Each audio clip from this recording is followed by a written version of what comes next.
threatening. It's ramping up, closing in on the I-95, the most populated corridor of the nation. The megalopolis, as some call it, facing some severe weather. So let's take a look at radar here. You can see severe warnings are popping in many areas here across parts of Pennsylvania and into the Baltimore metro, just west of Baltimore proper. Right now, first round of severe storms popping, and right now areas like Schuylkill County and areas like northern parts of Berks County under a severe thunderstorm warning. The upper end of Lehigh County also severe thunderstorm warning. A nasty storm moving right through Pottsville, PA, and we'll continue to track that as it moves into the area.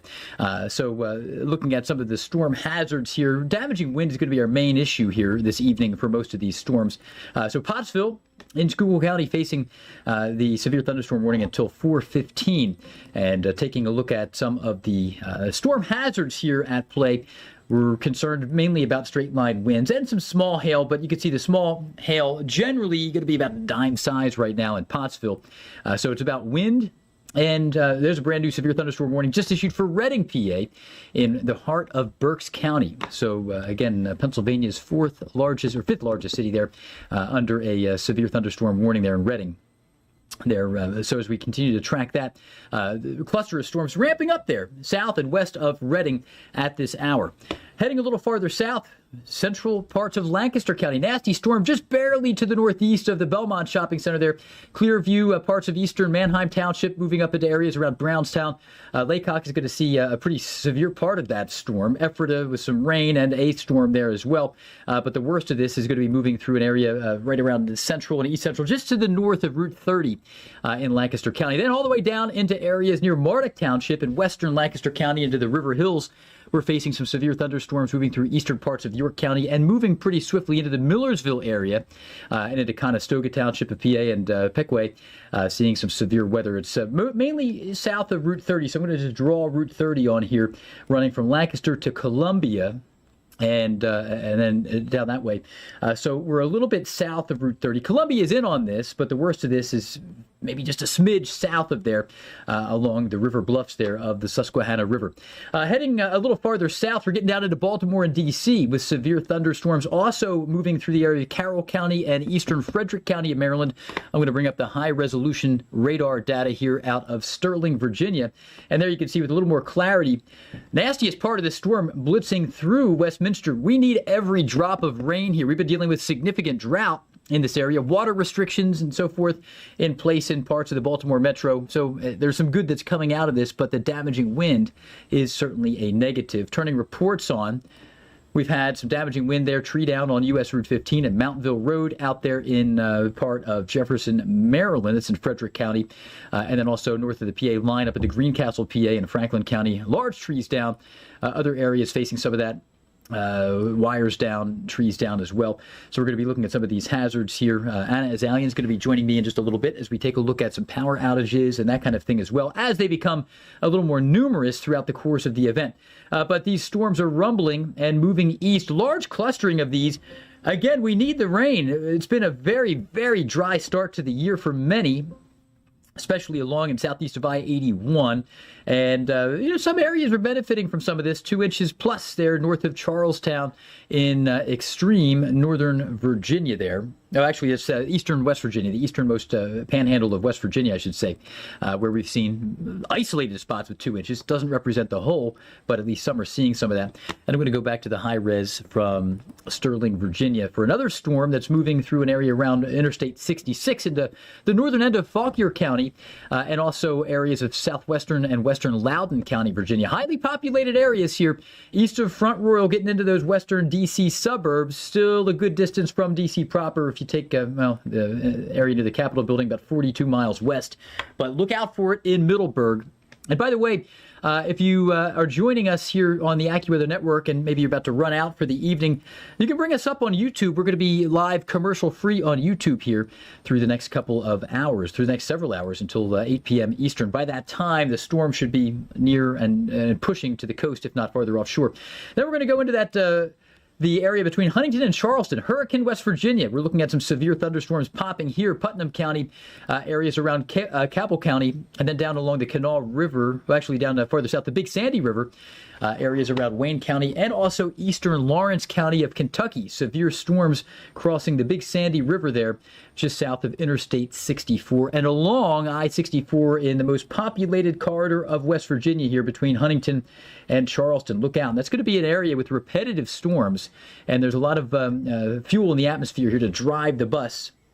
I'm just turning the reports on and off to see if there's anything that we're missing. Then we also have some strong storms down into areas east of Rockcastle County, Kentucky, areas east of Berea, into Estill County, the south side of Estill County, south of Irvine, and then down into southern parts of Pulaski County, northeastern Wayne County of Kentucky, and then northwestern parts of McCreary County, getting into that, just kind of clipping extreme northern McCreary County, north of Cumberland Falls. We'll also have some storms moving into Knox County and through the eastern part of Whitley County, east of I think that's Cumberland College there in Williamsburg, Kentucky. Also have some strong storms popping through the Cumberland Plateau between Crossville and Cookville. Another zone totally unrelated to that area. We have concerns into areas like the big country of west central Texas. Flash flooding breaking out here into Reagan County and areas around the Permian Basin, north of Midland and Odessa. Flash flooding, an ongoing issue with a small-scale storm continuing, a localized flood threat where we've recently been kind of steamrolled by some very heavy rain. So I'm going to switch over to a couple other graphics, and then we're going to see what's going on from Anna's perspective. Here are your watches, 3 separate severe thunderstorm watches draped across the region here. Southern Connecticut and Long Island, through New York City, and into areas like eastern Kentucky, down into areas like Hazard, and all the way down as far southwest as Bell County, Kentucky, near Cumberland Gap. D.C., Baltimore, Philadelphia, Wilmington, Dover, New York City, and areas like Hartford, Connecticut, all under severe thunderstorm watches. Our team here at AccuWeather has kind of assessed things, and this is the way we're playing it. With a 2 out of 4, we're calling it a moderate risk. It's wind-driven in the D.C. area, Northeast Maryland, Southeast PA, and central New Jersey, about as far northeast as Staten Island. That's where we cut off the moderate risk. And overall, we're looking good out there with, again, eventually some storms moving in. But for now, the immediate short term, we look okay in New York City. But we will be dealing with some severe weather ramping up, and then it will not be looking so good in a couple of hours.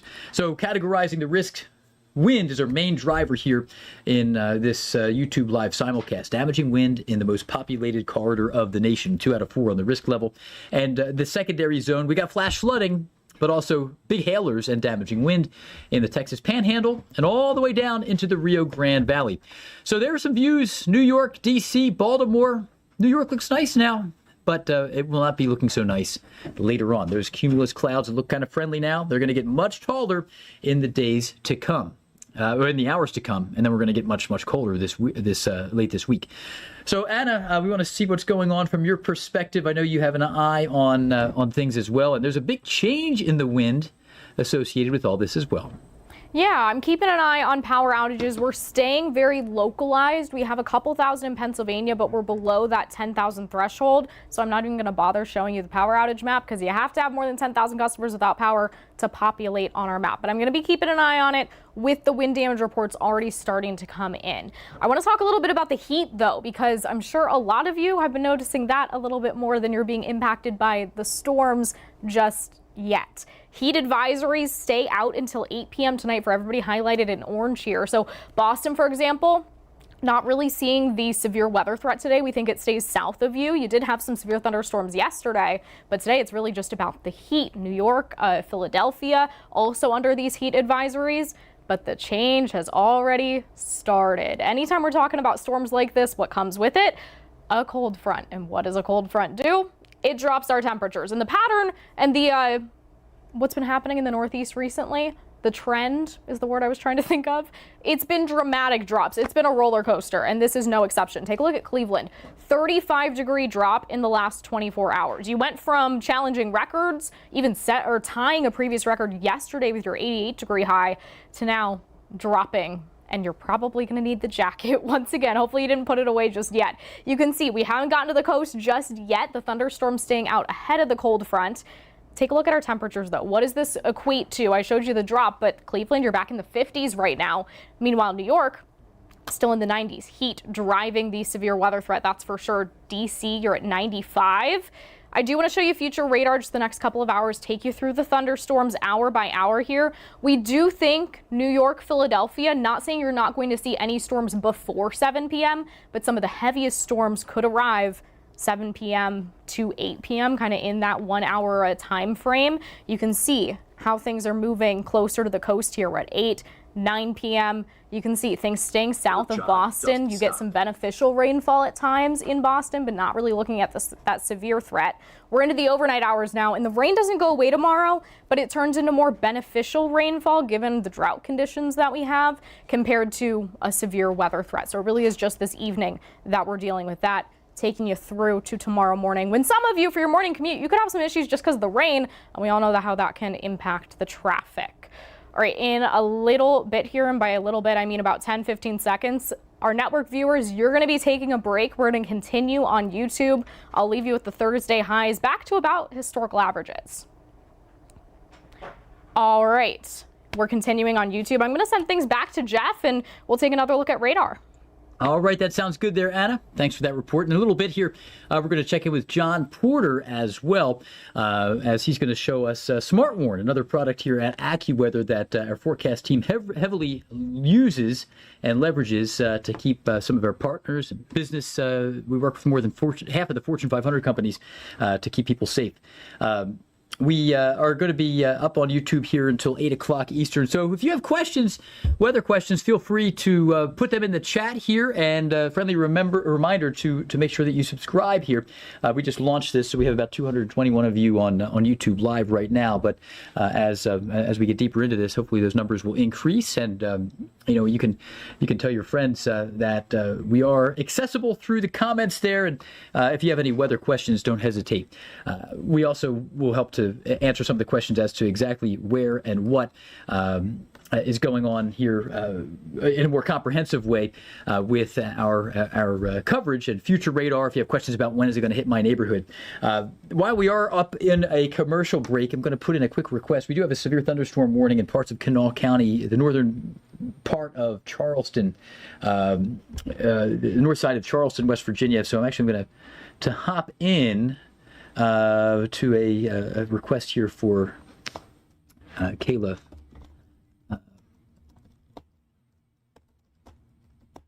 At RLX, Charleston radar site, and we want to add that at the expense of, we don't need AKQ, which is Wakefield, Virginia. We don't need, we're a little behind the curtain here during the commercial break. Thanks for bearing with us.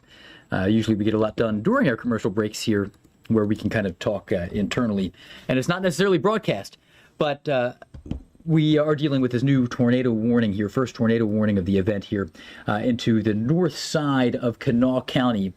Also includes a little bit of Putnam County, West Virginia, but this is home to Charleston, and I want to get the level 2 radar data in because that'll allow us to see the actual rotation instead of the broad brush radar data.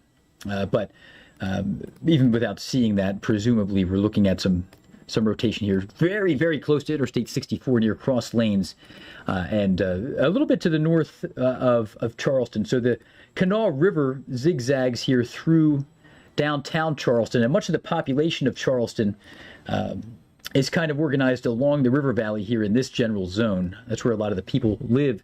You got the airport up here. I think it's on the east side. I used to drive this way when we lived in Lexington, going to and from visits with family.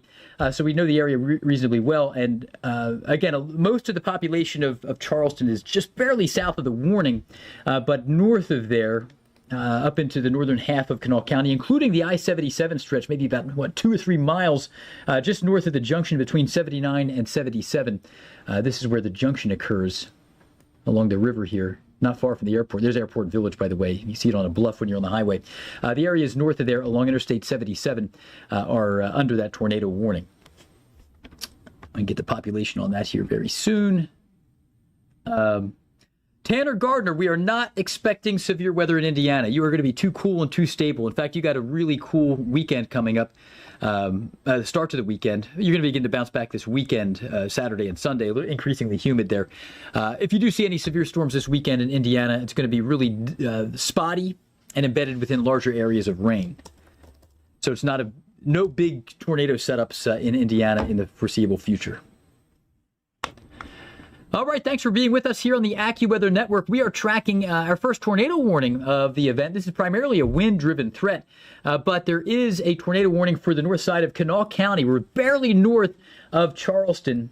Most of the population here, we got the airport on the northeast side of Charleston. Most people who live in Charleston, West Virginia, are in the valley here along the Kanawha River. The tornado warning is barely north of you. It does clip the Cross Lanes area, big suburb there between Charleston, way east of Huntington. And it also includes the journey that I-77 takes as it begins to work its way up north to Sissonville. So it's barely north of the split, 79 to 77 there in central Kanawha County. So tornado warning for you, and we want you to be aware of that. Now, the other issues that we're facing, mouse wheel is very sensitive right now, I'm noticing. Severe thunderstorms rumbling through Lancaster County, still a tiny sliver of eastern York County south of Route 30, but Lancaster County, Berks County, and then the northwestern end of Lehigh County, not yet to Allentown. It'll be in Allentown in a little bit, but areas near Reading facing a severe storm. And we also are tracking some severe weather moving through the area, approaching D.C., Loudoun County, northern Fauquier County, and then areas west of Manassas, still a little ways out, but northwestern end of Prince William County under a warning at this point. So I'm going to use the subtraction button more than the minus button, more than the mouse wheel, because that's sending us into orbit. But we want to head over to AccuWeather Chief Meteorologist Jonathan Porter to show us another tool that we use internally to help organize our own alerts. So, John, early in this event here, the I-95 facing a significant threat here this evening. Yeah, it looks that way, Jeff, from a damaging wind perspective. I was just talking with storm warning meteorologist Matt Massey at our Wichita Severe Weather Center, and he's monitoring the Interstate 95 corridor very closely for severe weather threats for our business customers and other AccuWeather customers. And there's a couple of things that he and I have been noticing here. First of all, if you just look at our radar loop here, notice the number of those orange boxes, which are the National Weather Service severe thunderstorm warnings that have been issued here in the last half an hour or so, has increased quite a bit. That makes sense because we're getting these storms to move further east, closer to Interstate 95, in an area of pretty rich, low-level moisture. Lots of fuel for these thunderstorms, and they're going to have the potential today to produce damaging wind gusts, perhaps of 60 miles per hour, 65 miles per hour, wind gusts perhaps in some of the in the most intense cores. That means that as this activity moves to the east, that there is going to be the risk for some trees to come down and some power outages and roads to be blocked and some structural damage too in the most intense cores. Now, the area that we're most concerned about here, I'm going to zoom in a little bit down to northern Virginia, and we're going to take a look near the Washington, D.C. area. You talked about those storms coming out of Loudoun County, for example, and heading eastbound. You can see actually there's you see that little line that's emanating out of these thunderstorms. We can see that in our high resolution radar. That's a little bit of a gust front. That's some of that cool air that's descending out from some of these thunderstorms. And that's also a sign that some of these are going to have a damaging wind potential. This is the area that we're most concerned about, in fact, as it relates to damaging wind gusts of 60 or even 65 miles per hour here over the next, shall we say, hour or so. Is going to be from northern Virginia through D.C., Baltimore, and up toward Philadelphia. That's where some of the parameters look to be maximized for the damaging wind threat here. And then thereafter, Jeff, as you have mentioned, we will need to look further off to the north and east, and that's where we're going to need to be concerned as we get closer to the western suburbs of New York City, perhaps 7 o'clock or so, a little bit thereafter, some of those storms can get in. But between where they're at right now in eastern Pennsylvania and that corridor, out toward Allentown, toward Doylestown, eventually in Pennsylvania, those are some areas that could be under severe thunderstorm warnings in the future, and there may be some damaging wind threats there as well. One final thing I want to point out, Jeff, is in addition to the damaging winds, that's the primary threat. Some of the rain has been coming down quite heavy, and there's been repeated rounds of rain in some communities. I was going to turn on our rainfall totals here for just a minute, and I want to take a look at some of these pixels and notice I can highlight here the area just west of Schuylkill Haven here and over toward Pottsville in eastern Pennsylvania. Well, rainfall amounts of 1.32 inches there, probably in the course of maybe 45 minutes or a little bit over an hour. So that can result in some flash flooding in some areas too. All right, John, I appreciate that. Nice to see some of the internal tools there that our forecast team uses and sharing that with some of our viewers there. AccuWeather Chief Meteorologist Jonathan Porter, thanks again for joining us, John. Lots to talk about here today. Yeah, thanks, John.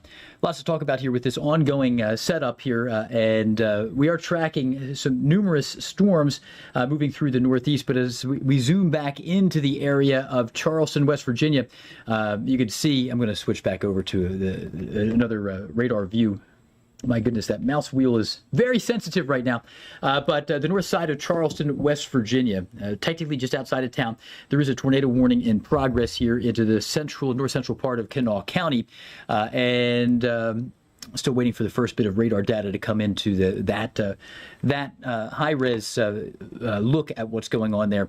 But we are dealing with an area where we could use some more rain. You can see the drought monitor has been really dry in many of these areas. And while we have the tornado threat, the damaging wind threat, it's not all bad news. We need some of that rain in more and more of these areas. So again, I need to get back to this version of radar here for now. The tornado warning in effect. So if you're in Kanawha County along Interstate 77 between Sissonville and Charleston, take shelter there. Areas like Wallace, Legg, and Elk Forest and Guthrie. This is along the area just north and northeast of the split between I-77 and I-79 there. That's where we have the ongoing tornado threat. About 24,000 people were under that original tornado warning. Heading farther east, you can see severe storms are rumbling, as John mentioned, just a kind of another look here, revisiting some of these hazards. And John traced that gust front here, this little gust front. It's almost like a small scale cold front. I'm going to make this dash because I don't want to imply that it's the true cold front, but it's that blast of colder air outrunning the storms. And this is going to be ramping up here in the hours to come with more strong and severe storms bringing gusty winds. All right, and we just sent our AccuWeather network to break. We're going to stay with you here, commercial free on our YouTube Live. So nasty storms rumbling through parts of Maryland and northern Virginia. Severe storms bringing us damaging wind in northern parts of Baltimore County, western parts of Harford County there. And we're also tracking some severe storms a little farther southwest. Big storms near Eldersburg. That's in the southern end of Carroll County, Maryland. Not quite warned as severe, but man, that's a nasty storm. Very heavy rain, the likes of which you haven't seen for a bit. That's going to be moving into Baltimore soon. And then right over Sterling, Virginia, we're dealing with some strong storms and severe weather ramping up into parts of Loudoun County, northern Fauquier County, and increasingly just about to hit northwestern parts of Prince William County there as well. So the new radar site is in. I'm going to make a switch here as we are in our break. I'm just going to kind of reformatting something internally. We want Charleston. Thank you, Kayla. Meteorologist Kayla Schuster bringing a new radar site in for us here, so I can show you the rotation. And honestly, this is the first time seeing the actual rotation here within this storm as well. So taking a look at the velocity, well, there's a lot of inbound wind on the northeast side and the west side of the storm, I should say, the west side of the storm. A lot of inbound wind, screaming wind here, and at this moment, not seeing a whole lot of an outbound push, but almost no wind on the east side. Strong inbound wind coming from north to south into the radar site. So if there were a paddle wheel anchored just south of the Wallace label, it would produce some spin like this. So the area of rotation is very close to Wallace, about to reach Interstate 77 there into Kanawha County. Not a strong couplet. We're getting a very close look at this in the low levels of the atmosphere, but the AccuWeather Network's about to rejoin us. Thanks for being with us here on the AccuWeather Network as we stay up here on YouTube Live, commercial free. I do have the ability to show you a high-res look at the rotation here as it is. Not very strong rotation, but a hint of it north of Charleston, West Virginia in Kanawha County. And I believe Kanawha County is the most populated county one of the most populated counties in West Virginia for sure. If it's not home to Charleston, then perhaps the county that hosts Huntington might be, but this is just north of Charleston. So the area of Charleston here's the high-res radar data, and you may see the cone of silence here just to the south. So the storm is 9.5 miles from the radar site, and the area of rotation, as it has been, is about 6 miles north of downtown Charleston, where the minor league ballpark, the West Virginia Power Play. Now, the bulk of the population of Charleston is kind of elongated. Most people live along the Kanawha River there. And here we have, this is I-64, this is I-77, and then it's not fully labeled on here, but it zigzags. This is Interstate 79. You got the airport here on the north side. So for perspective, this is just a little bit north of where most of Charleston is located. And we're getting a close look at the rotation here. I'm going to switch over to the rotation, the velocity scan. It's not terribly impressive, which is good news, but still take shelter if you're in the area between Wallace, Guthrie, Elk Forest, and Lake. If you are just north of the airport, if you're north of the Charleston airport and north of downtown Charleston, up along Interstate 77, if you're north of the split between I-77 and I-79, that's where we have the greatest risk of a tornado. Again, this is not the type of radar data you'd see in a textbook to talk about the couplet, but there is strong north to south wind on the west side of the storm and almost no wind, maybe a hint of outbound wind. So the rotation would be crossing the area of Interstate 77 right now. So we just sent our AccuWeather Network viewers to a commercial break. I suspect we're probably not going to see this warning continued unless something changes. But for now, tornado warning in effect until 4:45. We got 19 more minutes in which this is in effect here in Kanawha County. And I think in about 19 minutes, the rotation as it might be will be out of the warning. So we'll see. The Weather Service in Charleston may decide to cancel that early. But this is moving through the area east of Rocky Fork into areas near Legg and north of Guthrie at this point. Just north of downtown Charleston. There's your tornado warning. And as we zoom back out, putting the pieces of the puzzle back together, another severe storm is moving east of the Big Sandy River now into Wayne County of West Virginia, including Wayne, the city of Wayne, about to get hit. In fact, we could do better than that now that we have the high res in for Charleston. Here's the actual location of the storm with a little less filtering. And there's a pretty nasty gust of wind moving through Wayne. And then a secondary zone with some wind and hail into Quaker and Dunlow in southern Wayne County, West Virginia. But let's get back up into more areas of slightly greater population, up into the Baltimore and D.C. metro and areas like Lancaster and Reading, PA, where we have the ongoing severe setup. We also have a couple of watches that we can show you. Kayla, thank you for your updates there. I'm just bringing in the latest to greatest version.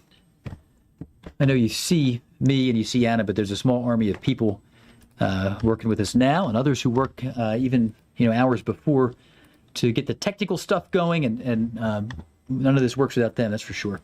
But here we have severe thunderstorm watches in effect from southern Connecticut and Long Island all the way southwest into eastern Kentucky.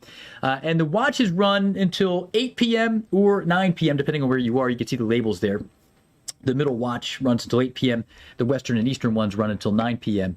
And our forecast team here at AccuWeather with an ongoing severe thunderstorm threat with a medium risk into far northern Virginia, Baltimore, D.C., Philadelphia, and Newark, into areas around New York City. And I think the risk is going to be greater in areas, and our forecast team kind of highlighting, generally, if we were to pick the boroughs, it's more likely in areas like Staten Island, maybe a little less likely as you get into the east side of Queens. But overall, it's the approximate end where the risk steps back down into areas around our Long Island and southern Connecticut areas with some risk for damaging wind. And again, our phrasing, moderate risk, is different from the Storm Prediction Center. There are other products out there from the federal government, and we feel like the phrasing with some moderate, high, and extreme may be a little more appropriate. The other scale uses moderate for 4 out of 5. We use moderate. Moderate sounds kind of medium, right? 2 out of 4. Above that, high risk, and above that, extreme risk. That's why we have different phrasing. And I think that this communicates the risk a little bit better to the public, and that's why we use this phrasing here. I'm going to check out your comments. I know we're early on in this, but I do see more engagement here. Somebody wondering where the hail is. I'll switch over to a hail product here as soon as the AccuWeather Network rejoins us here at 1/2 the hour. All right. This is going to be primarily more of a wind threat than a hail threat, but still there is going to be there is going to be some hail out there for some. And I'll show you some of the reports and so forth. And Anna's going to help me with some of that, too. And you can see Chris O'Neill, Storm Chaser Chris O'Neill. We'll be hearing from Chris in just a little bit, too. All right, thanks for being with us here on the AccuWeather Network and staying with us commercial-free on YouTube Live. We're tracking some nasty storms. What a day it has been. We've been in the 90s, the mid-90s, in some parts of Philadelphia, for example. After yesterday, we broke a monthly record high in Philadelphia, 98 degrees. We have been to 97 two times. They were on back-to-back days in the 1990s in May, but never 98 since the 1869, I think, when Philadelphia's data begins. So we had our hottest May day in Philly history yesterday. And this is going to end with an exclamation point. Another very warm. It's a hot time right now. Heat advisories in effect, but the severe threat is escalating as, again, unusual heat early in the season often ends with some nasty storms, and we're going to see some severe weather here moving into the Philadelphia metro. So overall, zooming in to some of these storms, somebody on YouTube asking, where is the hail? Well, I want to show you some of that. Let's start with the Mount Holly radar site. This is out of South Jersey or South Central Jersey, and it is the closest radar site to areas around the southern Berks County. And now a new severe thunderstorm warning issued for northwestern Montgomery County into areas from Pottstown, even as far east as around Collegeville, north up into areas around Green Lane. And the reservoir's been a little low lately. We're going to get some rain. We need it. So let's take a look at some of the storm hazards here. So there you can see severe thunderstorm warning primarily for wind in lower Berks County. It's coming down 422 from Reading to Pottstown, northern Chester County, and the upper end of Montgomery County under that warning in advance of the storm. Northern Berks County, you got another severe storm up your way. That's moving in through northwestern Lehigh County, approaching Allentown along Interstate 78 there. It's been raining hard there at areas like Fort Indiantown Gap and into Lancaster County. Severe storm in progress, now moving east through areas around Stroudsburg, PA, and Paradise, Georgetown. So it's going to make a run for the Welsh Hills there near the Chester County line and into areas near Honeybrook soon. But as we take a look at the storm hazards, that's been one of the questions. Where's the hail? We can see, let's bring up the hail swat. This is a product that we do like, and it's not showing a strong signal, is it, at all? Just little tiny blips of maybe a little bit of hail for some. The storm hazards will help to illustrate that. And again, we're not really dealing with much hail. For a hailstone to be considered severe size, and for a storm to be issued a warning by virtue of its hail size, you need the size of the hail to be that of a quarter. That's 1 inch in diameter. So we're looking at about dime-size hail right now. So the real hazards are not hail as much as wind. Damaging wind is the main concern. And we're seeing some new reports. Robeson Township there in western Berks County, or southern Berks County, I should say, 4:14 p.m. I need to move this so we can see it. Tree onto a house. Not good. Insurance claims are coming. Wires down in Hamburg, PA, up in Berks County, Pottsville area, Schuylkill Haven, tree down on Schuylkill Mountain Road, and into Bethel there in Berks County, trees and wires down around Fredericksburg. So this is mainly a wind-driven threat and less of a hail-driven threat compared to what we've been facing. While I have you here, we're going to check out what's going on from Anna's perspective in a little bit, but I want to zoom out and assess some of the other storms. We have our first Long Island severe thunderstorm warning north of Islip. This is running along the Long Island Sound, Stony Brook, New York. There, students at SUNY Stony Brook, they may be done for the season. But we have a severe thunderstorm warning for the northwestern end of Suffolk County. So it's not quite to Nassau County, northern Suffolk, near Asheroken and other areas along the bay side there, the Long Island Sound, I should say, along the sound side of northwestern Suffolk County, New York there, north of Islip.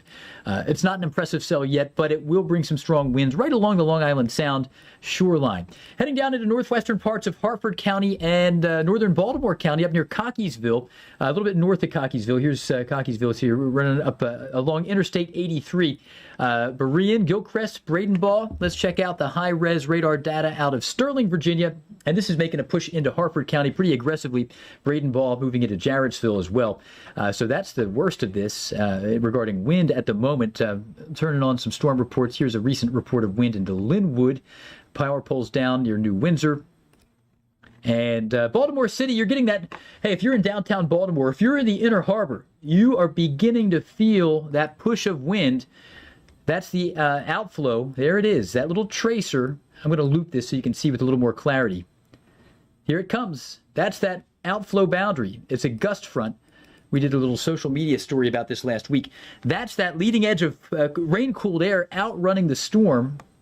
And that's preceding the gusty wind and heavy rain that's moving through Columbia and other areas there in western Baltimore County as well, down into areas around Rockville, Montgomery County. We're seeing some nasty storms. Loudoun County, Virginia, northern parts of Prince William County, northeastern Fauquier County, still up into Middleburg.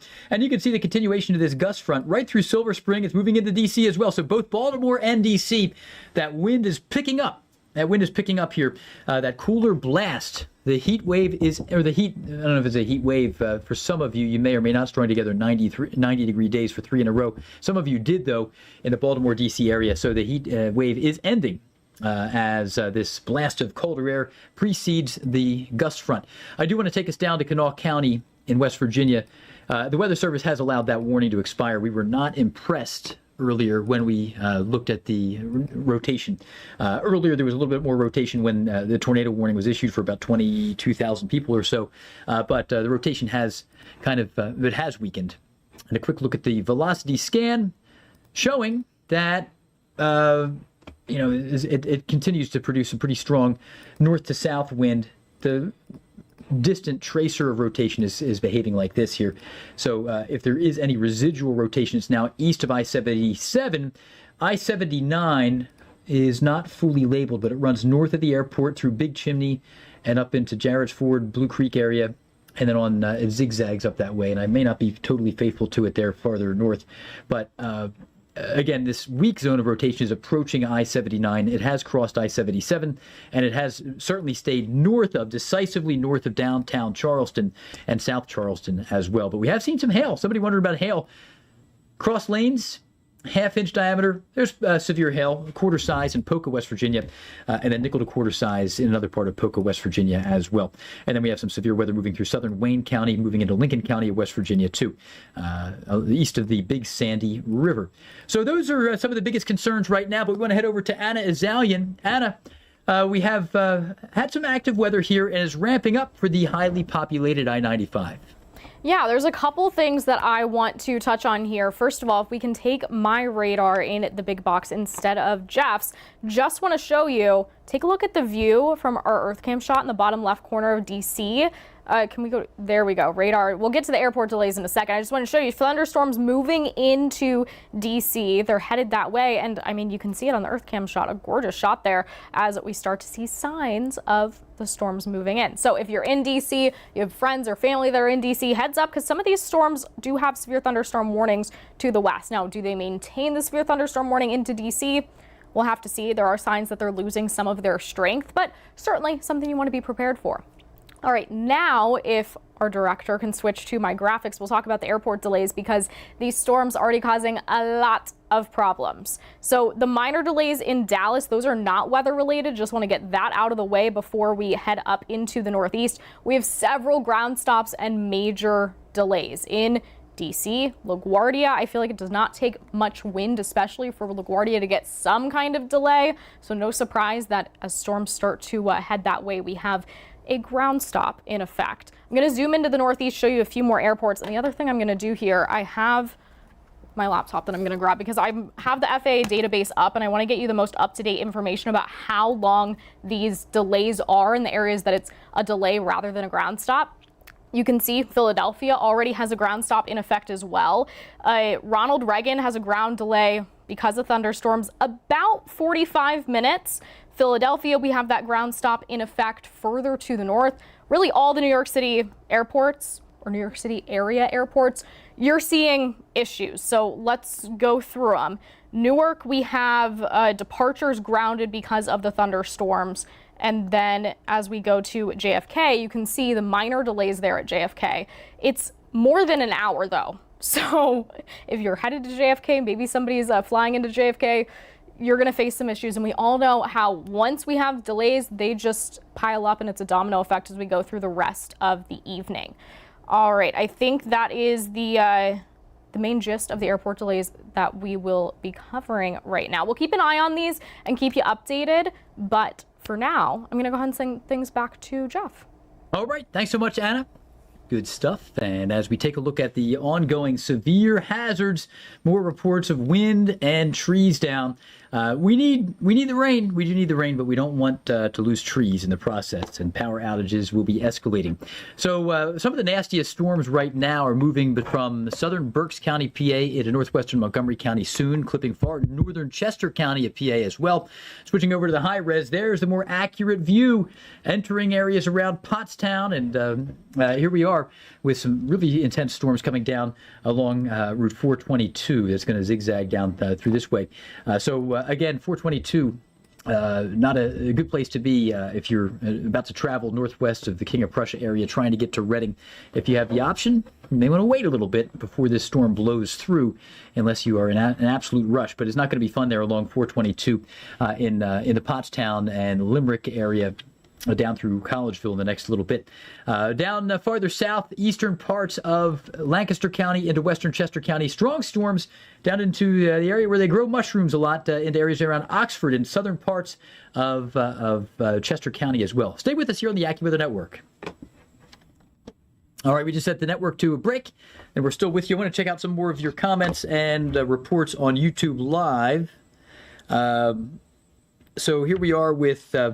somebody talking about Spring City. I know this. I grew up in Montgomery County. That's why I know a lot about that particular area. Driving west of Pottstown, a cloud that appears to be rotating according to Freya's fire there. West of Pottstown, he's on Route 100, driving towards Spring City, not far from the eastern end of Chester County near the Schuylkill River. I'm going to check that out. Sometimes it's hard to determine if you're seeing rotation or not with your own eyes, but I don't doubt what you're saying. So I'm just going to bring up the velocity scan to see if we can find any rotation in that area. And so we're looking at this from the Mount Holly radar site, and I just want to train my eye. The source of the radar data is all the way down here. So basically, this is showing us if the radar pulses. And there actually is a hint. There's a hint of rotation. There is a hint of rotation near Pottstown. So your husband there may be seeing some actual rotation that is legit. There is. This is what I'm just noticing. There's a lot of outbound wind on the Montgomery County side of the Schuylkill River, and then there is some inbound wind. Now, some of this is just the rear inflow of the storm. But there's a bit of a contrast here, very close to Pottstown. So we got to keep an eye out for this, and if this rotation spins up any more, then we become a bit more concerned. It's still kind of broad, but it's just something we have to keep an eye on. So I wouldn't say the tornado risk is zero. It's not high, but it's not zero, and perhaps there is a hint of rotation there over the Pottstown area. But the most likely risk with this is going to be straight line winds. So we'll keep an eye on that. Thanks for that report there. Ground stop at Richmond Airport. Supposed to go to somebody was supposed to go to D.C. and they're being sent to Richmond. Well, that's not fun. A lot of travel trouble here with this. So I'm just checking out some other reports and comments here. People are asking about storms in Virginia. Well, there are a lot of storms in Virginia. That is going to be with us for much of the evening. Most areas in Virginia will face a thunderstorm. The final crowd to do so will be down near Virginia Beach, and that'll be late at night, and probably not as strong or severe. But if we were to assess the risk for Virginia, just because you asked, this is how we're playing it. And we're expecting severe weather, mainly within about 100 miles of Interstate 81, so western and northern Virginia.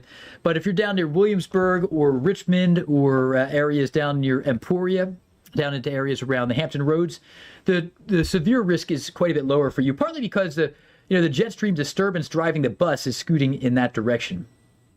So you're just a little more removed from the main forcing behind this severe weather setup. That's part of the influence in how we draw up our severe weather maps, kind of looking at a bunch of different factors. But damaging wind is a big concern. We need the rain. We really do need the rain in many areas southeast of Interstate 81. And just to that point, I'm bringing up the Northeast Drought Monitor, and it has been so dry in areas like Virginia, and we're going to be doing a social media story later this week about how, I know this has been, we show you the maps, but you're actually beginning to feel it. People can't water their lawn now in Charlotte, North Carolina. And if you want to wash your car, you have to go to a commercial car wash instead of doing it in the driveway right now because of the water restrictions due to the drought there. All right, the AccuWeather Network is going to rejoin us. All right, thanks for being with us here on the AccuWeather Network as we continue to track severe weather live through YouTube as well as the AccuWeather Network simulcast. And you can see severe thunderstorm watches in effect from southeast Kentucky all the way up to southeast Connecticut, including all of Long Island. There's a view in Newmanstown, PA. We're tracking some severe weather through the help of at least a storm chaser. And there's Baltimore with the low-hanging cloud base moving over Fort McHenry, view from Earth Cam. And then in Columbia, Maryland there, in Howard County, facing some strong storms as well. So let's take a look at the radar and show you the warnings and so forth. One of our YouTube commenters said that their husband, a woman's husband, believes that they may have seen possible rotation in a cloud not far from Pottstown and Spring City in the area around eastern Chester County and western Montgomery County of PA. And, we brought up the radar, and there was a hint of rotation with that Pottstown storm. Not enough for a tornado warning, but just I want to keep an eye on that. And, I think that this storm, the inbound wind is becoming more dominant, but there's still a hint of outbound wind. So there's still a hint of rotation here into areas around the area around Upper Pottsgrove and into other areas like Fogleysville and just east of Pottstown. So a hint of rotation there. We got to keep an eye on this. It's not enough for a tornado warning at this point, but perhaps there was a little bit of rotation within one of the clouds there, according to one of our YouTube commenters. And it's hard to interpret this stuff sometimes if you're not a certified storm spotter, been through the classes. But sometimes we can see things begin to spin up, and I don't doubt that based on the radar presentation. So we have a severe thunderstorm warning barreling through Lehigh County and Pennsylvania's third largest city, Allentown, PA, about to get walloped with strong and severe wind. And here we are with a look at the damaging wind. In Kutztown, PA, trees and wires down. Richmond Township, PA, tree blocking the road. Hamburg, PA, State Street in Hamburg. We got trees and wires down there. And that is, I think we're looking at the Susquehanna River down there in Newmanstown, PA. I need to check I'm pretty good with geography usually, but I'm not 1,000% familiar with Newmanstown. But man, unless that's a lake, I would think that's the Susquehanna River. Nobbs, you have any intel on that? Newmanstown, PA? Putting our director on the spot. He's from, okay, no, not positive. You know what? I just want to go off line here. And Newmanstown, it's a big body of water for PA. It's in Lebanon County.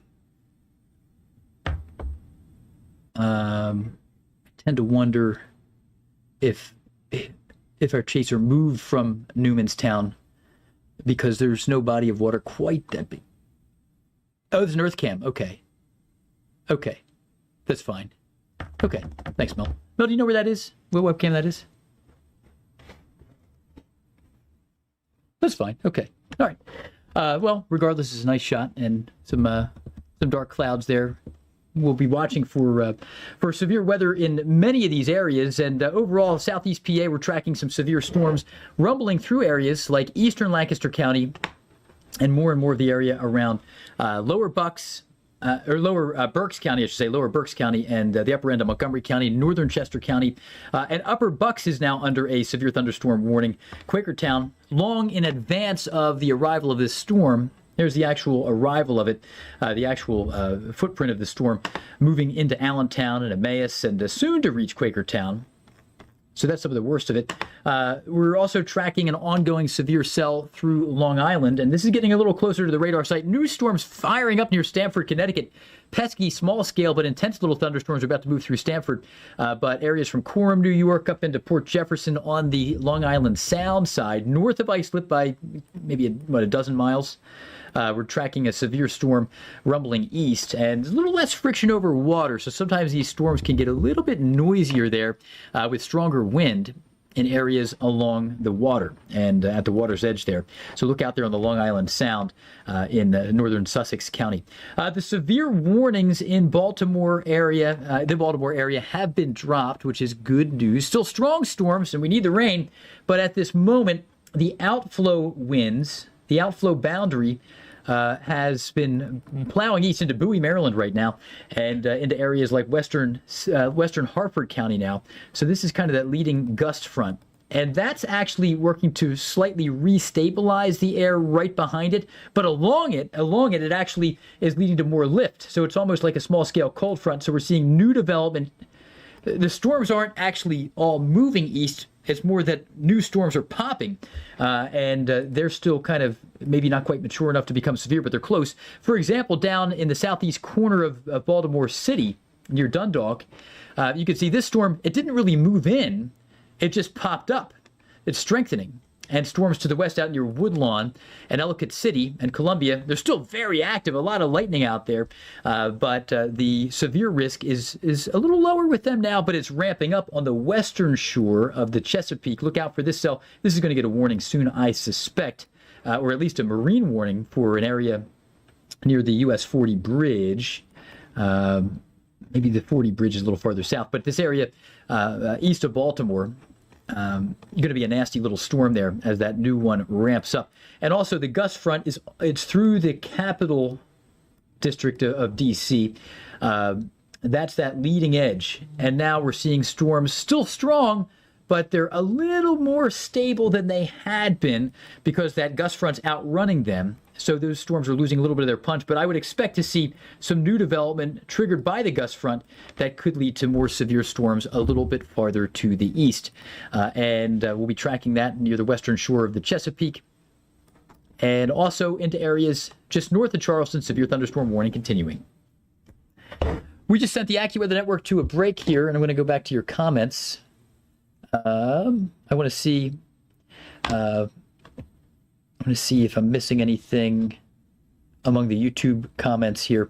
We've got about 795 of you on board right now, and we appreciate that you're joining us here through our commercial breaks. So somebody wondering about Columbia, Maryland. We do have some strong and severe, strong storms that are borderline severe there, but you know, the biggest threat in Columbia is moving through right now. And the fact that the storms had been severe, and now that gust front is pushing farther east to kind of flare up new convection, and the storms in your area over Columbia right now are not quite as intense as they once were. Now, they're still nasty. It's the strongest storm you've had all year, probably. I'm circling Howard County here, and there's Columbia.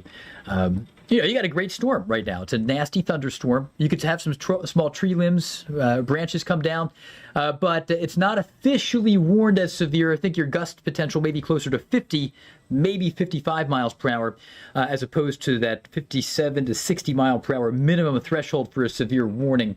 So the trend is going to be stronger with that cell near Dundalk, and still some very heavy rain and a lot of lightning out there. A lot of lightning, certainly some big hazards. I'm going to turn the reports back on to see if we're missing anything. The nature of some of these storms way to your west out near Frederick. Numerous power lines down on Buckystown Pike. Trees down on US 15, Mountainville Road, Point of Rocks, Maryland there in Frederick County. Tree down on US 15. So some road closures. Going to be a not so fun evening commute for some. And into Loudoun County, trees down out to the west into Warren County, Virginia. 2 trees down along or around Downing Farm Road. The AccuWeather Network's about to rejoin us here in 5 seconds. All right, thanks for being with us here on the AccuWeather Network. We were just answering a question or two. People asking about the storms there in the area of Columbia, Maryland. Strong storms, not quite severe there at the moment, but strong. Small tree limbs could come down. A lot of lightning out there, and maybe the heaviest storm you've seen so far this year in Columbia, if memory serves. The greatest concentration of truly severe storms right now are rumbling through the Philadelphia metro in the western suburbs and areas around Newcastle County, Delaware, under your first Delaware severe thunderstorm warning, running from Wilmington out to areas just barely north of Newark, Delaware, north of the home of the Blue Hens. We have strong storms near Kennett Square and Longwood Gardens there, Chester County, western Delaware County. First severe thunderstorm warning getting really close to Philly here. And also northwestern Cecil County, Maryland, Harford County, Maryland. So a new warning issued up into northeastern Baltimore County of Maryland. Some of this new convection has been kind of triggered by the gust front. And I wanted to show you something about this. This individual cell near Bel Air, Maryland, it didn't really move in. If you notice the trend, the storms that were moving in, they're still kind of behind that near Sweet Air and Towson, southern and central parts of Baltimore County, north of the city limits. This is new development here, triggered by the gust front. It's like a small-scale cold front. That this guy here is almost severe as well near Essex and the western shore of Maryland. So new development being triggered by previous storms, leading to a new severe thunderstorm warning. It also runs into northwestern parts of Cecil County, out near areas just south of the dam. Into the area, eastern parts of Harford County and western Cecil County there, into Rising Sun, Maryland. But severe thunderstorm warnings do continue into Chester County, western Delaware County, PA, northern parts of Newcastle County. Look out there, Pottstown to Limerick, moving up into areas near and north of, skip back to Franconia, severe weather.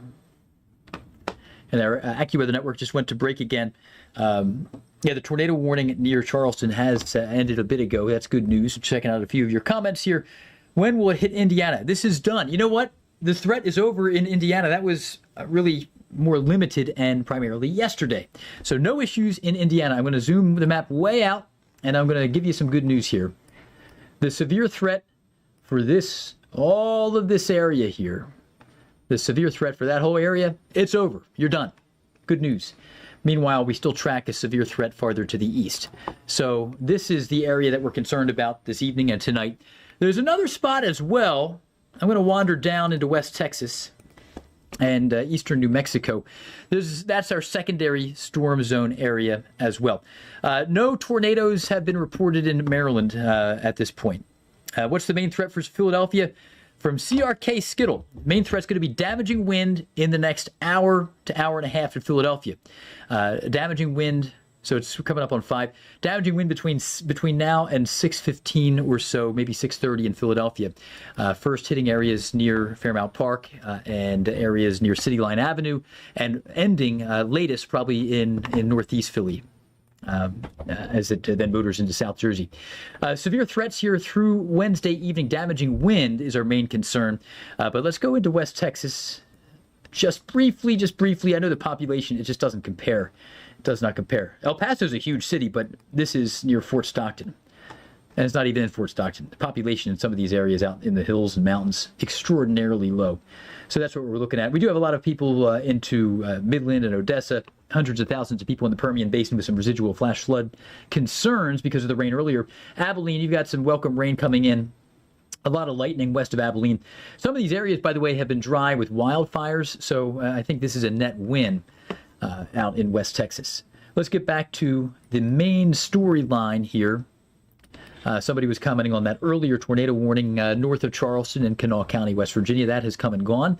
But there's a nasty cell that's going to be running up I-79 here near Clendenin and Big Chimney. This is a nasty-looking storm with hail. And look at that just dense ball of lightning out there. Lots and lots of lightning. The storm hazards, I think we're going to see some hail with this one. Yeah, big-time hail. Look at that. In the white, that would be an estimate, probably a little bit running a little high, of 3-inch diameter hail. I would expect to see at least reports of golf ball plus, and this is hitting some towns, so it's not lost in no man's land. We're going to get some reports out of this. So far, reports out near Sissonville, $50 size, but this was still ramping up. Still ramping up out there in the Sissonville area, through this storm that moved through Sissonville. Sissonville, you're done with that storm. You have another little thunderstorm coming in on the north side of Sissonville. But the main event here in northeastern Kanawha County, it's also getting into portions of southern Roane County, West Virginia, and western Clay County soon. But right along Interstate 79, nasty, nasty storm. Big time hail, unfortunately, moving into Clendenin. Forgive me if I'm emphasizing the wrong syllable, maybe Clendenin. I've driven through it many times. Never know how to pronounce it. But that's an area with some big hail. Strong storms pushing also into Lincoln County, West Virginia, down to the south of Huntington and that whole region, but south of I-64. Heading back to the north, increasingly concerned about the Philadelphia metro. We have big storms roaming in. And here, as we approach 5 o'clock, the top of the hour, the AccuWeather Network is going to be joining us in just a few seconds. All right, thanks for being with us here on the AccuWeather Network, and we've been staying up live with our friends on YouTube Live, and we're talking to people about some of their questions and concerns. For example, maxed out aviation. Hey, we love the aviation people. Could a tornado be possible on Long Island? It is possible. It's possible, but the risk is very, very low. And just to generally give you a sense of what we're looking at, when we categorize the severe threats here today for all of the Northeast, including Long Island, the risk of tornadoes is low. It is low. Not zero. We had one tornado warning north of Charleston, West Virginia, but it's low. And for Long Island, really even the wind potential, if you are east of Brooklyn, it's generally some risk. So we probably put everybody in Long Island in a low risk for specifically having trees come down on their property. Now, at the moment, northwestern and north central parts of Nassau County are facing a nasty storm, and this is moving right into the area near Coram, north of Islip, through Stony Brook. Let's turn some reports on such a populated area. We tend to do pretty well with getting reports when there's a lot of boisterous weather there as well. And what did you say, Mel? Could you repeat that about Delaware? All right, we got Wilmington, Delaware here, and there's an interest in some of these storms, obviously, too. So no tornado threat at the moment in northern parts of Long Island, but we got to keep an eye out. And also, Wilmington, Delaware, you're going to be up next with this severe storm. It's going to clip Newark as well, Newark, Delaware, home to the University of Delaware, the Blue Hens. Here we have the high-res radar data, and you can see the history of these storms. Millersville, PA, and Lancaster County. That's Millersville on Rohrstown Road. Hempfield Township, trees and wires down. 2 miles north of Lancaster, PA, tree onto a home. 2 miles north of downtown, probably putting you in southern Manheim Township, tree down onto a home. So that's not a good situation there. And that might be near the Belmont area. That's about 2 miles north of downtown. So overall, the Belmont Shopping Center, nasty storm earlier there. Now, as we switch over, I got to get this big thing out of the way and switch over to the high-res radar data out of Dover, Delaware. This is the latest and greatest. We're looking at some very strong winds moving through the area, approaching Kennett Square and Oxford here in southern parts of Chester County. Rising Sun, Maryland. Very heavy rain right now, which we need. We need it there in northern parts of Cecil County. But the area near Wilmington, you're going to be up next. As we loop this, I'm going to zoom out a little bit just for a little bit more context. You can see this wall of rain is going to be clipping the northern end of Newcastle County, Delaware. Wilmington will be facing some strong storms and probably severe storms. The storm that will specifically impact Wilmington, if we were to extrapolate the forward motion here, it's still out in extreme southwestern parts of Lancaster County. Southwestern parts of Chester County into an area near Oxford in Chester County, and the storm near Rising Sun, Maryland. That's what's going to be moving through northern parts of Newcastle County. Hey, we did get that warning that we anticipated. We were talking about how the trend was up with this storm that has strengthened. Didn't just move in, but it actually strengthened. It was fueled by the gust front. And the Weather Service is in agreement in issuing a severe thunderstorm warning for the southeastern corner of Baltimore County, not including the city. it's really east of the city limits. I think that's the intent of how they drew up the warning. But Breezy Point, that area, under a severe thunderstorm warning. It also includes far southern parts, the Chesapeake Bay portion of Harford County, Maryland, down to the south of the Chesapeake of the Susquehanna River, and south of Havre de Grace. But other areas to the north here under another severe thunderstorm warning up at the Port Deposit and Ivy Hill, Bel Air. Very populated areas. Hundreds of thousands of people under severe thunderstorm warnings right now into the northern end of the area of the Chesapeake Bay. And at some point, Mel, we may want to swap in the Northeast Maryland cam. That might be a good one as well. That's in the community of Northeast. That's right up here near the northeast corner of the bay, and they're about to get walloped. Yeah, thanks for considering that there. Georgia has some isolated thunderstorms, relatively okay. I agree with that. Any possible vortex in Philadelphia? Well, the main risk is going to be damaging straight line winds in Philly. But with convective weather, you can never say never. And sometimes you can get weird cell interactions that can lead to brief tornadic spin-ups. The risk of that is low, but this is certainly not a classic tornado setup. It's more of a straight line wind setup. And I say erratic storm motions. You can see this guy that just moved through Marple in Delaware County, moving now up into areas near Bala-Cynwyd. That is pulling northeast. But you'll notice the overall storm motions, including this one up into areas moving through Harleysville, PA, that's more like west to east. So sometimes you get these weird cell mergers that can temporarily lead to a little spin up, just the chaotic nature of the atmosphere as a fluid.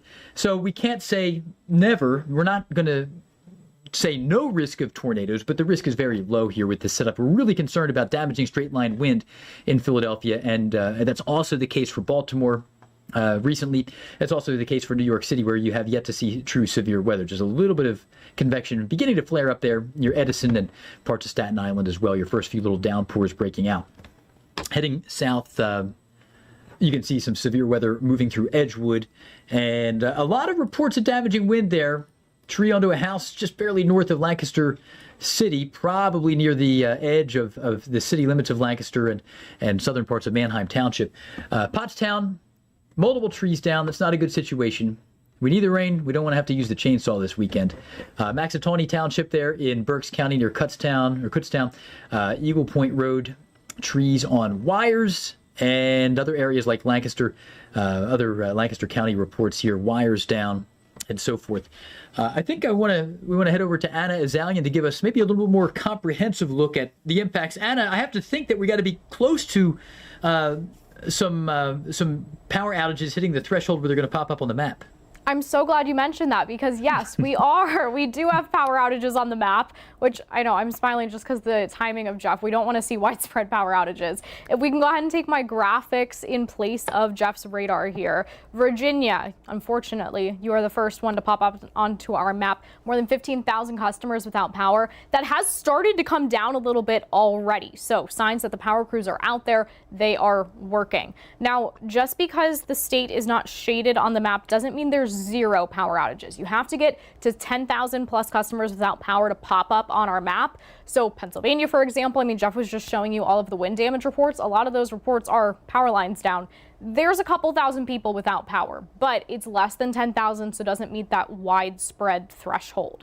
If we can go to my radar now in place of my graphics, let's look at storm reports. We'll take a bigger picture view. Now, Geoff was really focused on Pennsylvania, so we'll stay away from PA, but zoom into the Northeast and show you what else has been going on so far. So I'm going to turn the loop off so that we can just look at what we have so far. We'll start in West Virginia. Now, around the area where we had that tornado warning, and we do now have a severe thunderstorm warning marked as destructive. So that's something to keep an eye on there in Kanawha County, West Virginia here. I'll zoom in a little bit more. Not a super highly populated area, so we're west of Summersville, well, really northwest, and we're south of Spencer. So if you're in that area, just stay heads up. But back to the storm reports. So we have a tree down coming in just before 4:30, also in Kanawha County. I'm going to zoom in a little bit more here, and let me click off the thunderstorm warning and move this out of the way.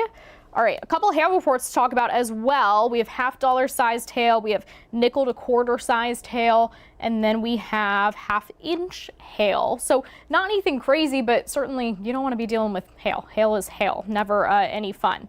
All right, we'll zoom back out a little bit more. I'm going to move the map over. We'll stay away from all of the wind reports here, but we do have a hail report that has come in just north of New York here. So we're in Westchester County, and we have getting close to 1 inch hail. So while wind is the primary threat here, and that's showing up on the storm reports as what we are seeing most so far, hail is certainly something that's starting to pop up, and it's something that we are forecasting could come with these severe storms as we go through the next couple of hours. All right, let's send things back to Geoff and take a closer look at what's going on right now. All right, thanks so much there, Anna. Strong and severe storms rumbling through parts of the Northeast. Still going to be the main concern as we stay with you live, commercial free on YouTube, and our live coverage on the AccuWeather Network will continue until 8 o'clock Eastern with this setup here. About 857 of you joining us right now on YouTube as well. We're kicking the tires of this whole thing on YouTube, and we're going to be doing it increasingly. So tell your friends. And again, like and subscribe to the AccuWeather YouTube channel. We have 2.04 million subscribers, but the algorithm only kicks this out to you when we are live if we hit certain thresholds, and that's the big idea. So it's interesting to compare the numbers with different types of events and so forth. But tree down Fruitville Pike in Limerick Township, covering all lanes, also took down power lines. Not going to be good there on Ridge Pike and other areas. That's Fruitville Pike in Limerick Township. But again, traffic's going to be kind of a mess along 422 and that whole area with this heavy rain and thunderstorm activity. I want to bring up the high res out of Mount Holly, New Jersey, to give you the latest look at this. Right over Collegeville and Trapp, PA, and up into areas near the Schwenksville area. Heavy thunderstorms right over the area. Lower Salford Township, nasty storm in progress. I know it's been dry. You need the rain. Moving on in to central Montgomery County, into areas around Lower Providence, Worcester Township, where I grew up, and other areas like Skippack. But farther south, we're also dealing with some nasty storms into eastern parts of Chester County and northern parts of Delco. Nasty storm moving into Philadelphia. All right, the AccuWeather Network just went on a break. And somebody's been asking about Philadelphia. You do have your first severe thunderstorm warning in the city of Philadelphia for all but far northeast Philly now. So Center City all the way down to the sports complex under a severe thunderstorm warning. The storm that's moving into Fairmount Park right now and near City Line Avenue is really not the main driver. That's just a preliminary little nugget. But the main storm driving the bus with this severe warning is actually still way west out there in Malvern and eastern parts of Chester County. So just beware of that. Don't let this first little storm that's moving through the area near Roxborough, don't let that give you the sense that that's the whole show. There's going to be another storm after that one storm moves through Roxborough and Manayunk. So other ongoing storms, very intense. Look at nasty there into the area near Limerick. I don't like the shape of this. I just want to make sure that we don't have much rotation, just because there's a little bit of a hook there. Sometimes that makes us think about rotation.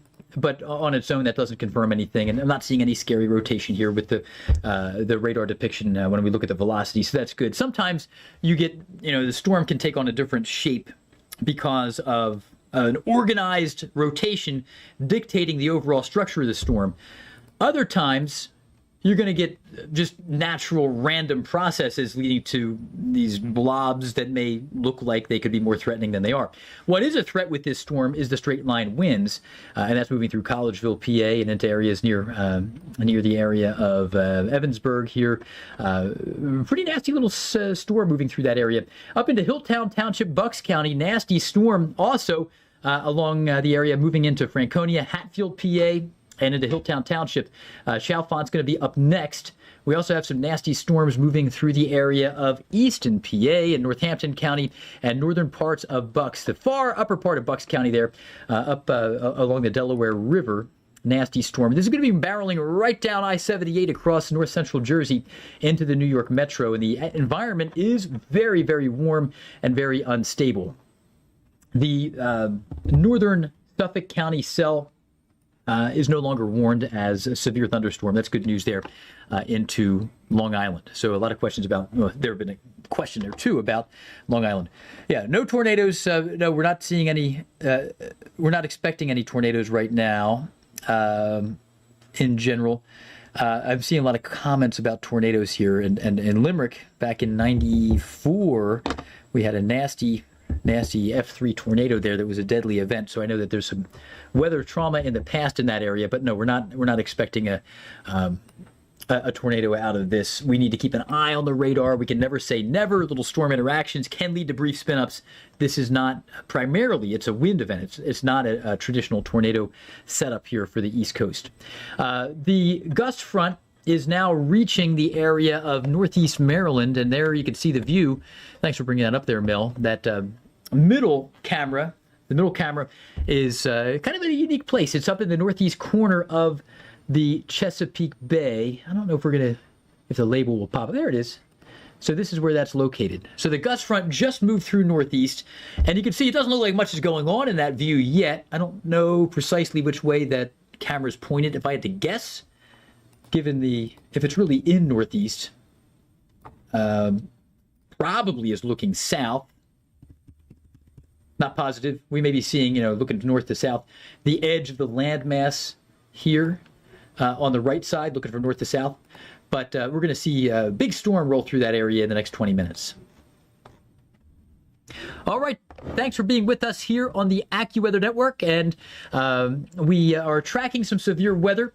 One very familiar face to us all here on the AccuWeather Network, and a familiar voice increasingly on KYW 1060, which I think is pretty cool. Melissa, I grew up listening to it, and I know you did too, is AccuWeather Northeast expert Melissa Constanzer. Melissa, I know you've been on KYW quite a bit here lately. What are you messaging to our listeners in the Delaware Valley?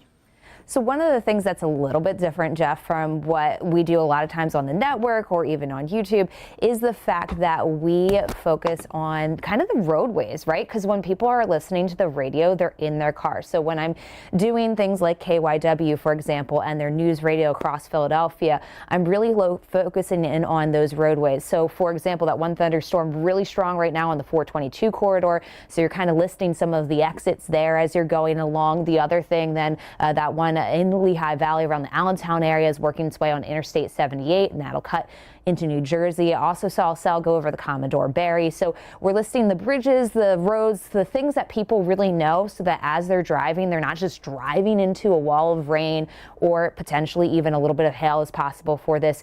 And that's the big thing, right? These gusty winds can pull you around when you're driving, so that can be very unexpected. And then on top of it, we do have a lot of that heavy rain that as the storm's coming down, it just leads to too much water on the roads, and that can be very dangerous with hydroplaning, Geoff. And when it comes to the next hour or two, where are you most concerned? We're getting into a huge population area just in time for the evening rush. So because we do kind of shorter hits with radio, it's very short and fast, I can't hit every severe thunderstorm and list them. So I've basically just been listing along the line where the storm line is and mentioning that it's moving east around 35 miles per hour, 40 miles per hour. And so that kind of gives people a sense of, well, hey, that town's just to my west, so I know this is coming towards me kind of deal. And we can focus in then on those threats too. That's one of the biggest things we do here at AccuWeather, Geoff. We're always focusing in on those hazards. So it's not just about the fact that there's thunderstorms coming. It's a fact that they're coming with these very strong winds, which I've mentioned a couple of the trees down in the area. And then on top of it, too, that risk for hail and the flooding potential, too. And I know that sometimes there is a slight delay between when something happens and when it pops up in the system, because the National Weather Service has to pump out a local storm report. The Weather Service in State College has sent a lot of these out for the Lancaster area. And I see the Weather Service in Mount Holly is pumping some out there in parts of Bucks County. Are you hearing anything from the traffic reports there on KYW that may be trending that we haven't seen yet among the storm reports? You know, a lot of times, Jeff, I do. In this case, so far up to this point in the evening, I have not. This is kind of on the western edges of the KYW area at this point, so I haven't heard a lot of reports from their traffic reports coming in, but usually I do start to get those coming in where they'll say, hey, there's a tree down at this intersection, so you're having to go around here. So it's kind of the best of both worlds when you're getting to listen to those partnerships there of AccuWeather with that news source, because you can really get the lay of the land, and if you do have to travel for some reason in this, you can focus on safely getting around it. And are you doing any other radios, 1010 winds or any of the others this evening as well? I believe John has 1010 winds. I actually have WTIC in Connecticut in Hartford area. So right now they're only getting showers there in Hartford. So a lot of times as meteorologists, we're not just stuck on one city. We have to kind of move around, keep our attention moving as well. And so that can be a little bit of a challenge sometimes, but it helps us kind of get a better idea of the system as a whole and what's going on as opposed to just one little spot. All right, and inside baseball, but 1010 wins for any of our tri-state New York City viewers or listeners, certainly familiar with that. Any final tips for people driving in this storm, whether it be from the wind threat and also some occasional hail too? Well, from what you see, of course, the Philadelphia area, as you've been mentioning, kind of has the worst of it right now, southeastern Pennsylvania into northern Delaware. So with these thunderstorms, really the biggest thing is just trying to stay off the roads if you can, trying to kind of hunker down for a little bit until they pass through. It's a pretty messy setup, unfortunately, and it is coming in as people are maybe still trying to get home or trying to get to dinner. So just take it easy, allow some extra time if you got to go out, and be ready then too.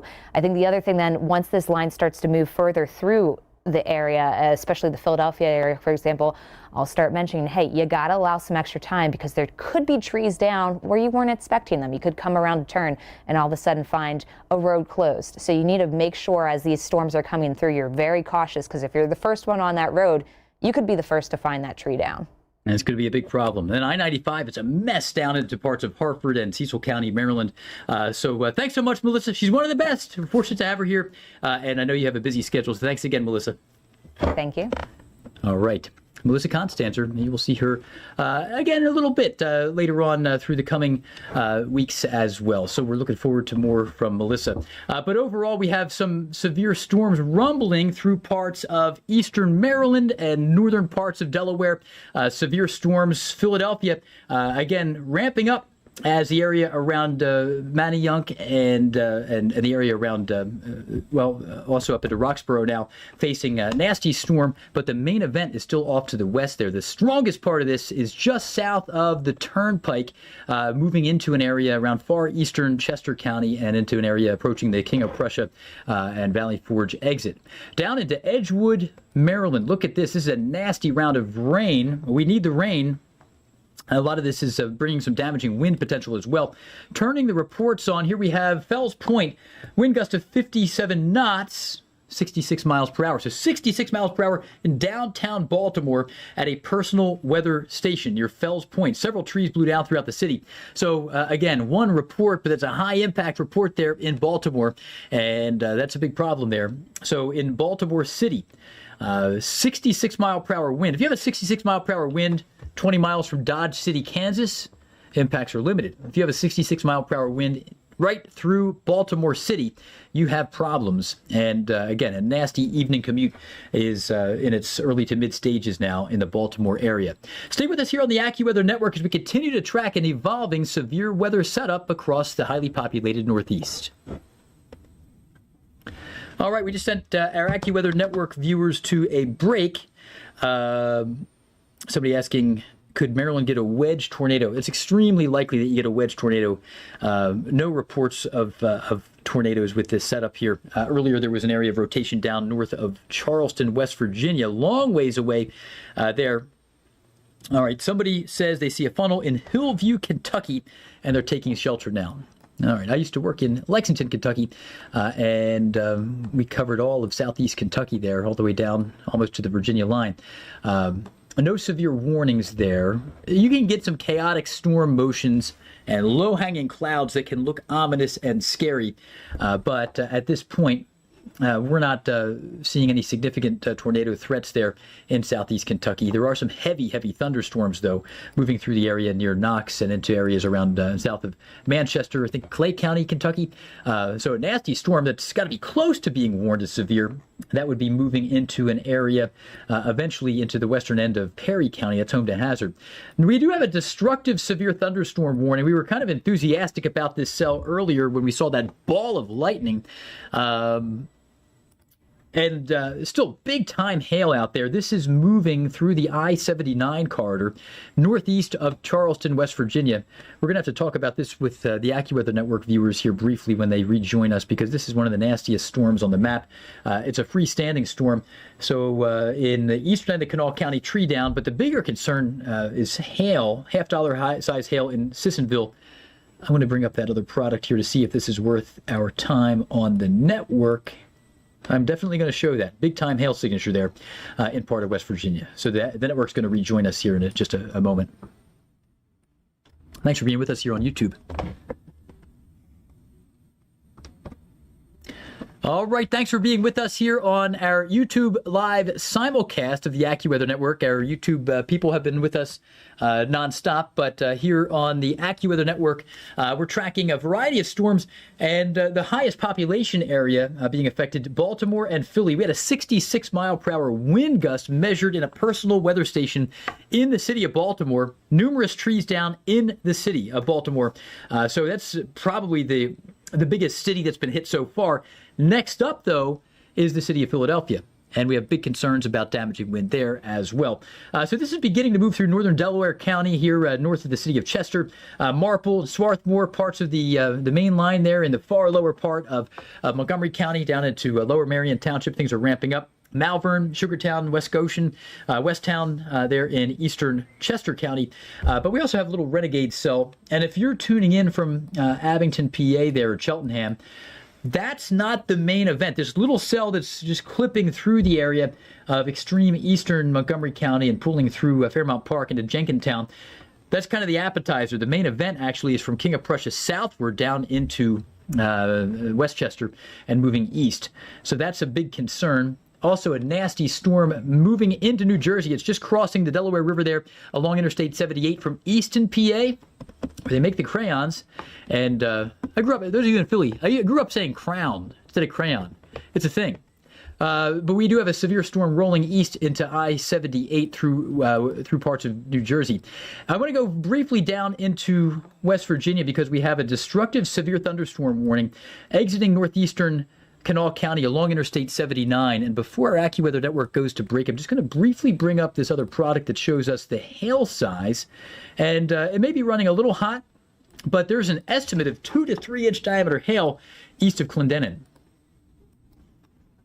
And that may be Clendenin. We just sent the network to break.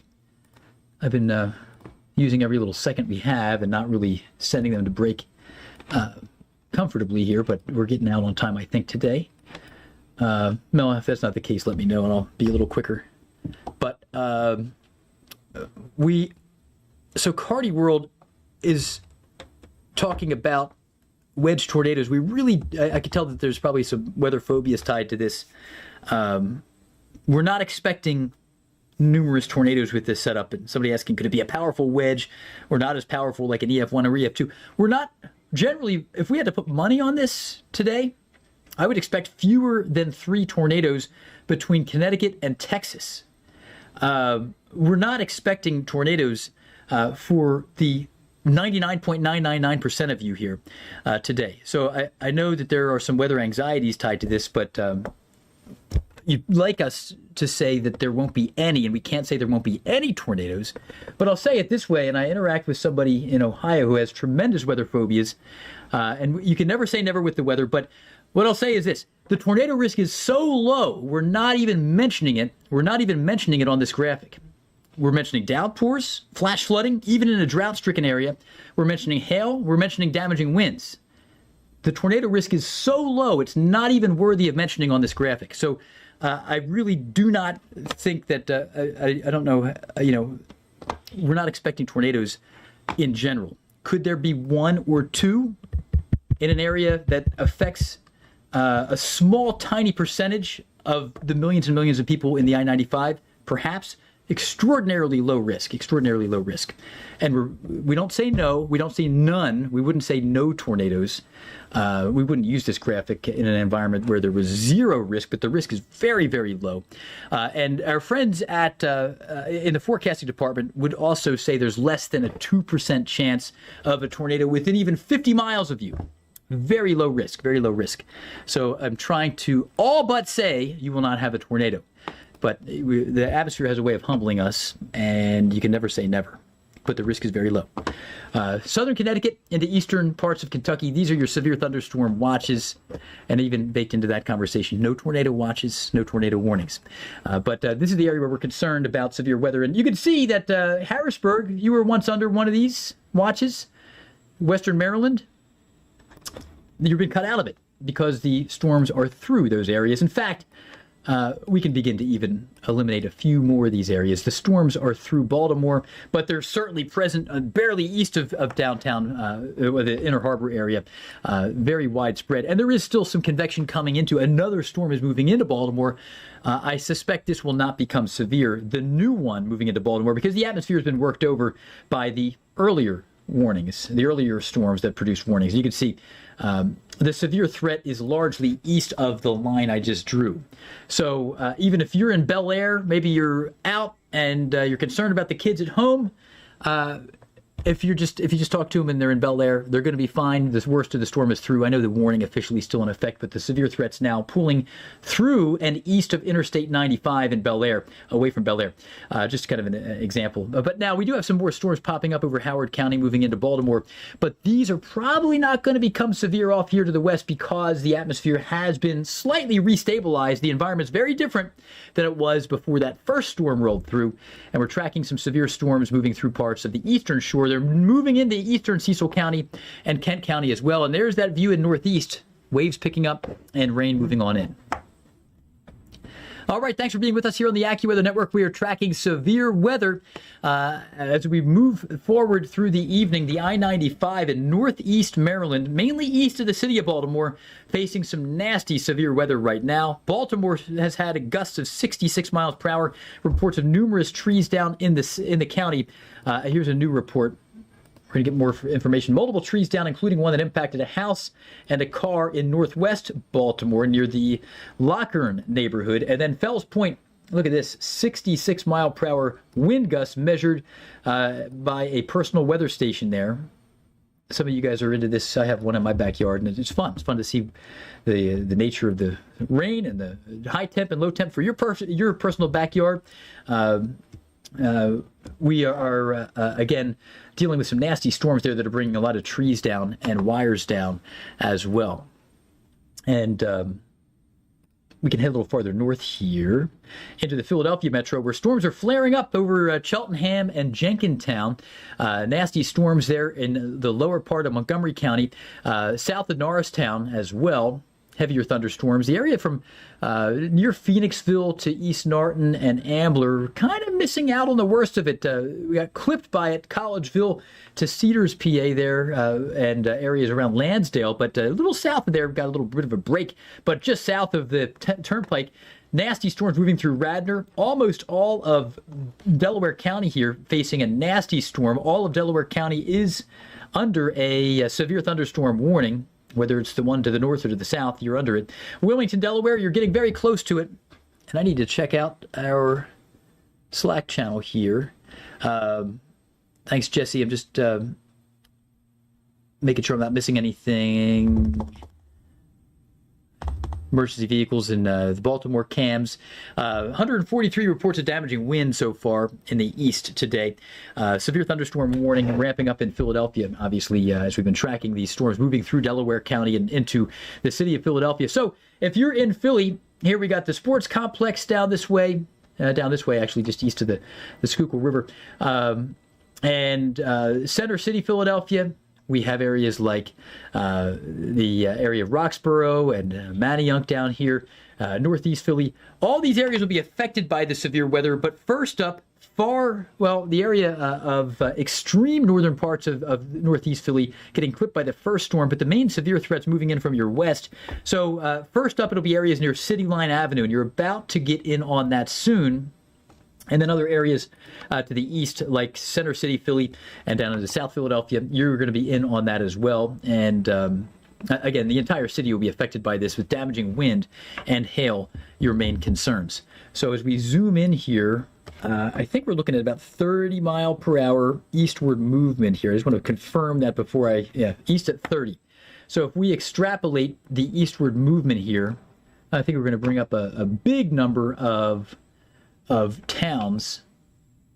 Man, I could pick almost any point along the line. I'm just going to arbitrarily go up here near Narberth. And if we go 30 miles per hour to the east, the arrival time in Center City is going to be in about 12 minutes. We got to get this to stop looping. 11 minutes. So around 5:44, Center City, expect the rain to begin to really ramp up for you. You'll have some sprinkles, showers before that. But again, thunderstorm basically hitting Center City around 5:44.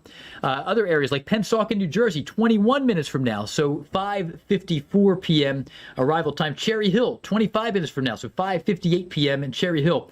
And in Maple Shade, New Jersey, Cinnaminson as well, 28 minutes. That'll put us around 6:01 for the arrival time of the severe thunderstorm. Again, you don't have a warning yet, but you're going to likely have a warning soon. That is the issue there. Heading farther north, we've been talking a lot about Baltimore and Philly, but heading up into north central New Jersey, areas around Interstate 78, severe thunderstorm in progress here, moving across the Delaware River, and moving into areas around Hunterdon County of New Jersey. Also, Somerset County and the western end of Middlesex County, New Jersey, under a severe thunderstorm warning. The core of the storm is still out near Flemington and the area near Six Flags there, I think. We're dealing with some damaging wind potential. It's a little greater up to the north, closer to I-78 and the Holland area. I don't know if we've seen a whole lot. Kutztown, we've seen trees and wires down. Haven't seen a whole lot of reports from Easton, but it may be a matter of time. Either way, it's a strong storm. And for those of you in New York, let's go your way. We're doing a head your way here. And man, it's looking good in New York for another hour plus, but the storm's going to be moving in after that time. Here we do have a severe thunderstorm warning in effect here for Westchester County of New York, and then also parts of Fairfield County, Connecticut. The high-res radar view out of Upton is going to show us with a little more clarity. The storm is still on the New York side. Bedford Hills, Katana Ridge, Bedford. Next up to be would be Ridgefield, Connecticut. So this storm is moving east, and if we extrapolate the eastward movement of this one at around 30 miles per hour, if anything, it may be a smidge south of due east in this movement. Lewisboro, New York, 5 minutes, 5:40 arrival time. Then into Wilton, Connecticut. We're looking at this arriving around 5:50. And Easton, Connecticut, dealing with this arriving just north of Bridgeport in about 28 minutes. That would be around 6:03 Eastern time. So that's the big concern there. And it's getting a little noisier with some small-scale cells popping up near Brookhaven, New York, there in southern parts of Sussex County in Long Island. Also a little storm making a run through Coney Island. Not sure if there's any lightning with that. A little bit of lightning there into the south side of Brooklyn. So those are some other issues in the New York metro. We're going to be ramping our coverage in New York City up here in the next hour, though, as the storms that are more intense barrel on in from Interstate 78. Wilmington, Delaware, under a severe thunderstorm threat. The high-res radar data out of Dover, Delaware, is going to show us that this is now moving through northern parts of Newcastle County. It is raining hard in Claymont, Delaware, there along the Delaware River where it broadens out, basically becoming the bay. Overall, the signature of the storm in Wilmington looks a little ragged compared to areas to the north, which is probably to your advantage there in Wilmington. That is not as aggressive looking there. Still a severe storm, take it seriously, but I think we're going to see stronger wind up into areas around Delaware County compared to in Wilmington proper. Nasty storm moving into Elkton, Maryland there, and that northeast cam. You can see the wave action picking up. Whitecaps even now. That's kind of cool to see. But the wave action is a little choppier as the winds have picked up in the northeastern corner of the Chesapeake Bay. So that I'm circling this area. that, I'm going to draw an arrow. If I could draw off, no, I can't draw off the thing, but an arrow there. That's the cam that we're looking at, Northeast Maryland. Mel, I see Chris O'Neill's shot there. Are we going to be going to him live at any point for 6 o'clock? All right, we're going to be talking to Chris O'Neill live in a little bit. And by the way, that news headline, very sad. This is the third infant and hot car death of the year. You may have seen it on the ticker there, just rolled by.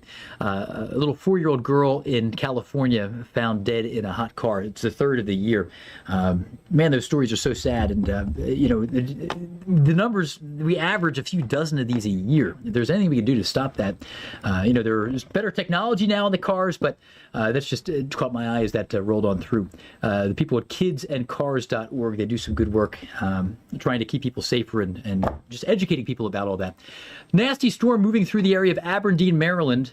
I want to get over to Anna here very shortly as well, because I know there are some other storms and other things to talk about as well. But Anna, these storms rolling through the eastern and northeastern end of the Chesapeake Bay, nasty, nasty weather right now. Moving through these areas with damaging wind, our main concern. And that's 66 mile per hour gust in Baltimore City. Certainly did some damage in a highly populated area. But what else are you tracking right now?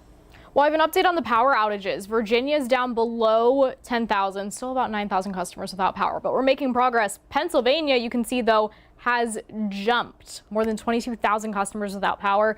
And no surprise with all the wind damage reports that we've been talking about. So why don't we take another look at the storm reports while we're talking about the impacts of the wind. Let's go ahead and switch over to my radar instead of my graphics here. So I have the loop on, so you can see we have been getting some new storm reports in the last couple of hours, couple of hail reports, but mainly wind. I'm going to zoom into the northeast here since that is our focus. We are seeing flash flooding elsewhere, so especially the south central U.S. up into the Midwest. Big flash flooding threat the next couple of days. So anyone in that area should be prepared for that. I'm going to turn the loop back off here and let me straighten out the map a little bit more even. Let's start into Pennsylvania because that's where we've been talking about. I know Geoff has been showing some of these storm reports, but we'll just take another look through them. So pictures sent in of multiple trees down. That is really the big issue here. It seems trees down and then power lines down. That's the most common reports that we're seeing. Trees down on wires, so combining the worst of both worlds, so to speak here. Trees and wires down into Lancaster County. Further south, we're talking about trees blown down on a roadway. We've seen some reports of trees blocking roads as well. So anyone that's still maybe driving home, family, loved ones, something to keep an eye out for, as can be very dangerous situations. Not yet getting reports coming in from the Philadelphia area, but there tends to be a lag. Just because a tree came down doesn't mean it's immediately reported to the National Weather Service to go into the storm reports database. So just something to keep in mind. That's why we keep coming back to the storm reports and bringing you updates about what we are seeing. All right, let's take you further south, the Baltimore area. We're talking about a 66 mile per hour wind gust measured by a personal weather station. This is in downtown Baltimore. Several trees blown down throughout the city. I can imagine that you're going to see some impacts there. All right, we're going to be heading to break on the network here in just a couple of seconds, but we'll continue on YouTube. All right, let's continue on with storm reports. Power poles down around New Windsor. This is in Carroll County, Maryland. That always causes some big problems. Now, Maryland, we're not yet to the point of widespread power outages. Hopefully we stay below 10,000, but definitely something to keep an eye on given we have a lot of storm reports here from the wind. Trees blown down into Loudoun County, Virginia. We're now into Virginia. Trees down on a roadway. 2 trees down on a roadway into Warren County, Virginia. Let me zoom out a little bit and we will move over to West Virginia. Take a look at what's been going on here. I think we have even some new hail reports that have come in. This is all from, when I zoomed in instead of zooming out, my mistake there. This is all from that storm that we were watching north of Charleston. We had a recent severe thunderstorm warning. Actually, I'll turn the loop on and you can see that was also the thunderstorm warning that got marked as destructive at one point. So talking about larger hail or even stronger wind gust potential with that. So this is a $50 sized report of hail, half-inch hail further north, quarter-sized hail. Let's take a look at the wind reports. A tree down. Further to the north and east, another tree down, and then another wind report, which it might not let me click on because there's some hail reports in the area. Power lines down along Poca River Road. This is in Putnam County, West Virginia. So a lot of similar reports that we're seeing here, and it's not done yet, unfortunately. Let's go ahead back to Geoff and we'll take the latest look at radar.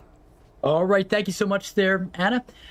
Storms firing up in many areas here. We have some strong thunderstorms not warned right now in Kentucky, but we do have some nasty storms into parts of West Virginia that have been producing some large hail. One of these is a pretty pesky cell with a lot of lightning right along Interstate 79. I'm going to remove the lightning and go over to the high-res radar data here for this one, just bringing back the Charleston radar site. The storm still holding its own. It's been producing some large hail. I don't know if we have any brand new reports of hail. Clendenin tree down. But the storm hazards product has been showing still a little nucleus of nasty hail. If it doesn't happen to cross a town or pass over directly over I-79, we may be hard-pressed to find many reports. Population varies so much in West Virginia from the towns to more rural areas, but nasty potential for hail there in Clay County, West Virginia. Lewis County, West Virginia, they got a nasty storm there, too. It's going to be east of the area near Flatwoods and east of Sutton, West Virginia, south of Sutton and Buchanan. And then up into the northeast, just a wall of severe thunderstorms. And look at this. I know you're in a drought. You also have a flash flood warning in Philadelphia now. And it almost seems kind of silly at times, but it's legit. It does happen that sometimes when the ground is really hard and you've been dealing with reasonably or excessively dry weather lately, the ground is in a state, it's in a condition where it's less likely to absorb all that extremely heavy rain all of a sudden. And even you can be in a drought and have a flash flood warning at the same time. I know it's a little bit wild, but sometimes drought, it's more about water supply and the condition of the water table below the ground.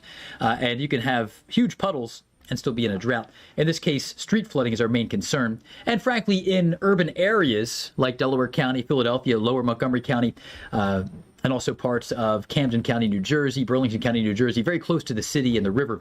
A lot of pavement. There's a lot of pavement. Excessive runoff on paved surfaces can lead to more easily achieved flash flooding. The threshold for flash flooding may be a little higher in rural parts of Pennsylvania, and it's a little bit lower where you have lots of pavement. So it just extremely exaggerates the runoff. All right, thanks for being with us here on the AccuWeather Network and for joining us on our YouTube Live simulcast. We're tracking, I was just saying to our YouTube Live viewers, it may seem a little bit unusual to be dealing with technically drought, but also a flash flood warning at the same time, but that is the case in the city of Philadelphia right now. And they're not fully unrelated because when the ground has been very dry for a long time, it is in a condition where it's a little bit less ready to absorb excessive rain. So there's going to be a little bit more runoff because that ground soil covering has not been receptive to hasn't seen much rain lately, so it's extra hard, and that is leading to excessive runoff here. So that combined with all the pavement, lots of parking lots and paved surfaces and impervious surfaces is the fancy word for it, in the immediate Philadelphia metro with a quick ½ to an inch of rain, that can lead to flash flooding. How much rain have we actually seen? Well, if we look at the precip 6-hour totals, pretty modest amounts. We actually need a lot more. We just don't want it all at once. Now, down in southern parts of Chester County, we've had 2 inches west of Pecopson. Other areas in Delaware County, over an inch of rain. We haven't seen rain like this for a while.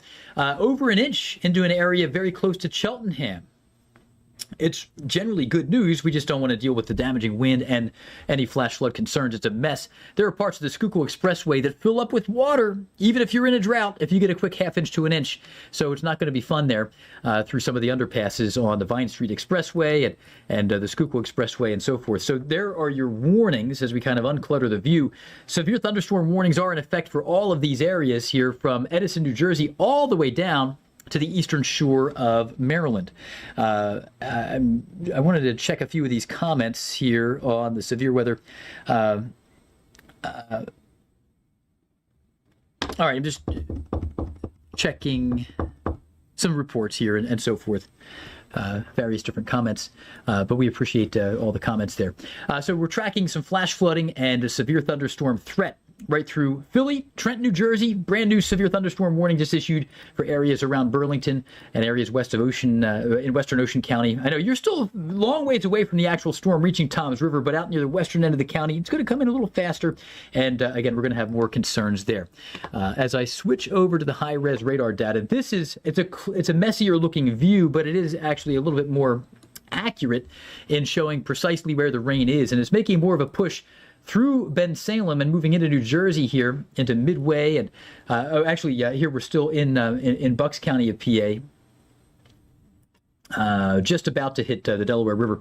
So the first raindrops are beginning to fall in western Burlington County, south of Ben Salem there, in the New Jersey side of the river. But the worst of this, strong straight line winds will be a big concern near Levittown, there in southeast lower Bucks County. All of Philadelphia facing a nasty storm soon. It hasn't yet reached Center City, though the gust front has moved through.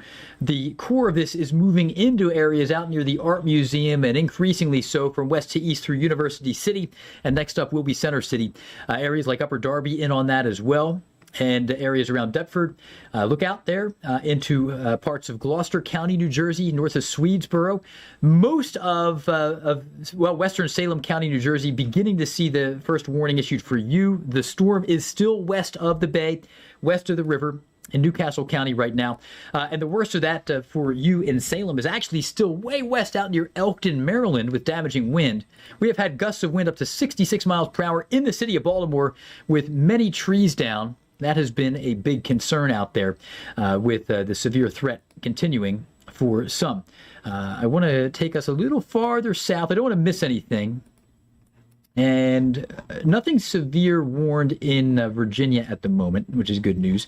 Nothing severe warned in Kentucky. We're getting conflicting reports among our chat here, and I don't want to be skeptical of anybody on the YouTube comments. There have been some bad actors in the past. Not necessarily on our YouTube chat, but there have been people in the past, even 10, 15 years ago, that have falsified storm reports just to stir the pot, including one that prompted a tornado emergency once in a memorably bad situation. So, we're a little skeptical. Sometimes YouTube can be an interesting place. There are, you get all kinds of things, and we don't want to be skeptical, but yeah, there's no weather data that would support anything in Kentucky right now that would prompt needing to take shelter in Kentucky right now, based on everything that we're seeing. So as we take a look at, and everybody has to make their own decision, we are all responsible for our own well-being as best we can. So you take shelter if you feel the need to, but I'm not seeing anything on radar in Kentucky that would suggest the need to do so. All right, into southwest Connecticut, Fairfield County, severe thunderstorm moving into an area between Reading and Bridgeport. Also east of Ridgefield, north of Wilton, a nasty storm is moving through that area into Bridgeport as well soon. Bridgeport, you're going to get some fragments of convection, but the main event actually is a little farther north, moving into an area near Wilton, Connecticut, and points north. It's actually right over Ridgefield and north of Wilton. So look out there in Stratfield and other areas. We have some non-severe, fairly disorganized storms moving through the area of Long Island. Slightly gustier one coming into Port Jefferson. We had one severe warning earlier. I don't see any severe reports out of Long Island yet, which is good news. But heading farther south, still, again, flash flood warning in Philadelphia. Mainly, I suspect there won't be a whole lot of basements that flood with this setup. This is probably more of a street flooding problem. Street flooding is going to be a big concern with this because of all the pavement. And there is enhanced runoff given the dry environment lately in Philadelphia. We are in a drought. We also have a flash flood warning in effect in the short term in Philadelphia. The rain's a good thing. We just don't want too much of it when you're traveling. All right, heading farther into northern Maryland, these are some nasty storms. One of the strongest that has my eye is ramping up in Elkton, and that's about to move right down I-95 in the area of western parts of Newcastle County, Delaware. So look out there, Newark and south now, storm ramping up as it approaches the northern neck of the Delaware Bay. Stay with us. All right, and thanks for being with us here on YouTube Live. And again, I don't mean to, we just want to be as useful as possible to the most people possible. So I'm looking through some of your comments here. Northeast Philly sky is like dark blue and hearing some thunder, but no rain yet. All right, I appreciate that. CSX 8817 Productions. It's a good report there from Northeast Philly. Somebody probably could be a rail fan. I don't know. CSX Productions. There are a lot of people who are they love train photography and weather. We interact with a couple of you in Ohio are into that big time. It's cool. It's a cool thing there. I don't know what the crossover is, but I'm on board. I'm on board. So the rain is going to reach you very soon there in the great Northeast, in Northeast Philadelphia. And it's already impacting some Northeast Philly neighborhoods. It depends on where you are. If you're up near Ben Salem, you're already seeing it. Other areas closer to the river, south of the Holmesburg neighborhood, that may be where you are, or south of Frankfurt, you're just about to get into it. Yeah, far Northeast Philly is getting hammered there. I agree with that there. Mismanaged time. All right, it's a good name. I can relate to that, as my coworkers would probably agree. But heavy thunderstorms moving into parts of Philadelphia. The worst of this in Philly is far northern parts of Northeast Philly, and then also into University City, just west of Center City. Nasty storm here. I don't know if this University City label will pop up for me. It's kind of a neighborhood reference, but I like on our map when you zoom in real tight, you can actually see the city blocks there, like it's baked into the relief of the map. But the nasty storm, it's just about to hit Center City, Philadelphia. Look at the view in Northeast Maryland right now, and also Elk Mills with heavy rain coming down, but low visibility in Northeast Maryland. The northeast corner of the Chesapeake Bay getting hammered with some very heavy rain.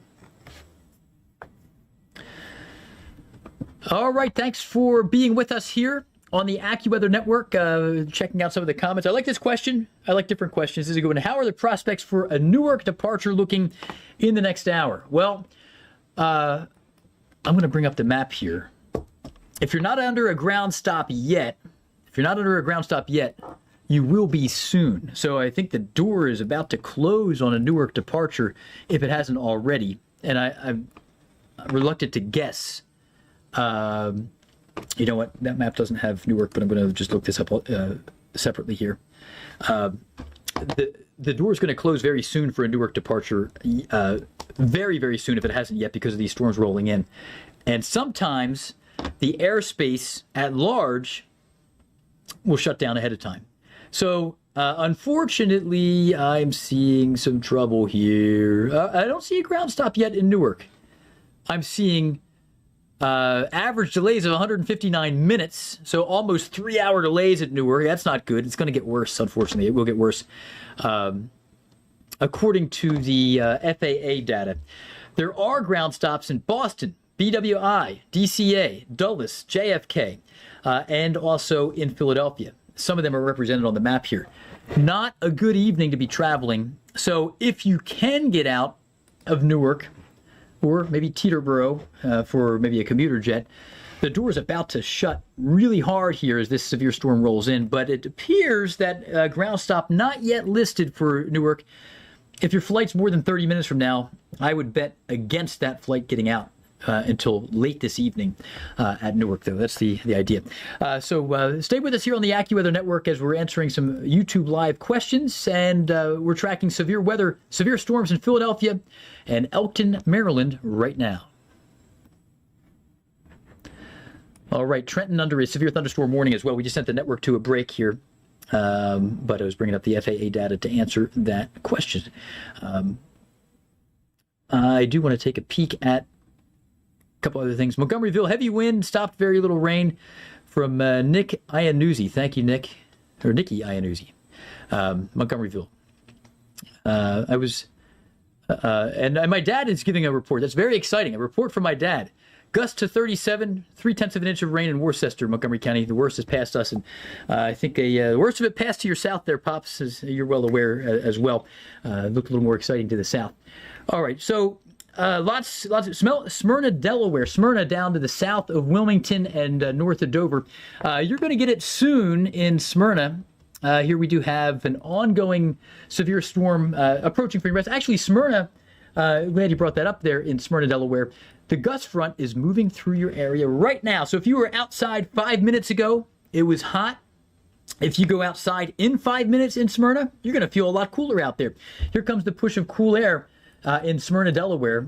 And I'm going to just, I don't want to draw commit to a full cold front because this is not the cold front yet, but it's a gust front. So I'm going to break some rules and just draw kind of a dashed line. This may not be up to AccuWeather standards, but to communicate the point, the storm complex, the squall line, is kind of manufacturing its own small scale cold front, and that's what's moving through your area. And what we've seen with this, the severe storms, if you look out at like the 30,000 foot view, it almost looks like the storms are just moving east and sliding east, and that's it. What you're actually seeing is different generations of storms, almost like descendants of previous storms, as storms develop and they fire off, and then again, storms become intense and severe, and then they send the gust front eastward, and then new storms fire up, and they get severe. And then they help to reinforce that eastward push of the gust front, and then new storms fire up, like this guy over southeastern, was that Gloucester County? Is that Gloucester? South of Gloucester. That's eastern Salem County, New Jersey.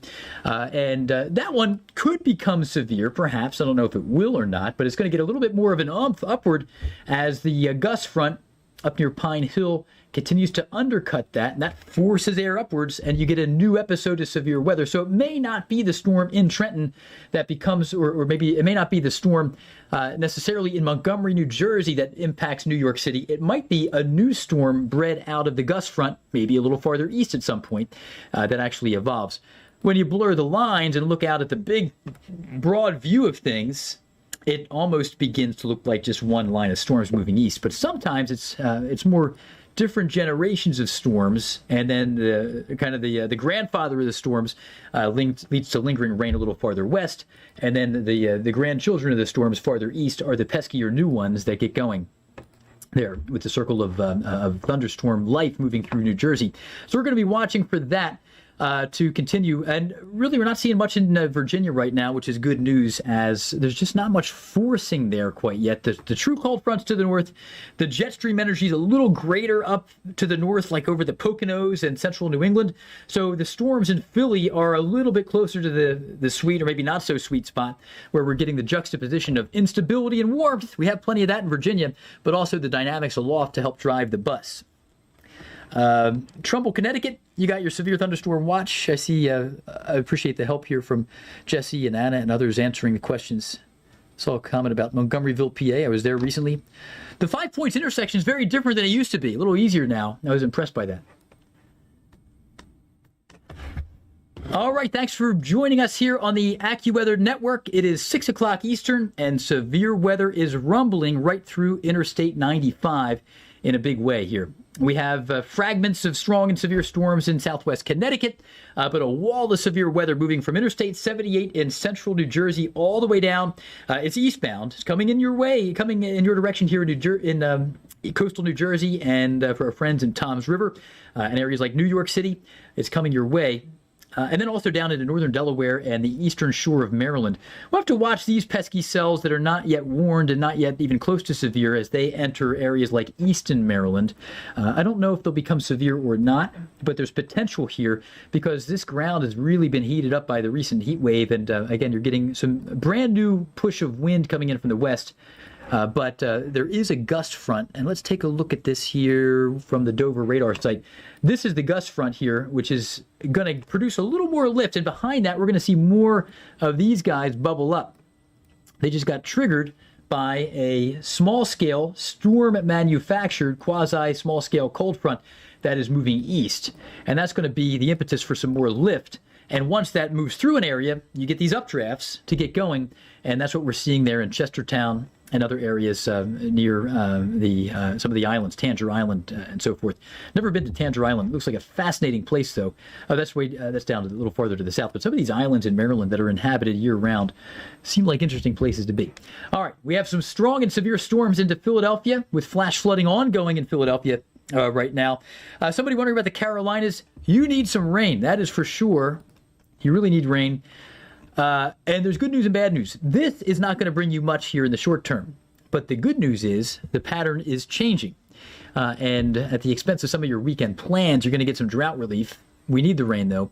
And there are water restrictions in Charlotte where you can't, if you're in the city limits of Charlotte, my understanding is you're not permitted to water your lawn, not permitted to wash your car right now in your driveway. You have to go to a commercial car wash. And there are water restrictions even preventing people from filling their pools there. There's a beach on Lake Norman, north of Charlotte, that is closed because of the low water levels there. So we need some heavy rain, and this is not going to do it for you in North Carolina. But we were talking to Bernie earlier, and I agree, looking at the next week and a half in the model world as well, the pattern is more favorable for rain in North Carolina soon, beginning late this week into the weekend. Overall, strong and severe thunderstorms continue into the Delaware Valley, and this is the main event. I'm going to bring up the high-res radar data for Philadelphia. This is out in Mount Holly, New Jersey. And we're dealing with some heavy rain in South Philly, all the way, nasty wind as well. South Philly up into Center City. Turning the reports on DeVault, PA, that's in Chester County. Down trees, southbound, Swiss Lane and Hollow Road, traffic disruption. Well, there are going to be a lot of traffic disruptions tonight. Lower Pottsgrove, trees down around Limerick. That storm was pretty nasty as it moved through the Limerick-Pottstown area. Douglas Township up in Lower Berks, wires down. And right now, the greatest risk of severe weather is moving through Penn's Landing right now and moving into areas around Haddonfield and Camden itself. In the Camden, Cinnaminson, New Jersey, you're seeing some strong wind picking up there near Palmyra. If I were to highlight one specific area where the wind is likely to be even stronger than elsewhere, I want to get rid of the arrow. I'm going to turn this white so you can see it perhaps a little better.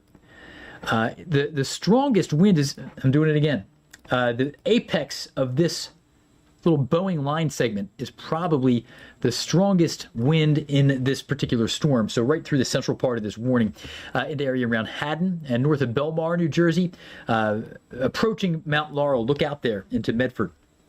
That's likely the strongest wind. If we were to, and this is going to give us a pretty good measurement because the storm is coming head on. So the base velocity, it's coming directly west to east toward the radar site. So this is going to give us a pretty good measure of that wind directly west to east. 44 miles per hour, not terrible, but there's potential for slightly stronger than that with the brief gusts of wind with the actual leading edge of this. So we'll have to keep an eye out for gusts of wind up to around 60 miles per hour. Trenton, New Jersey, nasty storm for you. Mel, could you repeat that? I'm sorry. Okay. All right, we're going to go to Anna just in a brief moment here. But Trenton, New Jersey, the teeth of this storm. You've been hearing about severe weather on Wednesday for several days in Trenton. This is it, the next 15 minutes. Trenton getting walloped by a severe thunderstorm right in the heart of Mercer County, the capital city of New Jersey, in the heart of the Garden State. We're looking at a severe thunderstorm moving right through Trenton, and this is it, the worst of the storm, the next 5 minutes in Trenton, but the next 15 for the greater Trenton area here, facing this storm. Heading farther north up into Hillsborough there, we're looking into Somerset County of New Jersey and western Middlesex, the storm getting closer, an increase in damaging wind potential into Hillsborough and approaching Edison.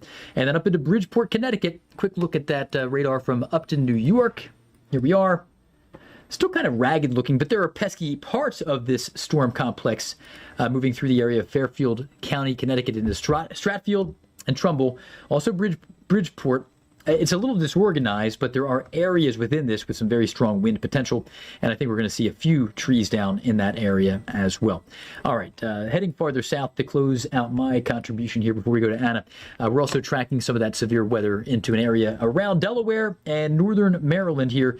Cecil County, Maryland, still nasty storms, but the worst of this is moving right through Cecil and now into Newcastle County, Delaware, up against the bay. And I don't know where you could argue the Delaware River ends and the bay begins. It broadens out here, but in that area, along the area where the river bleeds into the bay, we're looking at some severe wind.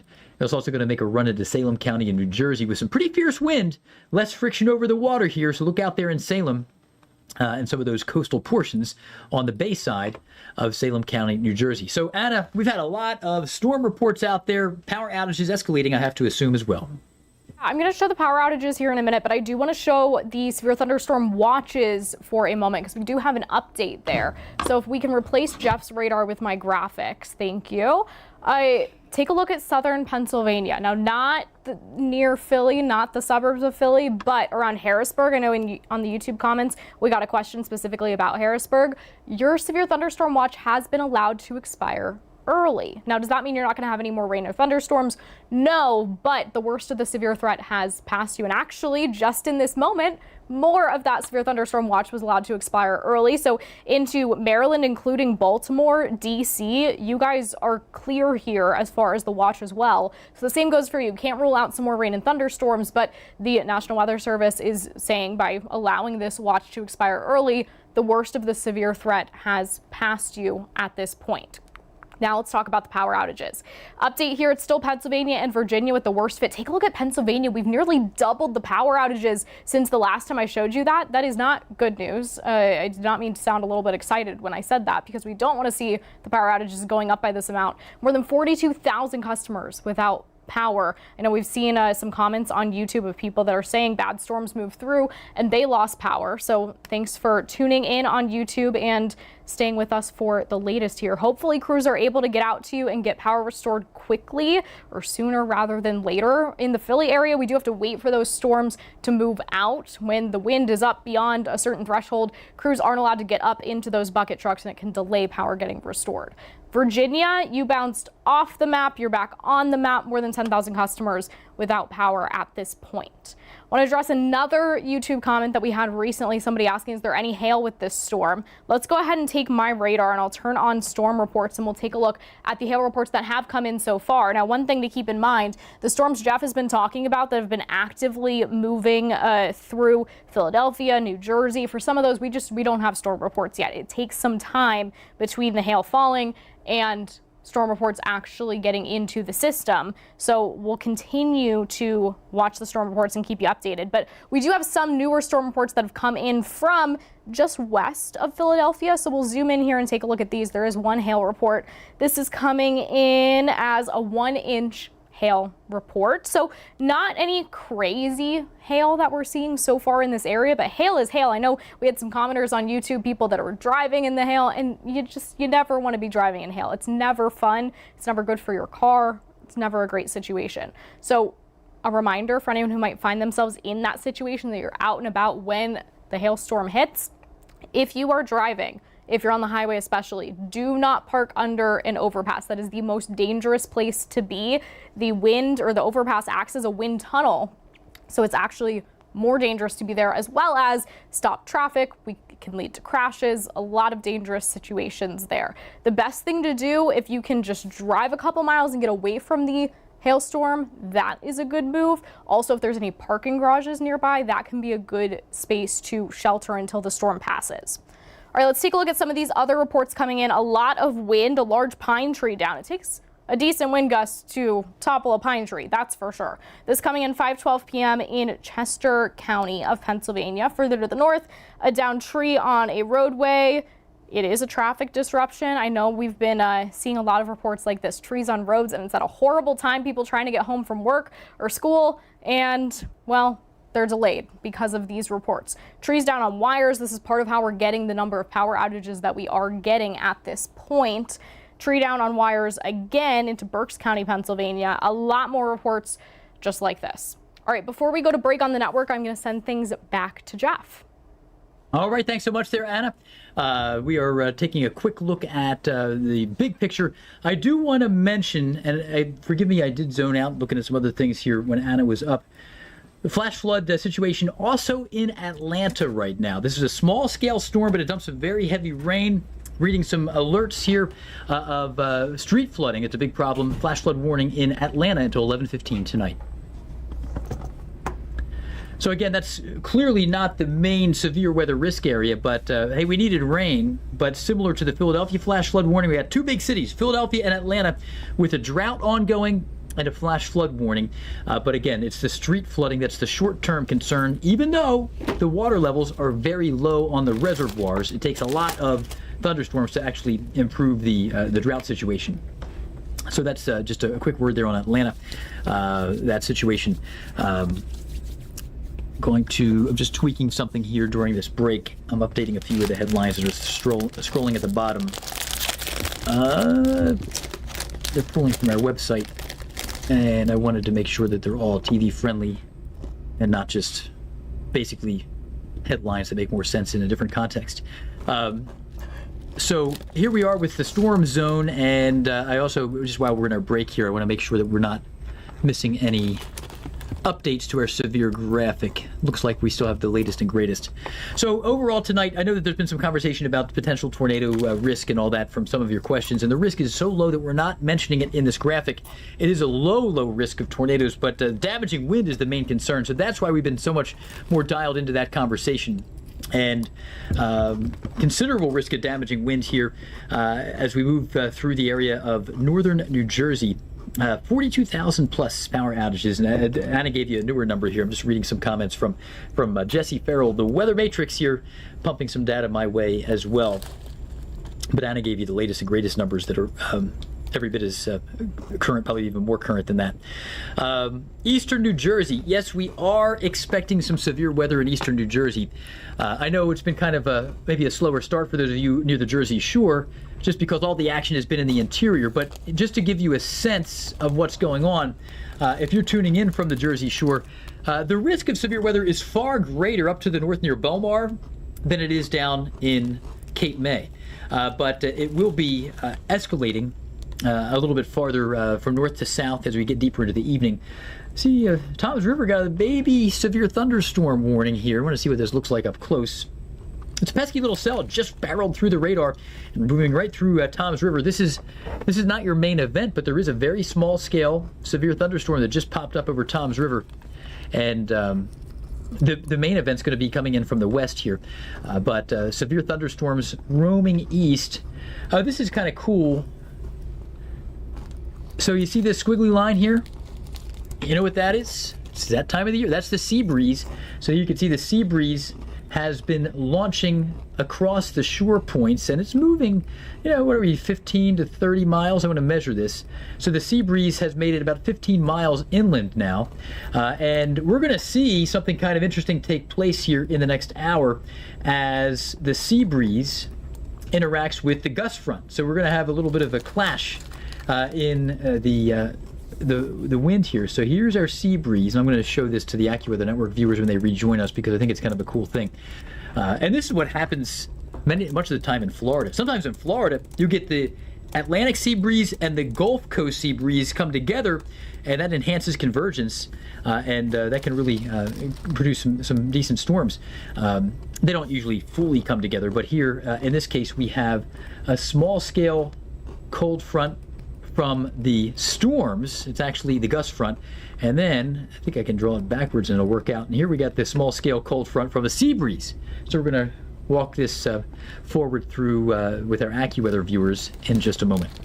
You're coming back in 4 seconds. All right, thanks for joining us here on the AccuWeather Network. I wanted to point out, I was just talking to our friends on YouTube, something kind of interesting taking place here in New Jersey. You can see, watch this, I'm going to draw the squiggly line. What do you think this thing is? I'm not drawing it totally faithfully here, but you see that little squiggly line? What do you think that is? That's the Seabreeze. It's that time of the year. We had a hot day. There's not a whole lot of ambient wind flow over coastal New Jersey outside of the Seabreeze circulation. So we just measured, it's about 15 miles that this has traveled inland. The Seabreeze has gone about 15 miles inland now. And what's this guy? See this? This is a squiggly line.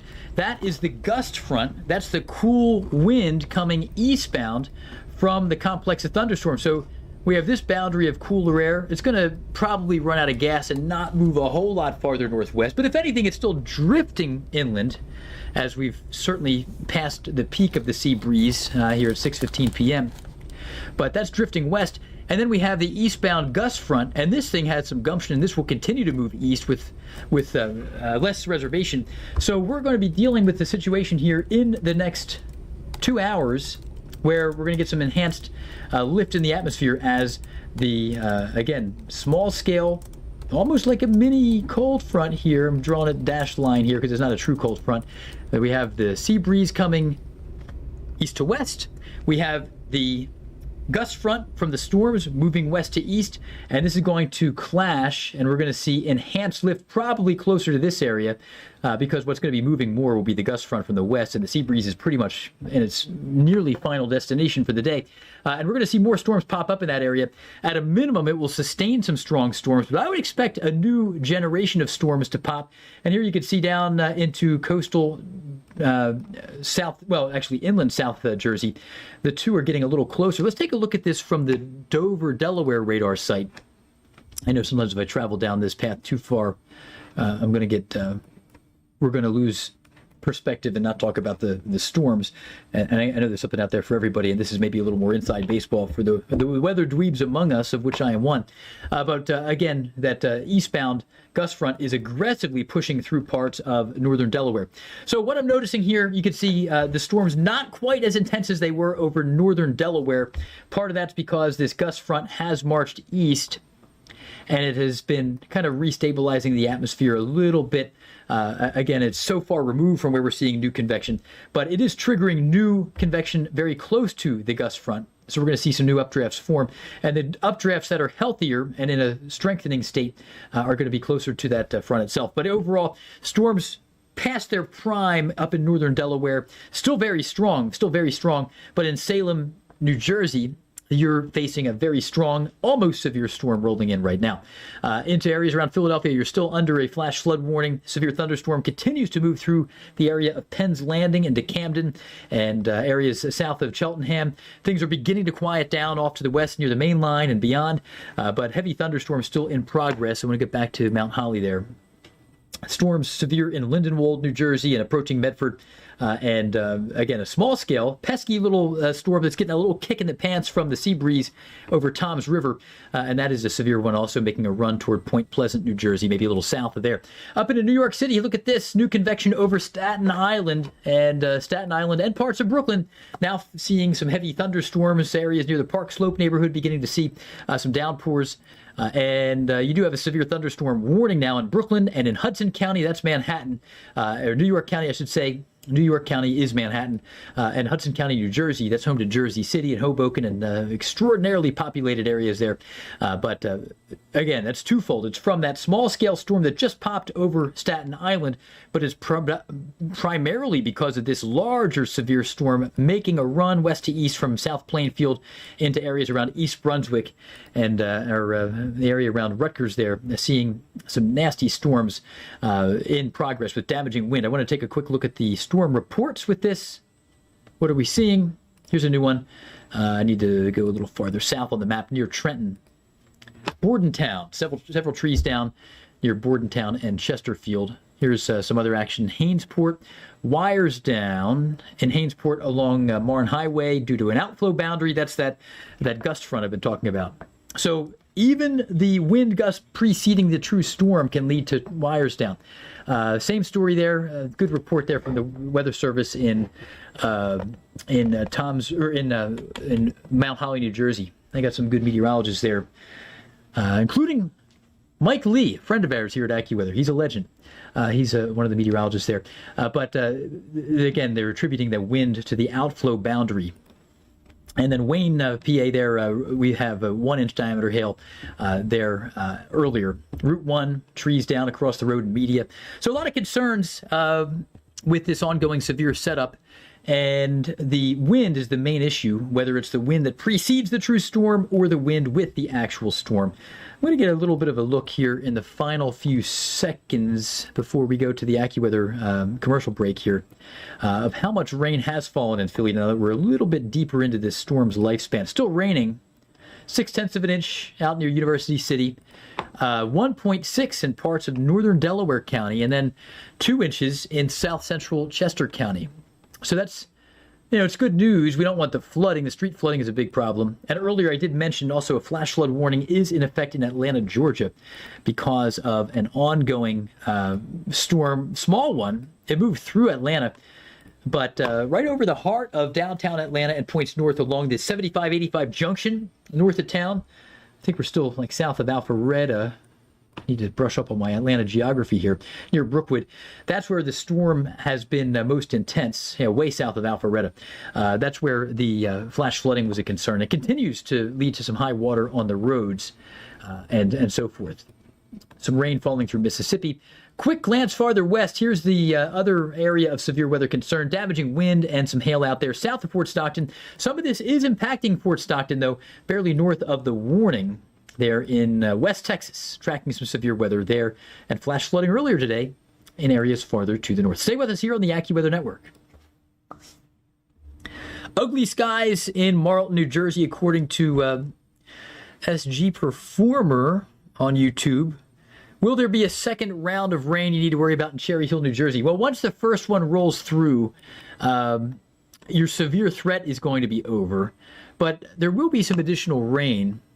And I want to bring up the high res. I'm going to bring up another product. We got a tough weekend forecast. I just cut a social media video earlier about how we are going to see a tremendous drop in temperature behind this, and there will be some rain as well as we move into the holiday weekend, which is tough because we had such great weather here while many of us were locked into the cubicle. Here is future radar.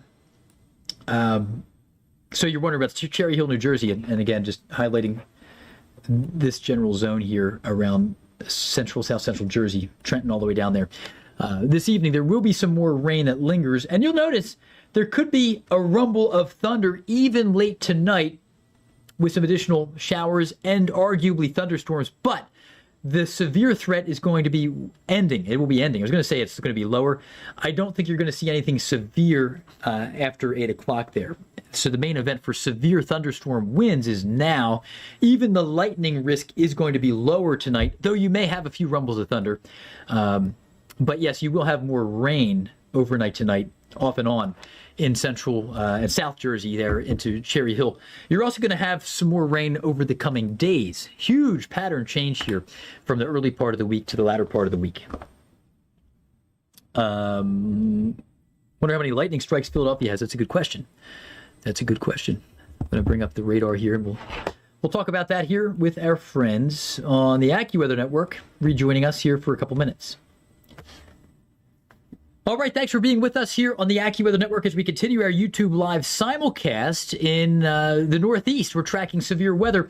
I'm going to pull the map out a little bit. Strong storms from southern Connecticut and all the way down into parts of West Virginia. We've had a small-scale storm that dumped some heavy rain even in Atlanta, Georgia today that brought some localized flash flooding for the evening commute.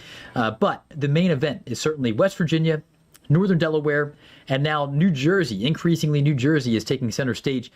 Somebody on our YouTube live feed on Facebook here, or on YouTube, I should say, just asked how many lightning strikes happened in Philadelphia. Now I'm going to turn the lightning on and the lightning counter. So over the past, and again, I need to brush up on, full transparency, I need to brush up on what time window this is. It may be a 30-minute window, but Kayla Schuster, meteorologist Kayla Schuster, may have more information on that, so I'm going to ask her that. We've had 968 strikes overall. You'll notice the greatest concentration of them overall, the two hot spots, arguably the third hot spot, up into areas east of Trenton and also approaching the New York Metro, coming into the Edison, New Jersey area. And then the third spot is south of Philadelphia. But as we loop this, that was a lot of lightning in Philly. Lots and lots of lightning out there. And somebody asking, the Mellerts are wondering, is Reading, PA safe? Yes, you are. The severe threat has decisively ended in Reading, PA.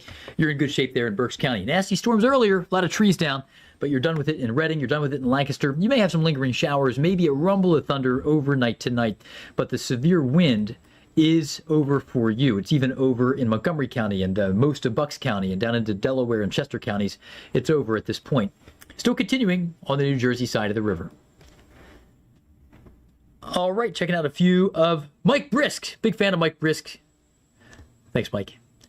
Mike's our VP of design here at AccuWeather. He's great. He's got a great story. All right. I think that some people are asking how fast are the winds. We are dealing with some winds that are still around 60 miles per hour in some spots here. Overall, in Medford, New Jersey, I don't have numbers for all of you, but I can bring up numbers here in just a minute. A lot of trees and wires down. A lot of the first reports that get filed sometimes are more about damage. There is a numerical report here. Fells Point, Maryland, earlier. This is back at 4:39. 66 mile per hour gust. It's pretty nasty stuff. And it went right through Baltimore. Took out a lot of trees in the city. But by the numbers, let's go back to the graphics. There's your risk area. And, we could do this. I don't know if I can do 24-hour. All right, I could do regional 24-hour. Here's the current wind speed. I think this is going to be underwhelming because in reality, with a thunderstorm, the winds, this is underwhelming.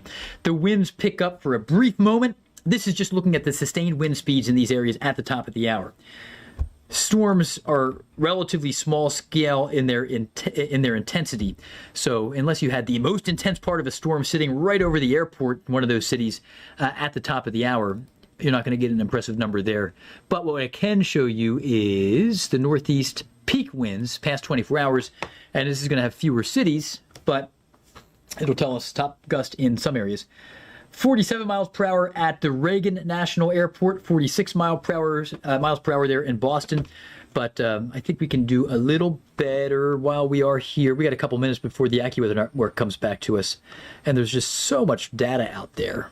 So I'm going to read some storm reports to you.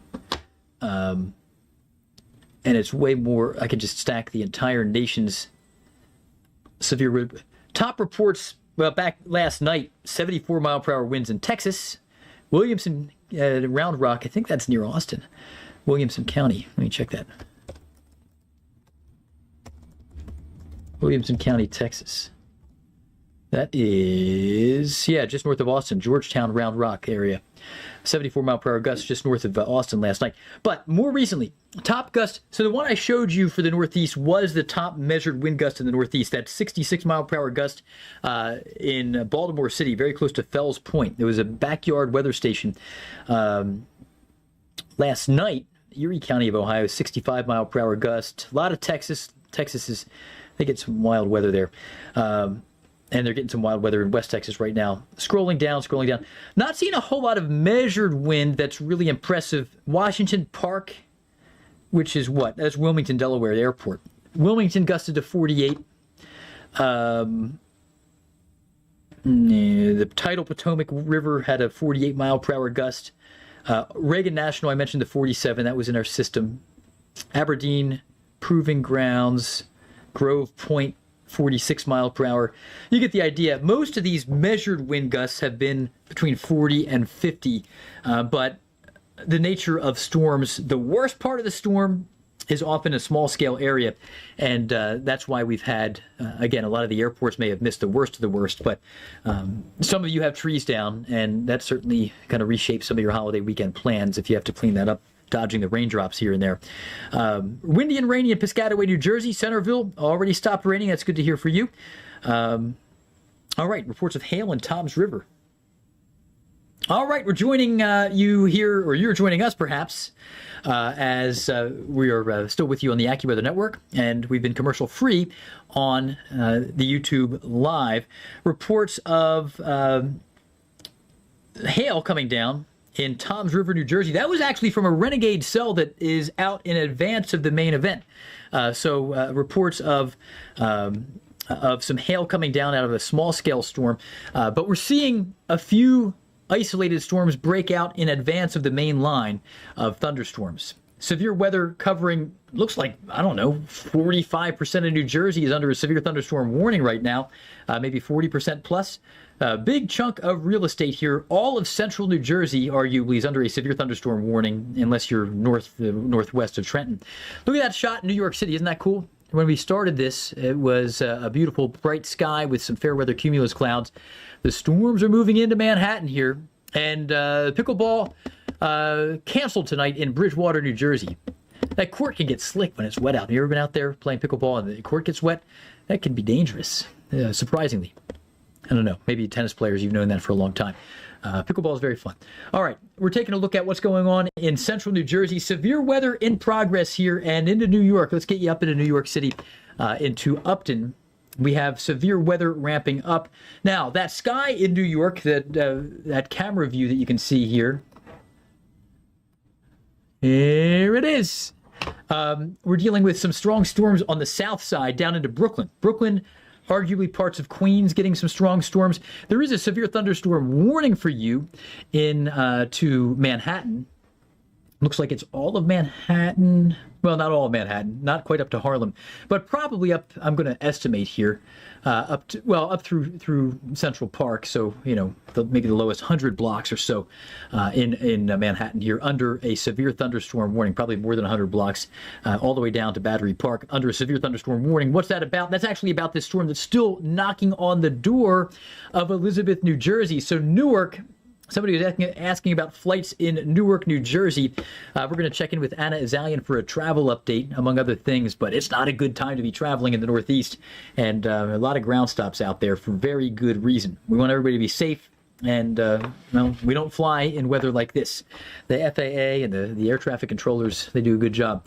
Overall, areas around Rahway, New Jersey, severe storms rolling through your area. Damaging wind is the main concern. So for Brooklyn and Staten Island, and Manhattan and Hudson County, New Jersey, Essex County, New Jersey, Union, Middlesex County, all those areas, eastern Somerset County, New Jersey, severe storms moving through your area. Frankly, it's ending in Somerset County, but it's ramping up there in areas along and east of I-95 as we get into the area approaching New York City, northbound.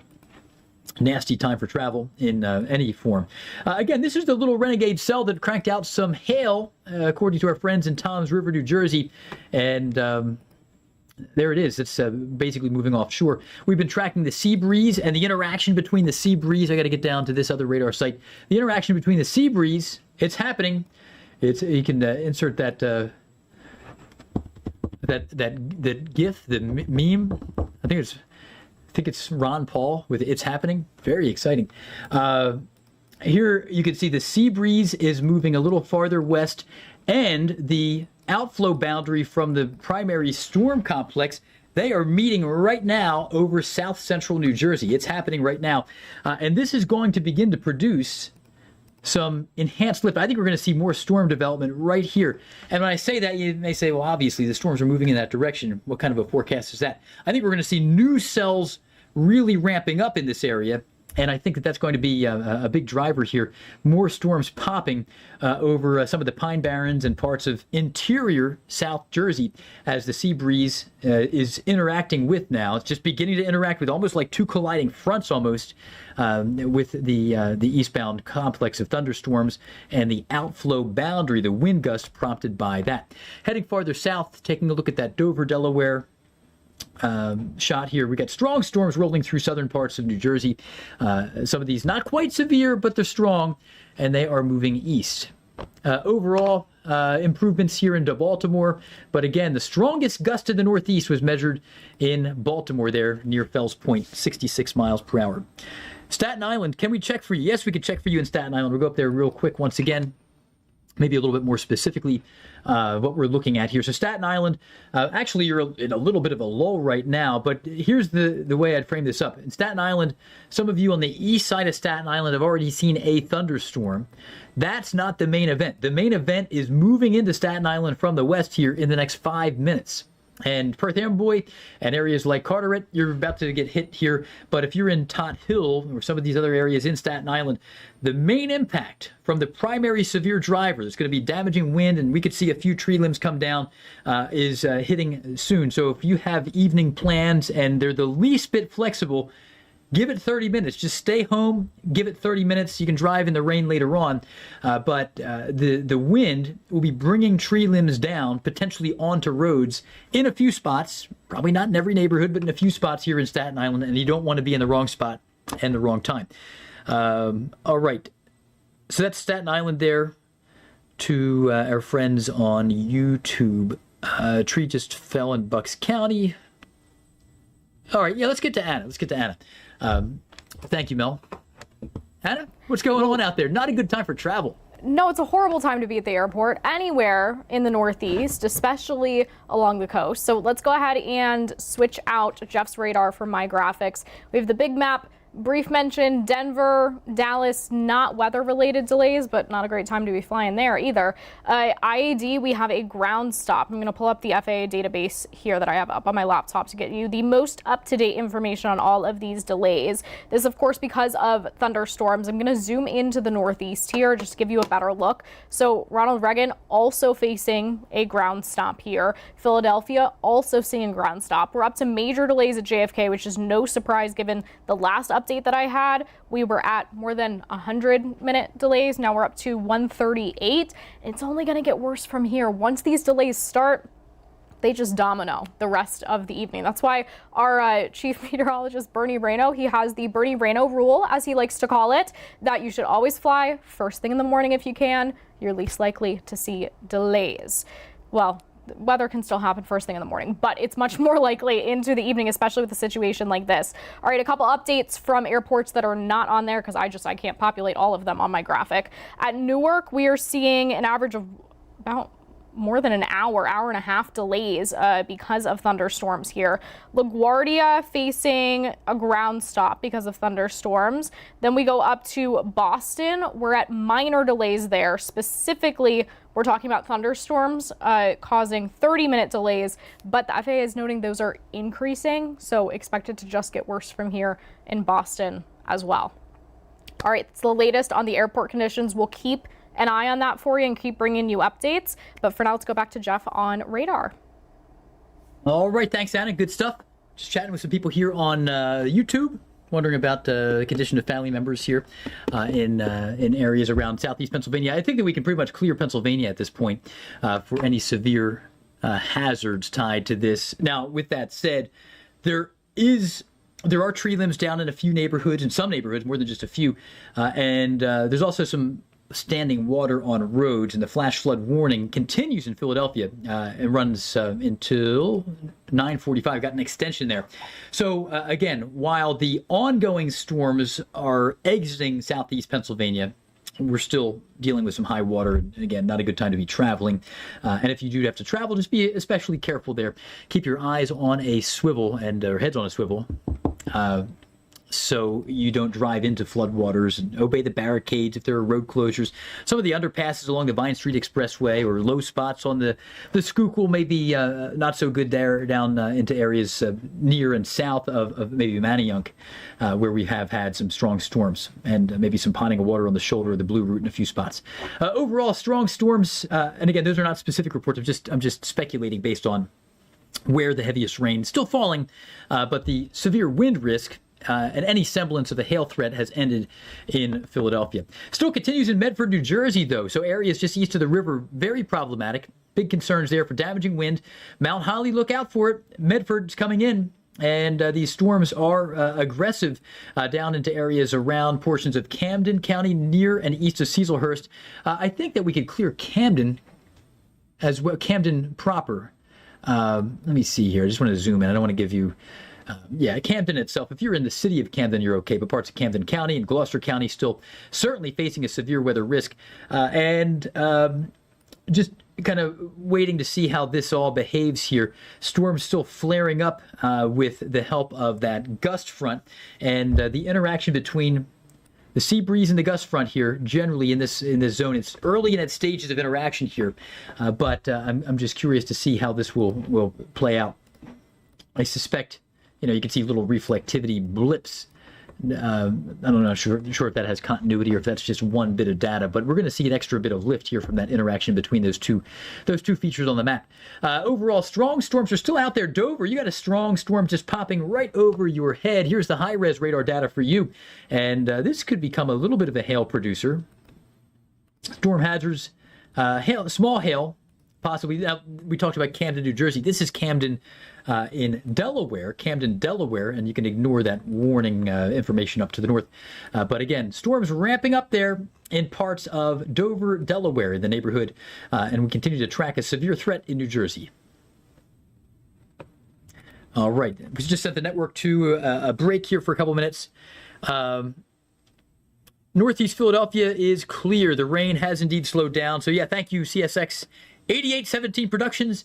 That is the case. Northeast Philly, the severe threat is over for you. Still some rain. I wouldn't send the kids back outside yet. There's still lightning around. There's not much buffer there, but the severe threat regarding new wind for you or hail is ending in Northeast Philly. You're still hearing some of those rumbles of thunder up near Ben Salem and Levittown there in Lower Bucks, with some gusty storms still moving through that area. Let's get up into New York City here, the biggest city in the country, facing a severe threat, escalating now. And we have this flaring up in a big way right over Brooklyn, the south side of Brooklyn. Here we are. We're going to have to lean into this pretty hard with the AccuWeather Network rejoining us in a few minutes. With the severe threat ramping up. So from Park Slope south to Coney Island, nasty storm in progress in Brooklyn. And those of you who I was just talking to on the chat earlier, interacting with a few of you in areas around Staten Island. The main event's moving in now. I know you had the appetizer, that's through, but the main severe thunderstorm is moving across the river now and coming in from the west, from New Jersey into Staten Island right now. For Manhattan and up into Hoboken, Union City, you're going to be clipped by the northern part of this. You are under the severe thunderstorm warning. You can tell from my tone, it's going to be a little more intense near Battery Park compared to up near Central Park. But again, farther north, not even a warning for you at the moment in Clifton. Real messy looking storms over Nassau County and western parts of Suffolk County there in Long Island. I just want to peek at these two cells. They both have little hooks. I don't think we're going to find anything too scary out of this, but I don't want to. I want to make sure we're looking over, underneath every stone here. We're okay. No obvious rotation. Sometimes just little curly cues on storms make me wonder, and you just have to. But there's no support for tornadic threats when we look at the velocity scan there. We're getting a pretty good look at these cells, 15 and 27 miles from the radar site there, marching east. But they are going to be gusty little squalls and thunderstorms coming right down the spine of Long Island. So from Hempstead to Islip and points north up into Brentwood, look out there. Comic as well, or maybe Comac, and some of you are probably throwing things at the screen saying you're pronouncing it wrong. A nasty storm also, not quite severe, but is making noise over New Haven, Connecticut. This storm had brought some trees down on I-684 near Sawmill River Parkway up in Westchester County of New York. This is a bad timing for the evening commute in some of these areas off to the west.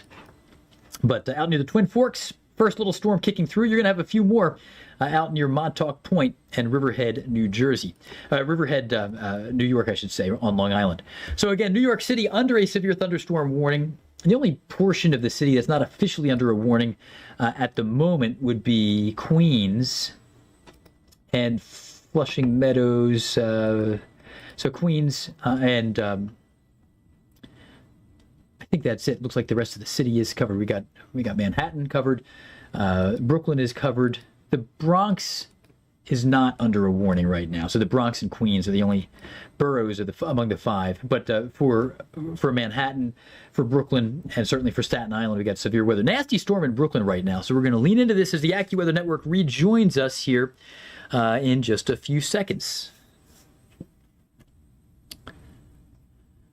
All right, we're keeping a close eye on New York City, just talking to some of our friends on YouTube. Somebody saying heavy rain, high wind, and hail, reporting hail in Brooklyn, New York. I believe it. I don't doubt that for 1 second. Here we are in Brooklyn, areas from Park Slope all the way down to the coast there, facing a nasty storm, and it's also ramping up down into southern parts of Queens as well.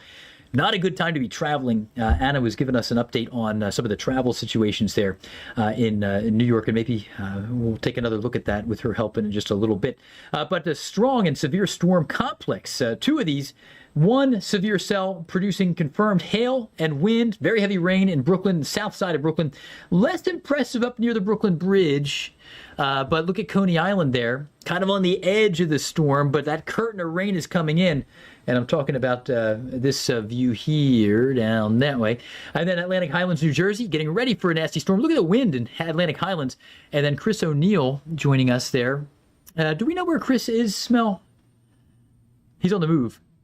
D.C., okay. Chris O'Neill down in Washington, D.C., where he's on the move there after some storms have been, they hit Baltimore much harder than D.C., but we did have some issues in D.C. We'll head down that way in a little bit. Strongest storms, severe storms in progress, moving through Union County of New Jersey and Middlesex County, Monmouth County, Sandy Hook there, about to get walloped.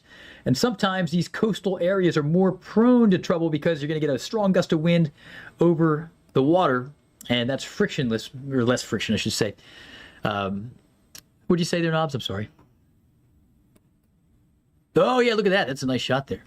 Very nice. So now we are in, that's the Empire State Building, so we're in Midtown Manhattan, and I'm trying to interpret the view. I don't know with certainty which direction we're looking. Yeah, I'm not positive exactly where the camera's mounted and so forth, but I don't seem to see the financial district in view. So we're in Midtown Manhattan, obviously, and that's the edge of that storm. That's the edge of the storm. And overall, just a nasty setup here. If you're in Manhattan, the lower numbered block you're in, the heavier the storm will be. So if you're down in lower Manhattan, down near Battery Park or the financial district, you're going to get hit harder than somebody who's in Times Square. If you're in Times Square, you'll probably be hit harder than somebody who's up in the triple-digit blocks up near, in fact, up in the Bronx, we're not even under a severe thunderstorm. We're up in Harlem, I should say. We're not even under a severe thunderstorm warning, I don't think. I want to, yeah, you can see at least now areas just south of Harlem under a severe thunderstorm warning. So Harlem's kind of the edge of the official warning. And I would agree with that. I think that's pretty well handled. But again, the core of this storm is going to wallop lower Manhattan. Lady Liberty may be facing some lightning at times. She's been hit many, many times before and will be fine. But overall, severe weather ramping up here. I'm going to bring up the storm hazards as well, because we did have reports of hail in the area of Brooklyn. I suspect small hail. You can see there's a brief little pixel just offshore when the storm was down below the Staten Island coastline, when we actually had a little flare-up of hail, but generally small hail into areas around Brooklyn right now. And again, your results will vary. These are such localized things that vary from mile to mile. Down into coastal New Jersey, you're getting into it again. This is kind of what we were hinting at. You can see the interaction between the Seabreeze and the gust front. If you look at the storms that are flaring up the most right now, they're not actually the storms that moved in. They were sparked by storms that moved in. Let me show this to you way better with closer radar. You can see new development here. It didn't really translate east. It's more popping up near Howell, New Jersey. And we're getting new convection into an area. It's not sliding, it's developing over your head in areas near the Pine Barrens and points west. And we may see a little bit more of a firmer interaction here as the eastbound gust front just kind of picked off the westbound Seabreeze near the Atlantic City airport. Speaking of airports, Anna, if you're available there, not a good time for travel here in any part of the Northeast. We've had a lot of major flight delays. I'm on the move. Nasty night out there. And I know that you're working on all kinds of different things there, but we're seeing a lot of delays. And I think maybe in our next update, we could go over to Anna to talk about, maybe at 54 after the hour, we could talk about some of the ongoing delays, because this has been a big, big problem. In fact, I don't want to steal her thunder, but some of the numbers are impressive, at least on flight radar, I'm sure, for flight cancellations today. The number of actual warnings is coming down, which is good news, but it's a tremendously highly populated area. These 4 warnings from New York into South Central New Jersey may have more population, and do have more population, than entire states in the Great Plains. So from a human impact standpoint, you might say, well, we got a few warnings. The other day we had all these tornado warnings and whatever else. But this is a higher impact when it comes to the number of people being negatively impacted by the weather. And a quick look farther west here into West Virginia. We're tracking still some strong storms near Flatwoods. And a quick look this way. These are still severe storms. Don't want to neglect these along Interstate 79 and pulling east. Look out there near Buckhannon. You may have another storm. And heading farther south into Oak Hill, man, that storm died hard. Now, it is entering a zone where there's poor radar coverage. There's a little slice there where you can see that this piece of the pie is missing because of some obstruction in the radar. I don't know if it's a hillside or building or so forth. It may get sampled a bit better once this emerges here. But overall, storms, flaring up. Hey, we got a flash flood warning here into, this would be Owen Grant, Pendleton County, Kentucky, and then into western Bracken County as well, with an ongoing flash flood situation in the northern fringe of the Bluegrass region east of Interstate 75. So we're going to send our AccuWeather Network viewers to a break here momentarily as we close with a quick look at West Texas. But coming up, a look at some of the tremendous travel impacts from this storm.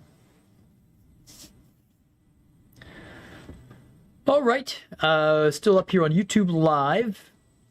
All right, I see you're on the border between Brooklyn and Queens, and somebody expressing that they are scared. We don't want you to be scared. Honestly, we do not.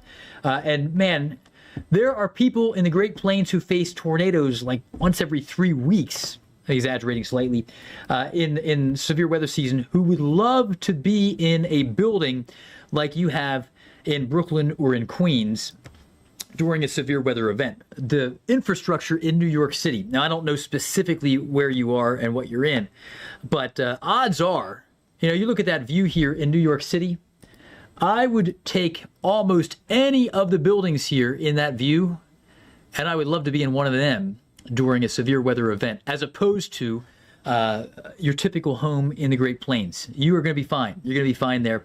You're near the Queens and Brooklyn and Queens border there between those two boroughs. You're going to be just fine. But here's the thing. Stay inside and avoid the windows. And that's why I can say with confidence you're going to be fine, because you are in a larger structure most likely. Even if you're in a single family home in one of the neighborhoods there in Brooklyn or Queens, even if it's not in a skyscraper, and I realize that some people in other parts of the country assume that everybody in New York's in a skyscraper. Tons and tons of regular single-family homes in countless, too many to even count, New York City neighborhoods in Brooklyn and Queens, and in many, many other areas here that, they're not skyscrapers. But still, you're going to be fine as long as you just stay inside, avoid the windows. You got heavy rain. There's a lot of lightning out there. And just stay in the interior part of your home, in the middle of the living room. You're going to be in a better spot there. I know there's a lot of lightning. It's on the way east. In 30 minutes, it's going to be much quieter there in Brooklyn and Queens. All right. Thanks for being with us here on the AccuWeather Network. We're talking to some friends in New York City, expressing a little bit of concern. Lots of lightning there in Brooklyn and Queens. Just a good time to stay and avoid your travel plans. If you had to travel and you can postpone those plans, wait for it. Maybe the subway is a good place to be, but you don't want to be out walking around on the street with all this lightning. And again, the subway is probably one of the better places to be as long as there's no flooding. That could be a mess. But we want to take a look at some of the travel impacts out there. And if we can, let's head over to Anna, because Anna, this is a tough night for travel, especially by air. It sure is. I know you were asking about the delay and cancellation numbers. I was listening. I have them up now. We can talk about them. FlightAware, within the U.S., we're talking about delays today, 5,480, cancellations, 801. But the numbers, they're just going to keep going up. Take a look at the airport delays. Denver, that's not weather related, so we're going to kind of push that to the side for now. But anyone who might be flying over that way, now you know.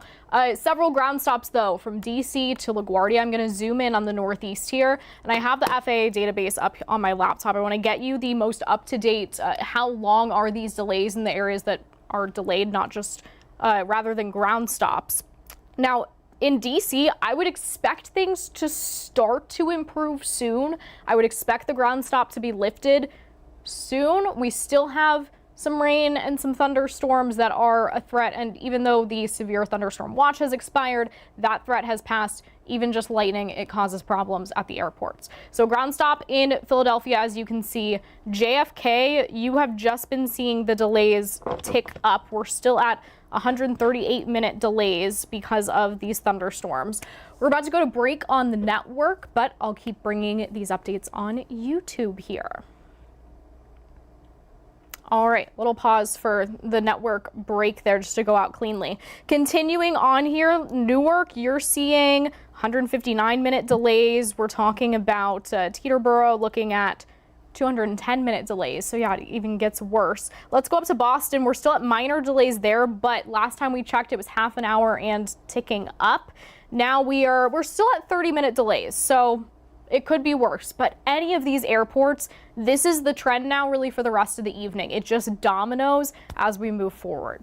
Now, before we go back to Geoff, one other update I have for you. The power outages. Virginia, you're back off the map. Good news for you. Pennsylvania, still 47,500 customers without power. New Jersey, you are now on the map. I know I was talking with someone in the YouTube comments about concerns the power could go out in New Jersey. I said, certainly likely because of the wind that we're dealing with this system. And now we're at the point of widespread power outages in New Jersey, 15,000 plus customers without power. So we'll keep an eye on this. So far, wind certainly has been the prominent threat with this system and with these storms moving through. That's the #1 storm report that we've gotten so far.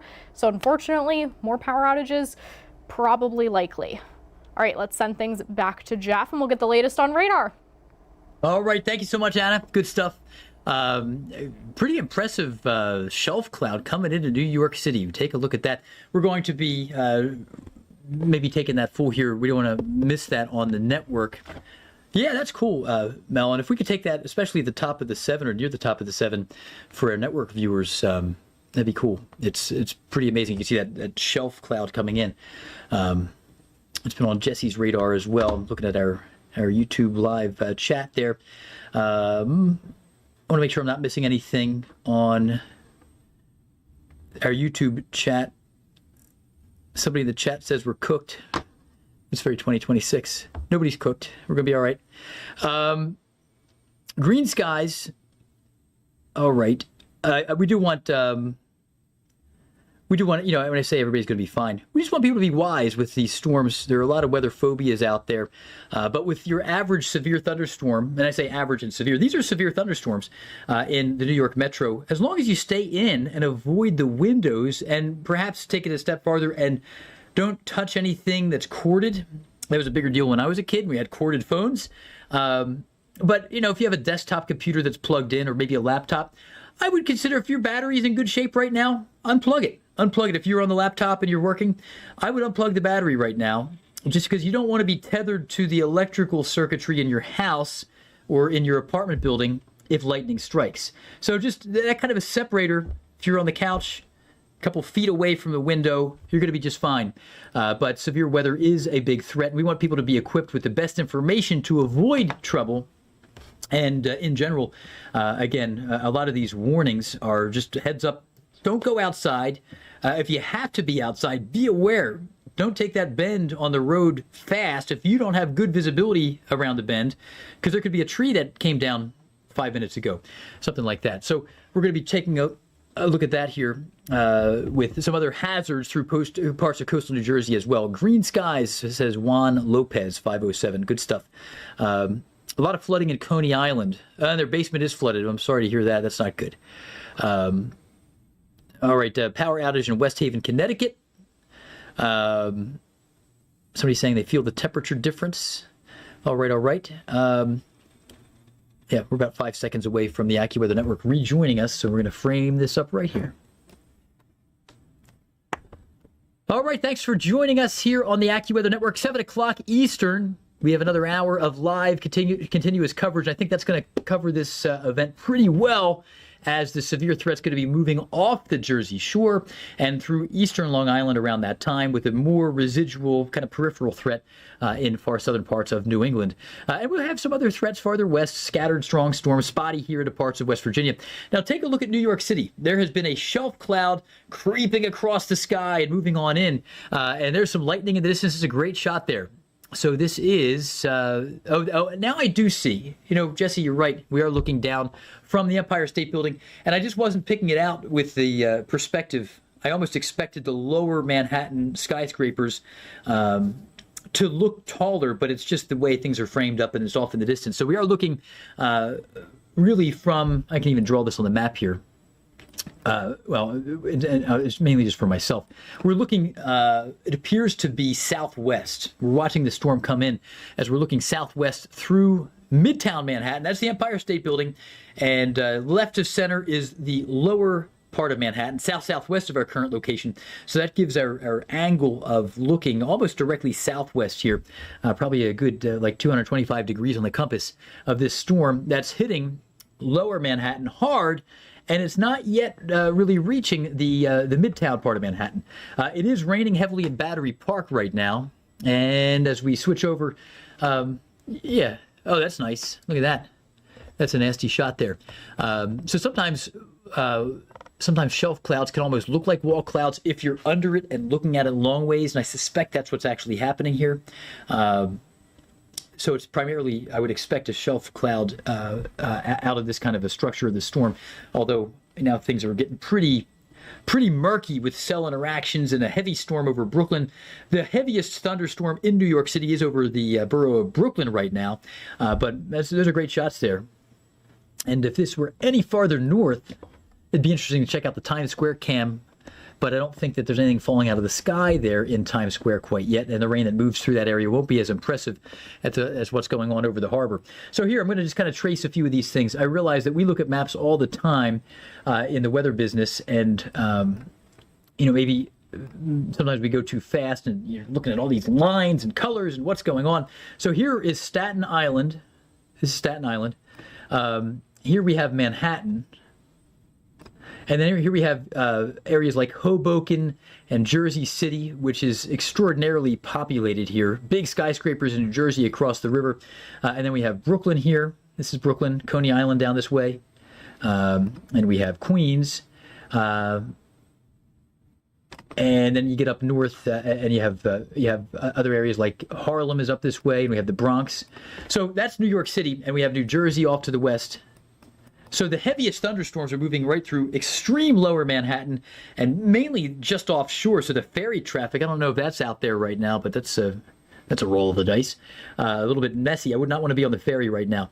And down into Brooklyn, looking nasty. Air travel halted in these areas for good reason. Anna was telling us about many 800 plus flight cancellations. We may get an update on that from her in a little bit.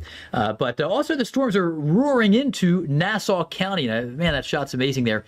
This one bottom right among those three. But into Nassau County, nasty storms increasing. Severe weather into Hempstead and Freeport down into Long Beach, Cedarhurst as well. And we are tracking some more severe weather. So Toms River, you had a little appetizer of a storm that brought some small hail. Now this next one that just flared up, it just developed here because in part because of the Seabreeze interaction with the gust front right over the community of Lacey. This is Atlantic County, Atlantic or Ocean? Ocean County, New Jersey. Ocean County, New Jersey there between Waretown and Toms River. Not a big storm, but it's a pesky one between Waretown and Toms River on the highway there, on the Jersey Turnpike, Garden State Parkway. Yeah, get the State Parkway. Got the Atlantic City Expressway coming out of Philly. That's the Garden State Parkway there. Yeah, keeping it all straight. It's been a minute or two, but along the Garden State Parkway between Stafford and Toms River, nasty weather there. I'm going to pull the map south. That was the New York City area radar. Now we're looking at the really much more appropriate radar for this storm. I should have gone here earlier. There's a closer look at that storm. Let's see if there's any hail with this one. I suspect there is. Now, I do think, I say this many times, I think this product runs high. I don't think there's 3-inch hail. But there might be golf ball size hail in a small area. Man, it's just a matter of time till we see some hail reports out of this one. It is going to be a small scale area with some large hail, and the hail core would be right along the Garden State Parkway just west of Cranberry Hill, south of the Berkeley exit. That's going to be your hail core right now. And if we look at the product, that hail swath, this is one of the more impressive hail swaths we've seen. And you can see right in this little area where you have the dark black, this is an area where there might be potentially hail big enough to actually dent your vehicle. So if you are in Laurel Harbor or Cedar Beach. Before I speak this, it's at this point, hopefully your car is under the building. That's the good thing about along the shore points. You park under the house most of the time, but there is the risk, and it's too late to go out there. Look at all the lightning. I would not advise anybody to go outside. But a small corridor of the area near Cranberry Hill facing some potentially damaging hail amid this severe thunderstorm warning in Ocean County, New Jersey. Now, the trend farther south, more storms developing, popping up over Egg Harbor City, and most of this will pass initially north of Absecon. But looking a little farther south, let's go to the Dover radar site, and this will give us a good view of, you can really see that gust front aggressively racing across the bay, and some of these areas seeing some pretty nasty storms. There's a great photographer, great weather photographer who lives down somewhere this way, who was real kind in sharing some pictures with us of the bay frozen over, amazing, frozen over in February. And maybe he's out. I don't know if he's out with this storm or not, but probably a pretty good shelf cloud with that round of storms. Overall, though, we're looking at some nasty storms. There is the overall look at all these wind damage reports. New one in Keyport, 62 mile per hour gust in Monmouth County. This is the weather station on the dock. Nasty stuff out there, 62 mile per hour gust. It's actually, I think, our second highest measurement of a wind gust for the Northeast today, only behind a 66 mile per hour gust in Baltimore City, where we had a lot of trees down. Obviously, there are probably more reports that'll be filed in due time, but in Bordentown, we've had some reports of wind damage there as well. But a nasty little hail and wind producer just south of Toms River right now. We are 7 minutes into this hit. We have about 3 minutes left. Could we go over to Anna for an update on the travel and whatever else she wants to look at? And if she needs a little spin-up time, that's totally good. All right, that's totally good. In the meantime, a lot of street flooding, a big concern in Philadelphia, as that flash flood warning has been extended until 9:45. I know we're in a drought. I'm going to bring you a map that looks very antithetical to what we're talking about.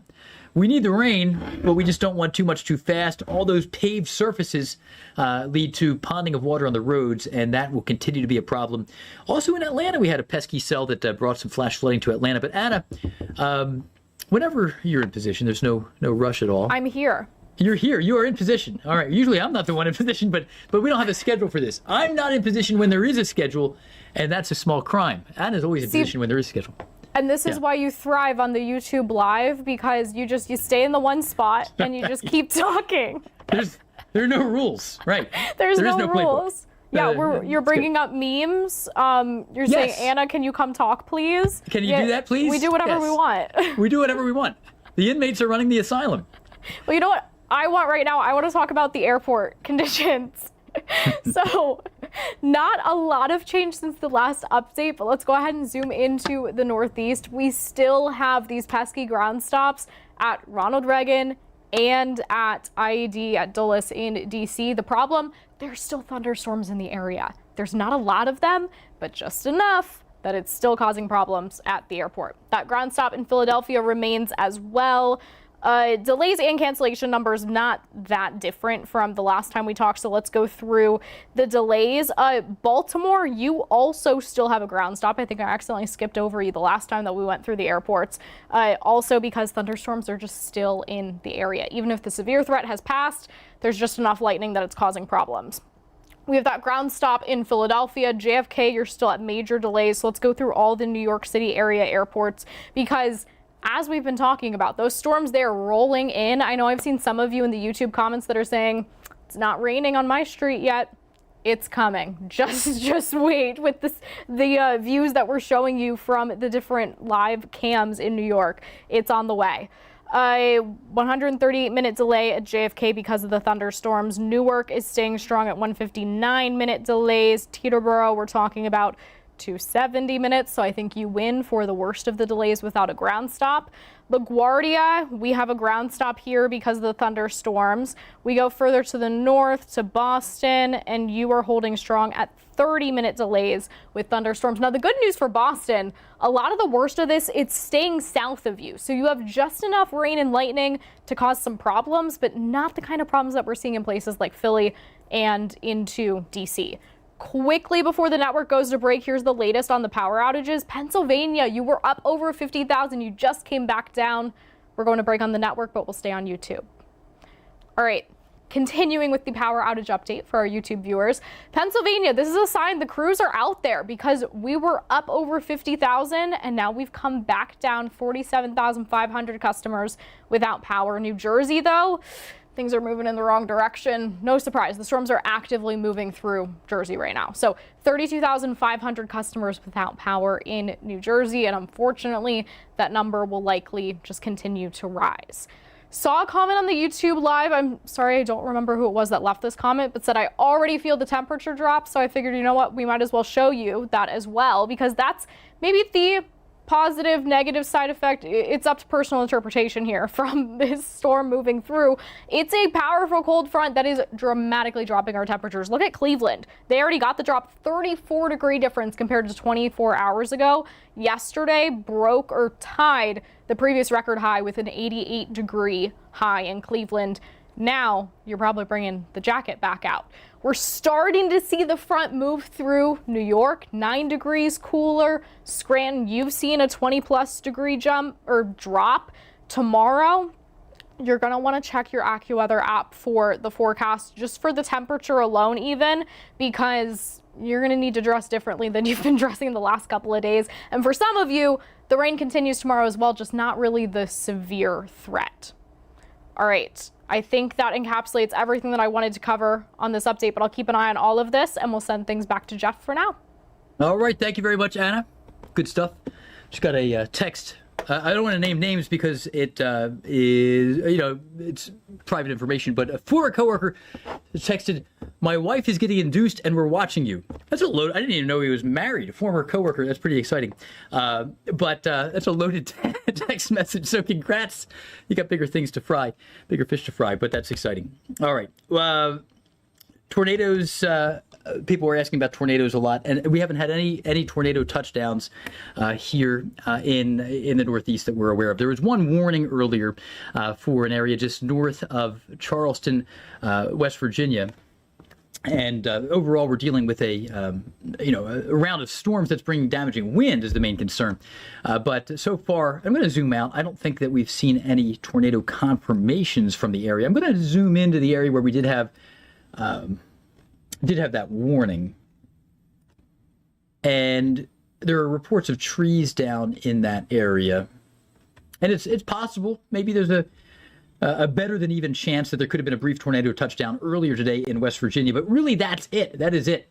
Again, we're tracking some strong and severe storms. So congrats to our friend there who was just texting. That's exciting. But we're going to be rejoining the AccuWeather network here in about a minute and a half. We are going to be dealing with still a lot. I really want to focus the coverage into New York City and the stem of the Long Island here as we move forward. We're down to about 3 areas within the squall line, and arguably 2 where it's still severe and impacting land. I think that we can basically X this severe thunderstorm warning off the map at this point because the impetus for it is now here. It's really moving offshore pretty swiftly. Out near Sandy Hook, we might be clipped by some strong wind, but that's not even officially under that initial warning. So the essence of that warning is over. This guy down into areas around Waretown that has the hail core is still bringing some severe weather from Cedar Beach right across to South Seaside Park and areas basically to Barnegat Inlet there. From Barnegat Inlet north, a nasty storm that is severe.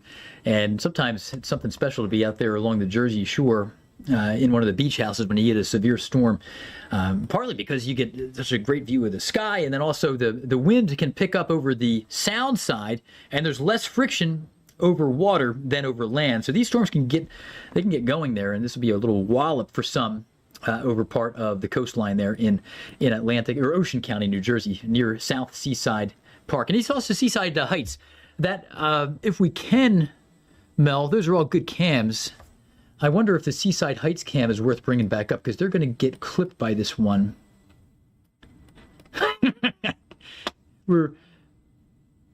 It's going to be close. Okay, it's going to be close. The severe part of this is going to be awfully close to Seaside Heights proper. I don't know where the camera is in town.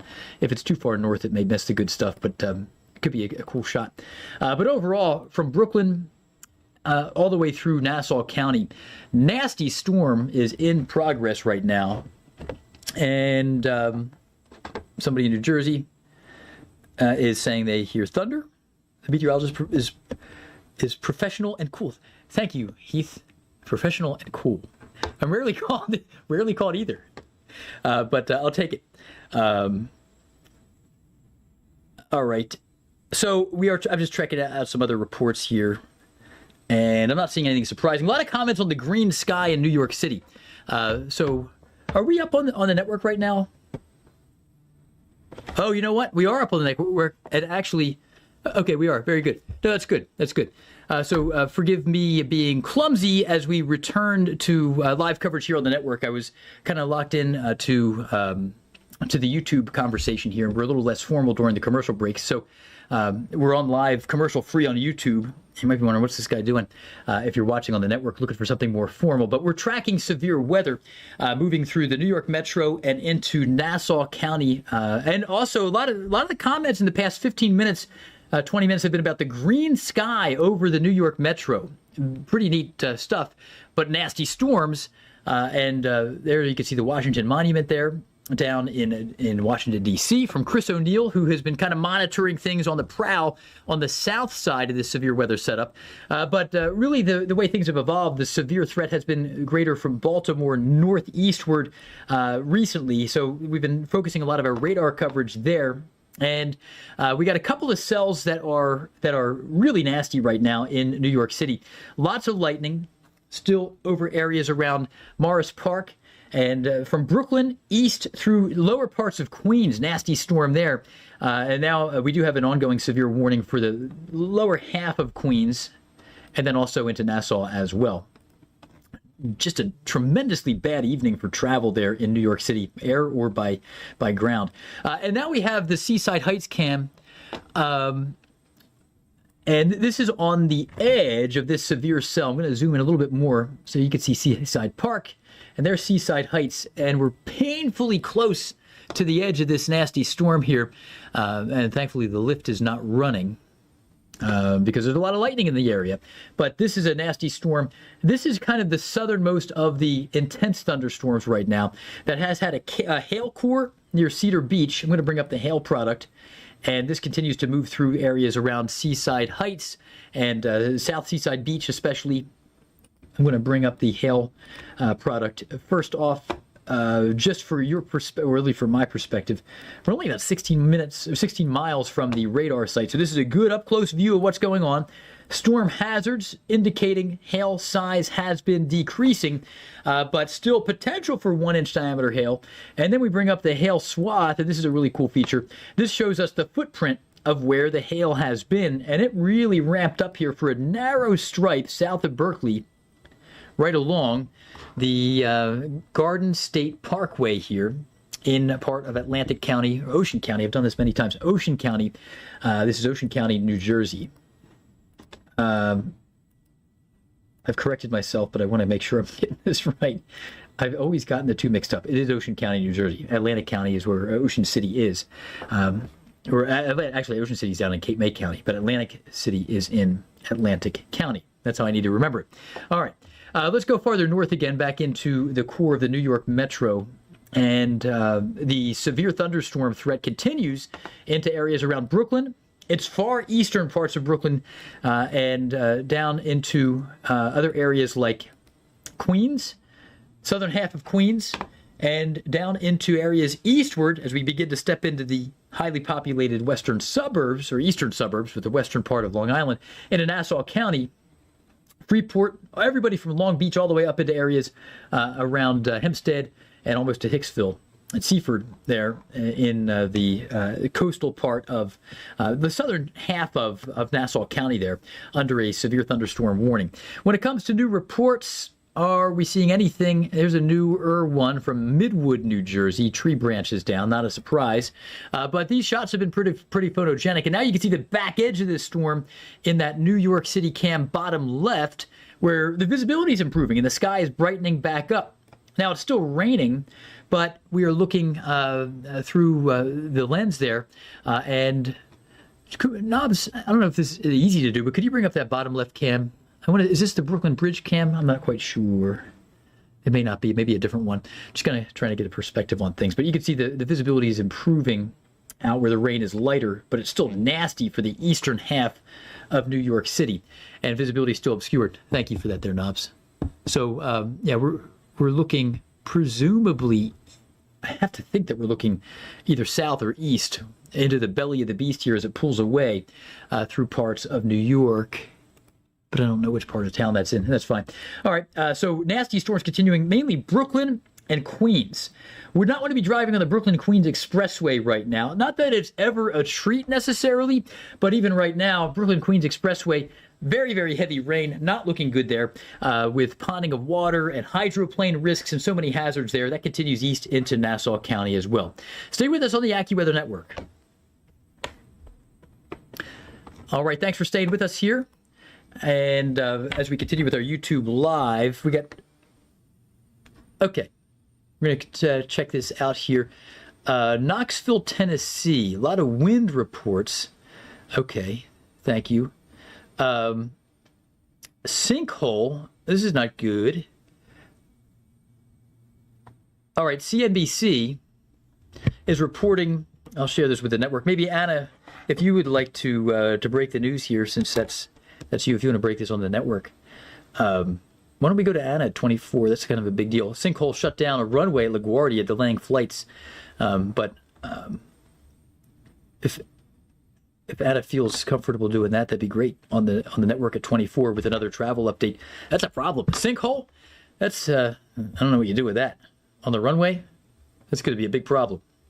Hopefully you don't have to fly out of LaGuardia tomorrow. I saw somebody wondering how they're going to fly out tomorrow. There will be far fewer delays in most other airports, JFK and Newark, but I don't know what you do about a sinkhole. Now, they do have multiple runways there at LaGuardia. That's a problem. And then we want to take a look at Knoxville, Tennessee storm reports. A lot of wind reports down there, right over this area, too. So this is something that we'll probably revisit maybe at 7:30. Nasty storm there in Knoxville, but for those of you on YouTube, tree blocking the entire road. Jesse, thanks for this. Your head's on the swivel.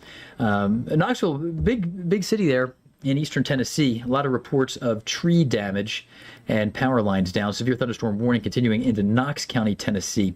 But this is going to be a 2-minute hit on the AccuWeather Network here. It's the shortest in our format, and we're going to be taking a little bit of a look into the travel situation and some of that breaking news out of New York City from our partners at CNBC and MS Now. We've been partners with them now for several months, and they're great to work with. Every morning, if you watch Morning Joe, you'll see Bernie in the morning. It's kind of exciting. Are we up now on the network? I'm looking at the clock here. I wonder if my IFB... I'm getting low battery here. All right. We may be live on the AccuWeather Network. If that's true, I need a new battery for my my IFB here. But let's go to Anna, if we can, for an update on an ongoing travel situation. And I'm seeing we are live. That's often the joke when we don't think we're live and something ridiculous happens, Anna. But we are live right now. See, well, actually, he can't even hear me right now. My response to him. But you know what? You, the viewers, can hear me, and we'll catch him up later. He didn't miss it. usually we're like, oh, we are live because we messed up or something before we're actually on TV. But you know what? He's staying in one spot, so that saves him.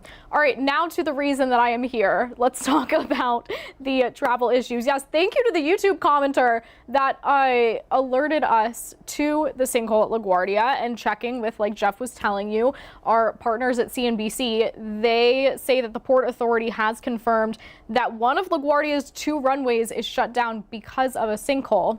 I will admit, yes, I'm bringing you airport updates, but I'm very focused on the weather, and especially earlier today before we were live, focused on the forecast. So missed that. Thank you again to the YouTube viewer that brought that to our attention and got us to check in with our partners at CNBC.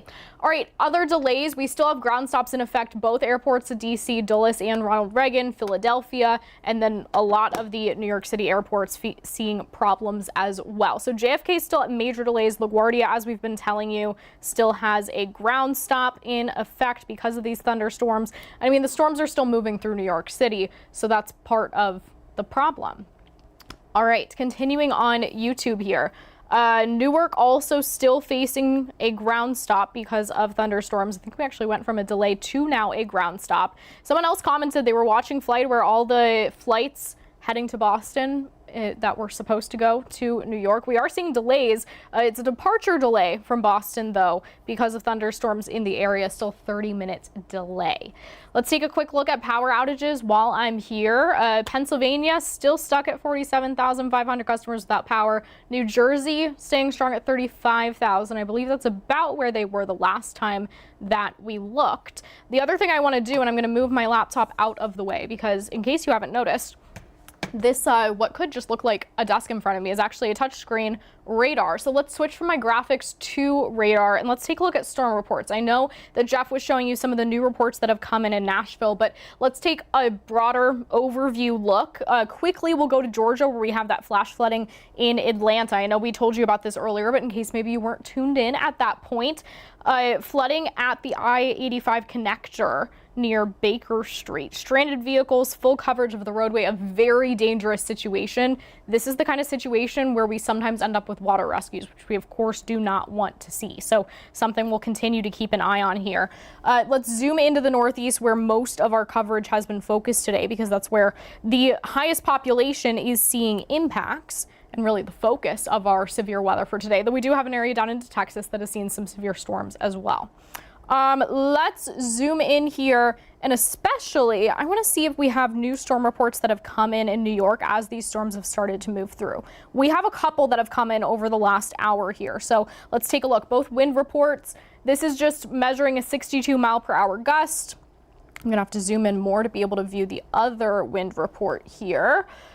Tree reported branches down, so certainly could be worse, but starting to see some of those damage reports come in as we still have this storm moving through and still a severe thunderstorm warning attached to it. That's out until 7:30 p.m. So just a couple more minutes now, unless the National Weather Service chooses to extend it, which is certainly possible here, not looking at to the local radar, but just the composite view.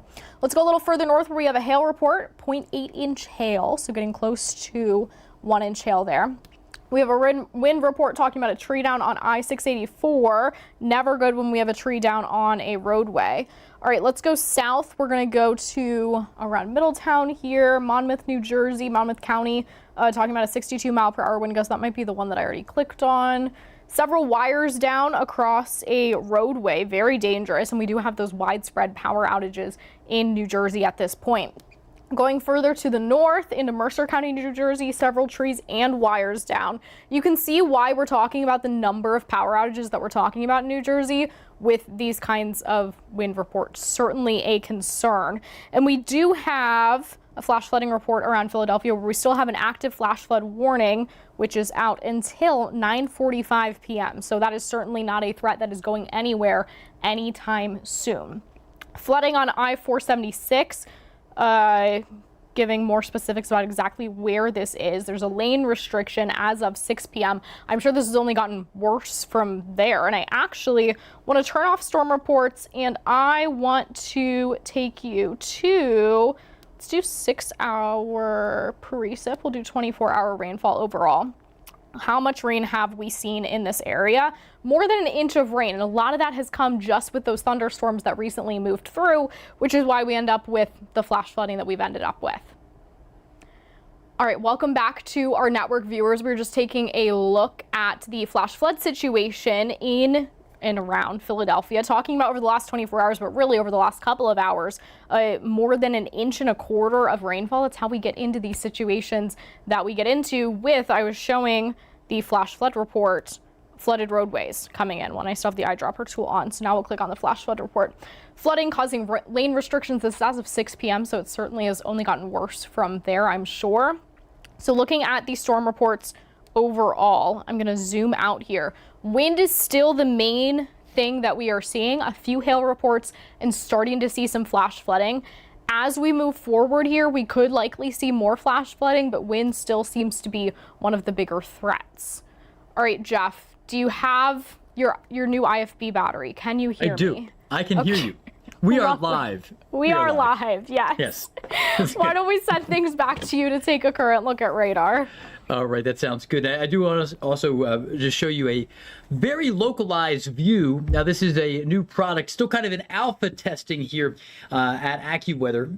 That we are using, and some of our clients will begin to use this. We work with more than half of the Fortune 500 companies, protecting their assets, but also leveraging weather for good there for them, make them more profitable, that kind of thing, in more ways than you can realize here. The weather affects our buying habits and so forth.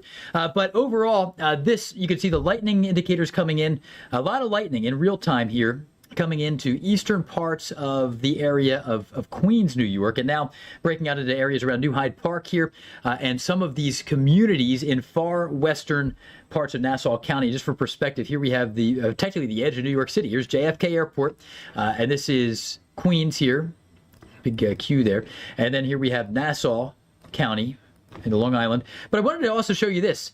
We have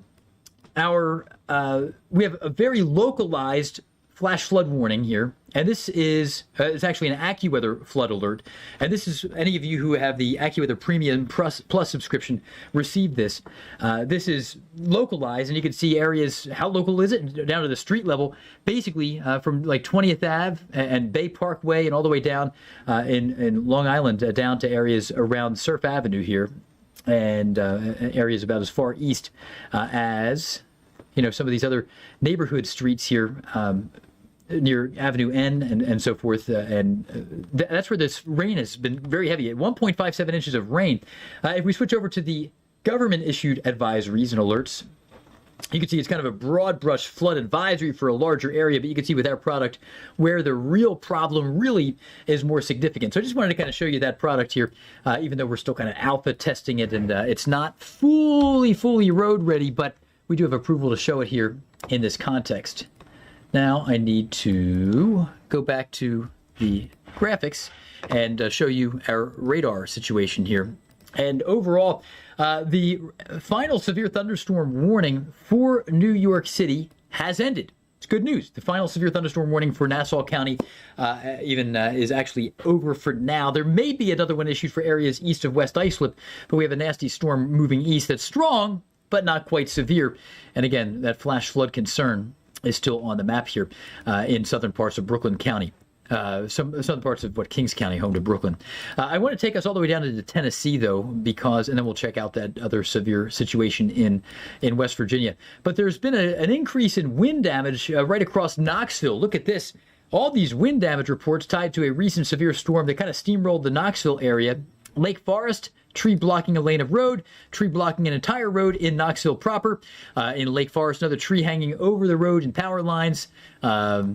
Tree partially blocking the eastbound lanes, and then also into areas facing the Mascot area, power lines partially down over the roadway.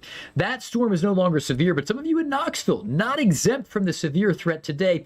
One area farther north that is facing a severe storm, we could take you up into West Virginia right now, and the area around Buckhannon. And I spent a day or two in Weston, West Virginia, when years and years ago when my wife's car broke down and we needed to wait for a part. We lived in Lexington and spent a couple days in Weston there. But overall, as we look at the Charleston radar site, Buckhannon here, facing a severe bit of wind, severe wind damage coming on in. Looking at some recent reports near Flatwoods along Interstate 79 and Braxton County, trees down. And the severe warning does continue here into parts of Lewis County, that's along I-79, Upshur County and southwestern Barber County, western parts of Randolph County, West Virginia. The worst of this should stay, it's going to be close. It may impact Elkins there. A lot of this is still a little west of there, but when we take a look at the storm hazards within this, storm hazards indicating some hail and also a lot of straight line wind. Potential for 1 inch diameter hail the size of a quarter, so that would be severe. But the wind is probably the most likely threat with this. And if we look at the rainfall amounts here with this in parts of eastern Kentucky, areas near and east of Moorhead saw quite a bit of heavy rain there. Radar indications of over 2 inches in the 6-hour window east of Moorhead, Kentucky, home to Moorhead State University. I remember they made it to the big dance. They made it to the March Madness there years ago. That's sometimes fun when smaller schools make it in. Overall, we're dealing with flash flooding still in Philadelphia, and it's still raining here in Philly. Let's go to the high-res radar data. Still a moderate rain for the city of Philadelphia. And I don't think this is going to make the flood situation worse. In fact, it's actually drought relief. It's good that it's still raining in most areas. But the problem is the low-lying spots of the Schuylkill Expressway and maybe the Vine Street Expressway and other parts of Philadelphia, low-lying streets and roads are facing some flooding. And here as the rain continues, in a 6-hour window of time, you can see how this has been evolving. 2.3 inches of rain in south central parts of Chester County. And I'm intentionally picking the highest numbers here. If I go down to Newcastle County, it's a small fraction of that, 0.4 of an inch. But I wanted to show the areas where the greatest impacts have happened. Near Cheltenham, Jenkintown, a little over 1 inch of rain. But into Center City, a more modest 0.4 of an inch. You might say, what's the deal? 0.4 of an inch, why do we have a flash flood warning? If it comes down hard on all that pavement, you're going to get potential for some flash flooding. We are keeping an eye on the YouTube channels. All right, I'm just checking the comments here. People talking about some travel foibles here. There's a problem there at LaGuardia Airport there, LaGuardia International, with earlier today.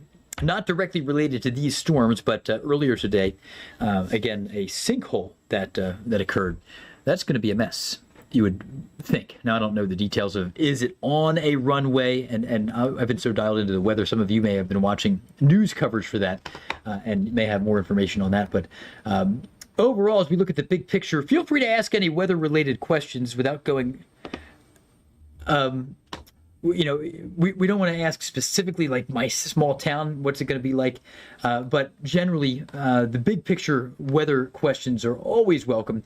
And for those of you in Islip, New York, we're still going to be facing some strong storms. I'm going to show the latest version of the watches, and I want to see if there are any updates there before I show the old version that was created a bit ago.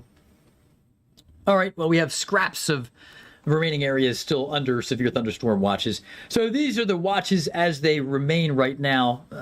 Small minority of those areas still in some spots under severe thunderstorm watches. And if we were to kind of apply, and sometimes the counties are cleared from watches only once every couple of hours. So again, I see reason for the continuation of some of these areas in northern West Virginia, maybe near Morgantown, still be under a watch. The risk is low in parts of eastern Kentucky. If I were to point out the area with kind of like a garden variety, summertime, spotty, strong to severe storm setup, that's what we have in place over northern West Virginia right now. It's not very focused, but there is still some severe weather ongoing in areas near Buchanan and Weston. And then as we head farther east, really we've seen good improvements. There's a small residual risk of severe weather down near Brigantine. And some of these areas here have not fully been, you haven't been worked over by the atmosphere too much yet. So Tuckerton, Stafford, areas north of Atlantic City could be clipped by a strong storm. I'm going to go back to remind myself of the Weather Service. So they don't have those areas under a watch any longer. We still are under watches farther east. On a practical level, I think we could even clear a few more parts of the New York metro beyond the current watch. You're not going to see another severe storm in Brooklyn. So I think we can give you in Brooklyn and points south and west kind of the all clear, and even up into Westchester County, that your severe threat has ended. The severe thunderstorm watch will be ending very soon. The Weather Service may cancel that or allow it to expire, maybe on time, maybe earlier than on time, but I can tell you with confidence we're not going to see another severe thunderstorm in New York City, at least in Brooklyn or points west. Now, eastern parts of Queens, still a nasty storm in progress there. And I wouldn't send the kids out in Brooklyn to play anyway at this point, because it's still some residual lightning threats, residual minor here and there lightning strikes. The lightning count's way lower than it was in the city right now, but it does continue farther to the east. Now, where we do expect to see at least strong storms continue, and perhaps severe weather rear its head once again, would be farther east into Nassau and Suffolk County in Long Island.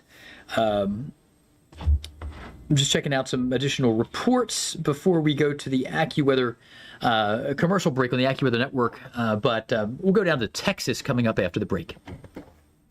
All right, so we are going to take a look at elsewhere just here for a minute. I'm going to repopulate the national map, and we have some severe weather in parts of Texas. Also have some flash flooding in areas around south central Louisiana. This is maybe not far from New Iberia. Oh, it is New Iberia Parish, or Iberia Parish, and then western parts of St. Mary Parish, southern parts of St. Martin Parish here. They have parishes instead of counties in Louisiana, and flash flooding is ongoing there in New Iberia. Have some pesky slow-moving storms in New Orleans, approaching from the south. Not seeing many reports of severe weather here lately.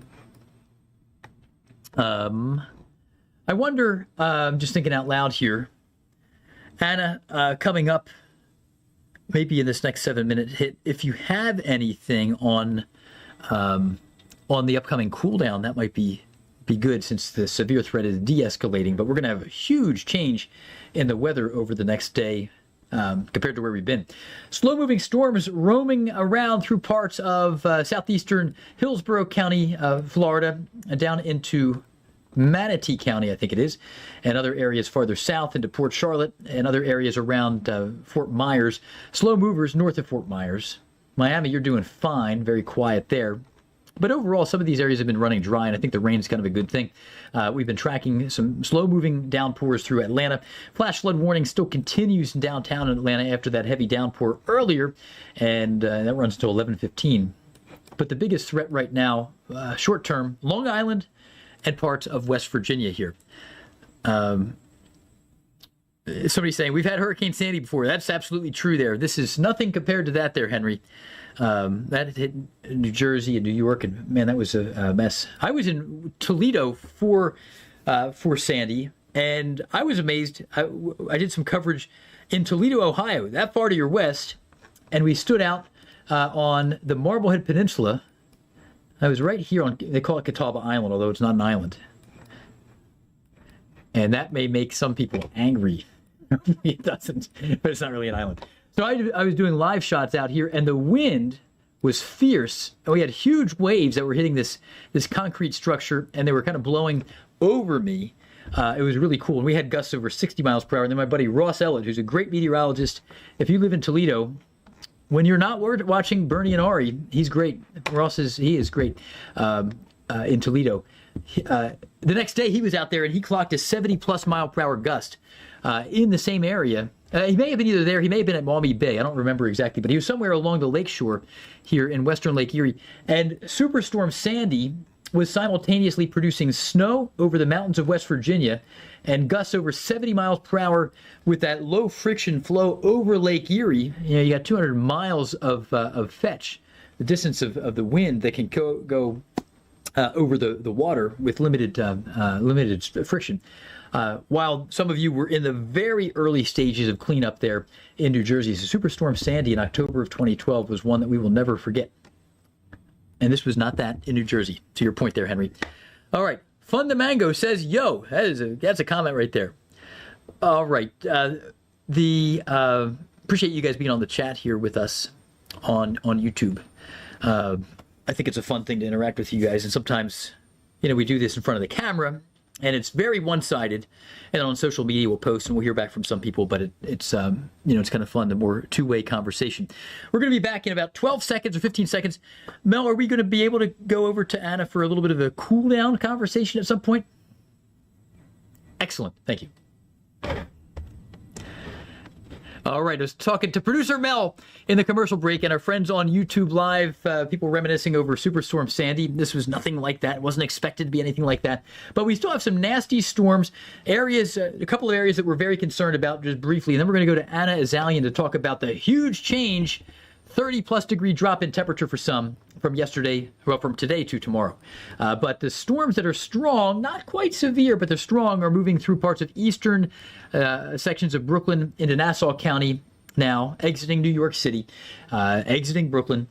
Soon, you're still hearing that lightning. And then you're going to have a couple of hours of strong storms into Suffolk County there until this clears the Twin Forks and areas around Montauk Point. Also, New London in Connecticut, strong storm. Block Island, Rhode Island, you got a strong storm coming your way there. That'd be a fascinating place to be. And the severe threat is, frankly, a bit lower here into Martha's Vineyard and Nantucket in the high rent district and other areas near Buzzards Bay and southern parts of New England. The risk is very low there for any severe. Very low risk, but not zero for another storm here in Tuckerton and Bass River and Little Egg Harbor to flare up here.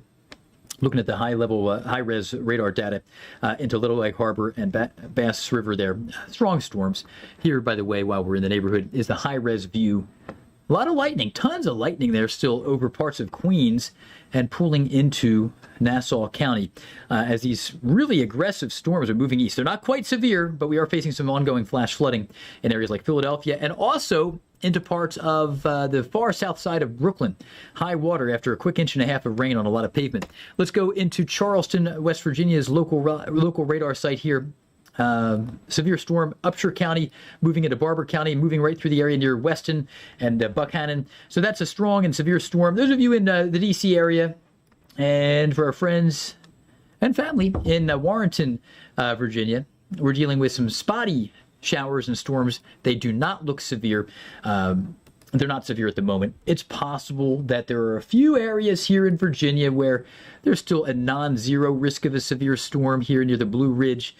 Pretty pesky storm south of Lexington, Virginia. That's a nasty little one that could be producing some small hail north of Buchanan along Interstate 81. So the door's not closed for severe yet in those areas. And D.C., we got to keep an eye out for you still. Some of these storms are still fairly pesky and almost severe, perhaps down to the south. But taking a quick look down into Texas, then we're going to go back to Anna, who has a look at the forecast. Big changes are brewing, but over parts of Texas, severe storms still rumbling east here into Pecos County, or Pecos County, I think they may say, and into Terrell County, West Texas, some of these areas. Now, Anna, the storms moving through the Northeast generally are associated, big picture, with a strong cold front. We had our hottest May day in Philadelphia history yesterday, and it's going to be very different in the days to come. And you know what? They broke a record today, too. Not a monthly record, but a daily record high of 95 degrees today, I believe, was what the final high came in as. I want to give you a quick update on power outages, and then we'll get into the big change that's going to impact everybody, whether you had any severe storms this evening or not. New Jersey, the numbers just keep jumping. 45,000 customers without power. Pennsylvania, we're staying strong at 47,500. Hopefully, crews are able to get out there sooner rather than later and get power restored. Heat advisories have all been canceled. No surprise there with the cold front moving through. Here's our temperature drop the last 24 hours here, though as we get closer to the East Coast, it's really within the last 1-2 hours, really. New York, that 9-degree drop, 23 degrees in Scranton. But take a look at Cleveland. Yeah, this is what some of you along the East Coast are going to have by the time we get to later tonight to tomorrow, when things have fully moved through. That front has fully passed and your temperatures have fully dropped to the point that they're going to. Cleveland, yesterday, you tied a previous record high, 88 degrees. Now you've dropped 34 degrees. Does this sound familiar to anyone? We've been on a roller coaster like this before, not that long ago. It's been the pattern that we've been stuck with in the Northeast. We at least got a little bit of a break, that it wasn't as frequent of the ups and downs of the roller coaster as we had there for a minute earlier on in the spring. But get ready. And unfortunately, this is not good timing because I know a lot of you Memorial Day weekend, you plan to get outside. I'm going to say maybe not because Mother Nature might get in your way. Temperatures right now, though, here's what those drops actually equate to. So New York, we're down into the 80s now. Cleveland, you're in the 50s after being in the upper 80s yesterday. Somewhere in between, Harrisburg, you're at 77 now. DC at 77, you were in the 90s earlier, and these are your air temperatures. Now the temperature is going to feel relatively similar to the air temperature, but AccuWeather real field temperatures earlier is somewhere like DC, close to triple digits. So quite the stark contrast that we're talking about. Let me take you through the next several hours on future radar here. We're going to see these severe storms continue to exit. I mean, things have already started to wind down, but here's the thing.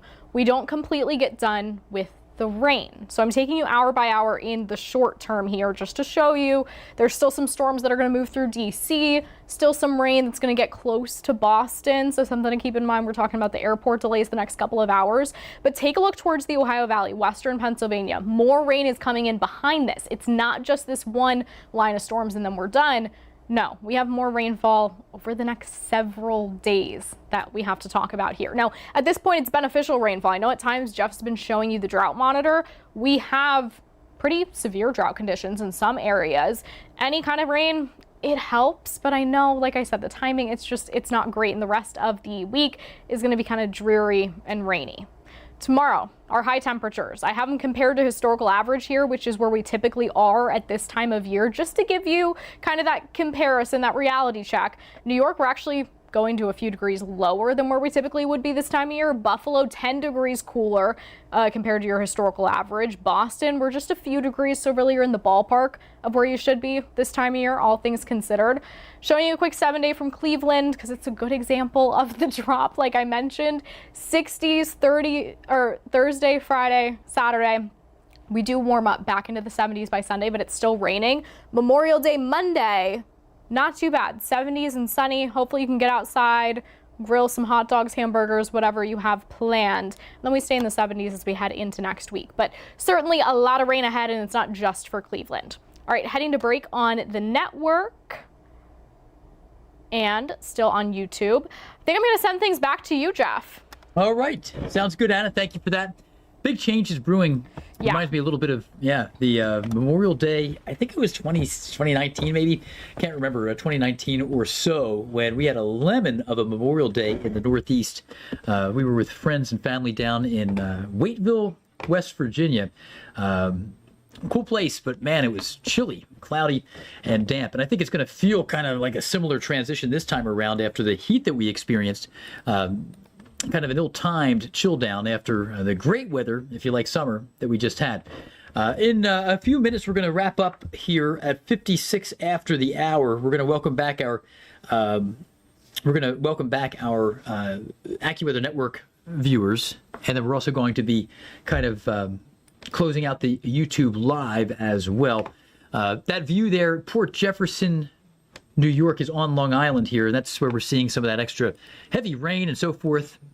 Just checking out the chat here. Make sure somebody's dad is going outside. This, you never know. YouTube Live. We are devolving now in the final moments of the chat. We've been fortunate that this has been it's a moderately bad wind event, especially bad in some neighborhoods in Baltimore. But this was not a tornado setup at any point really for the bulk of the region. We always have to keep an eye out for the risk of tornadoes, but thankfully we're doing okay. No, there was not a tornado in Pottstown, PA that we know of. There was some strong wind there that brought some trees down. Sometimes we learn after the fact that there was a brief touchdown, but storm survey crews would confirm that if that were the case. Likely straight line winds there. All right, we're back up on the AccuWeather Network, and we're going to close out our live coverage here in a minute and a half or so, because the severe threat for the Northeast has largely ended.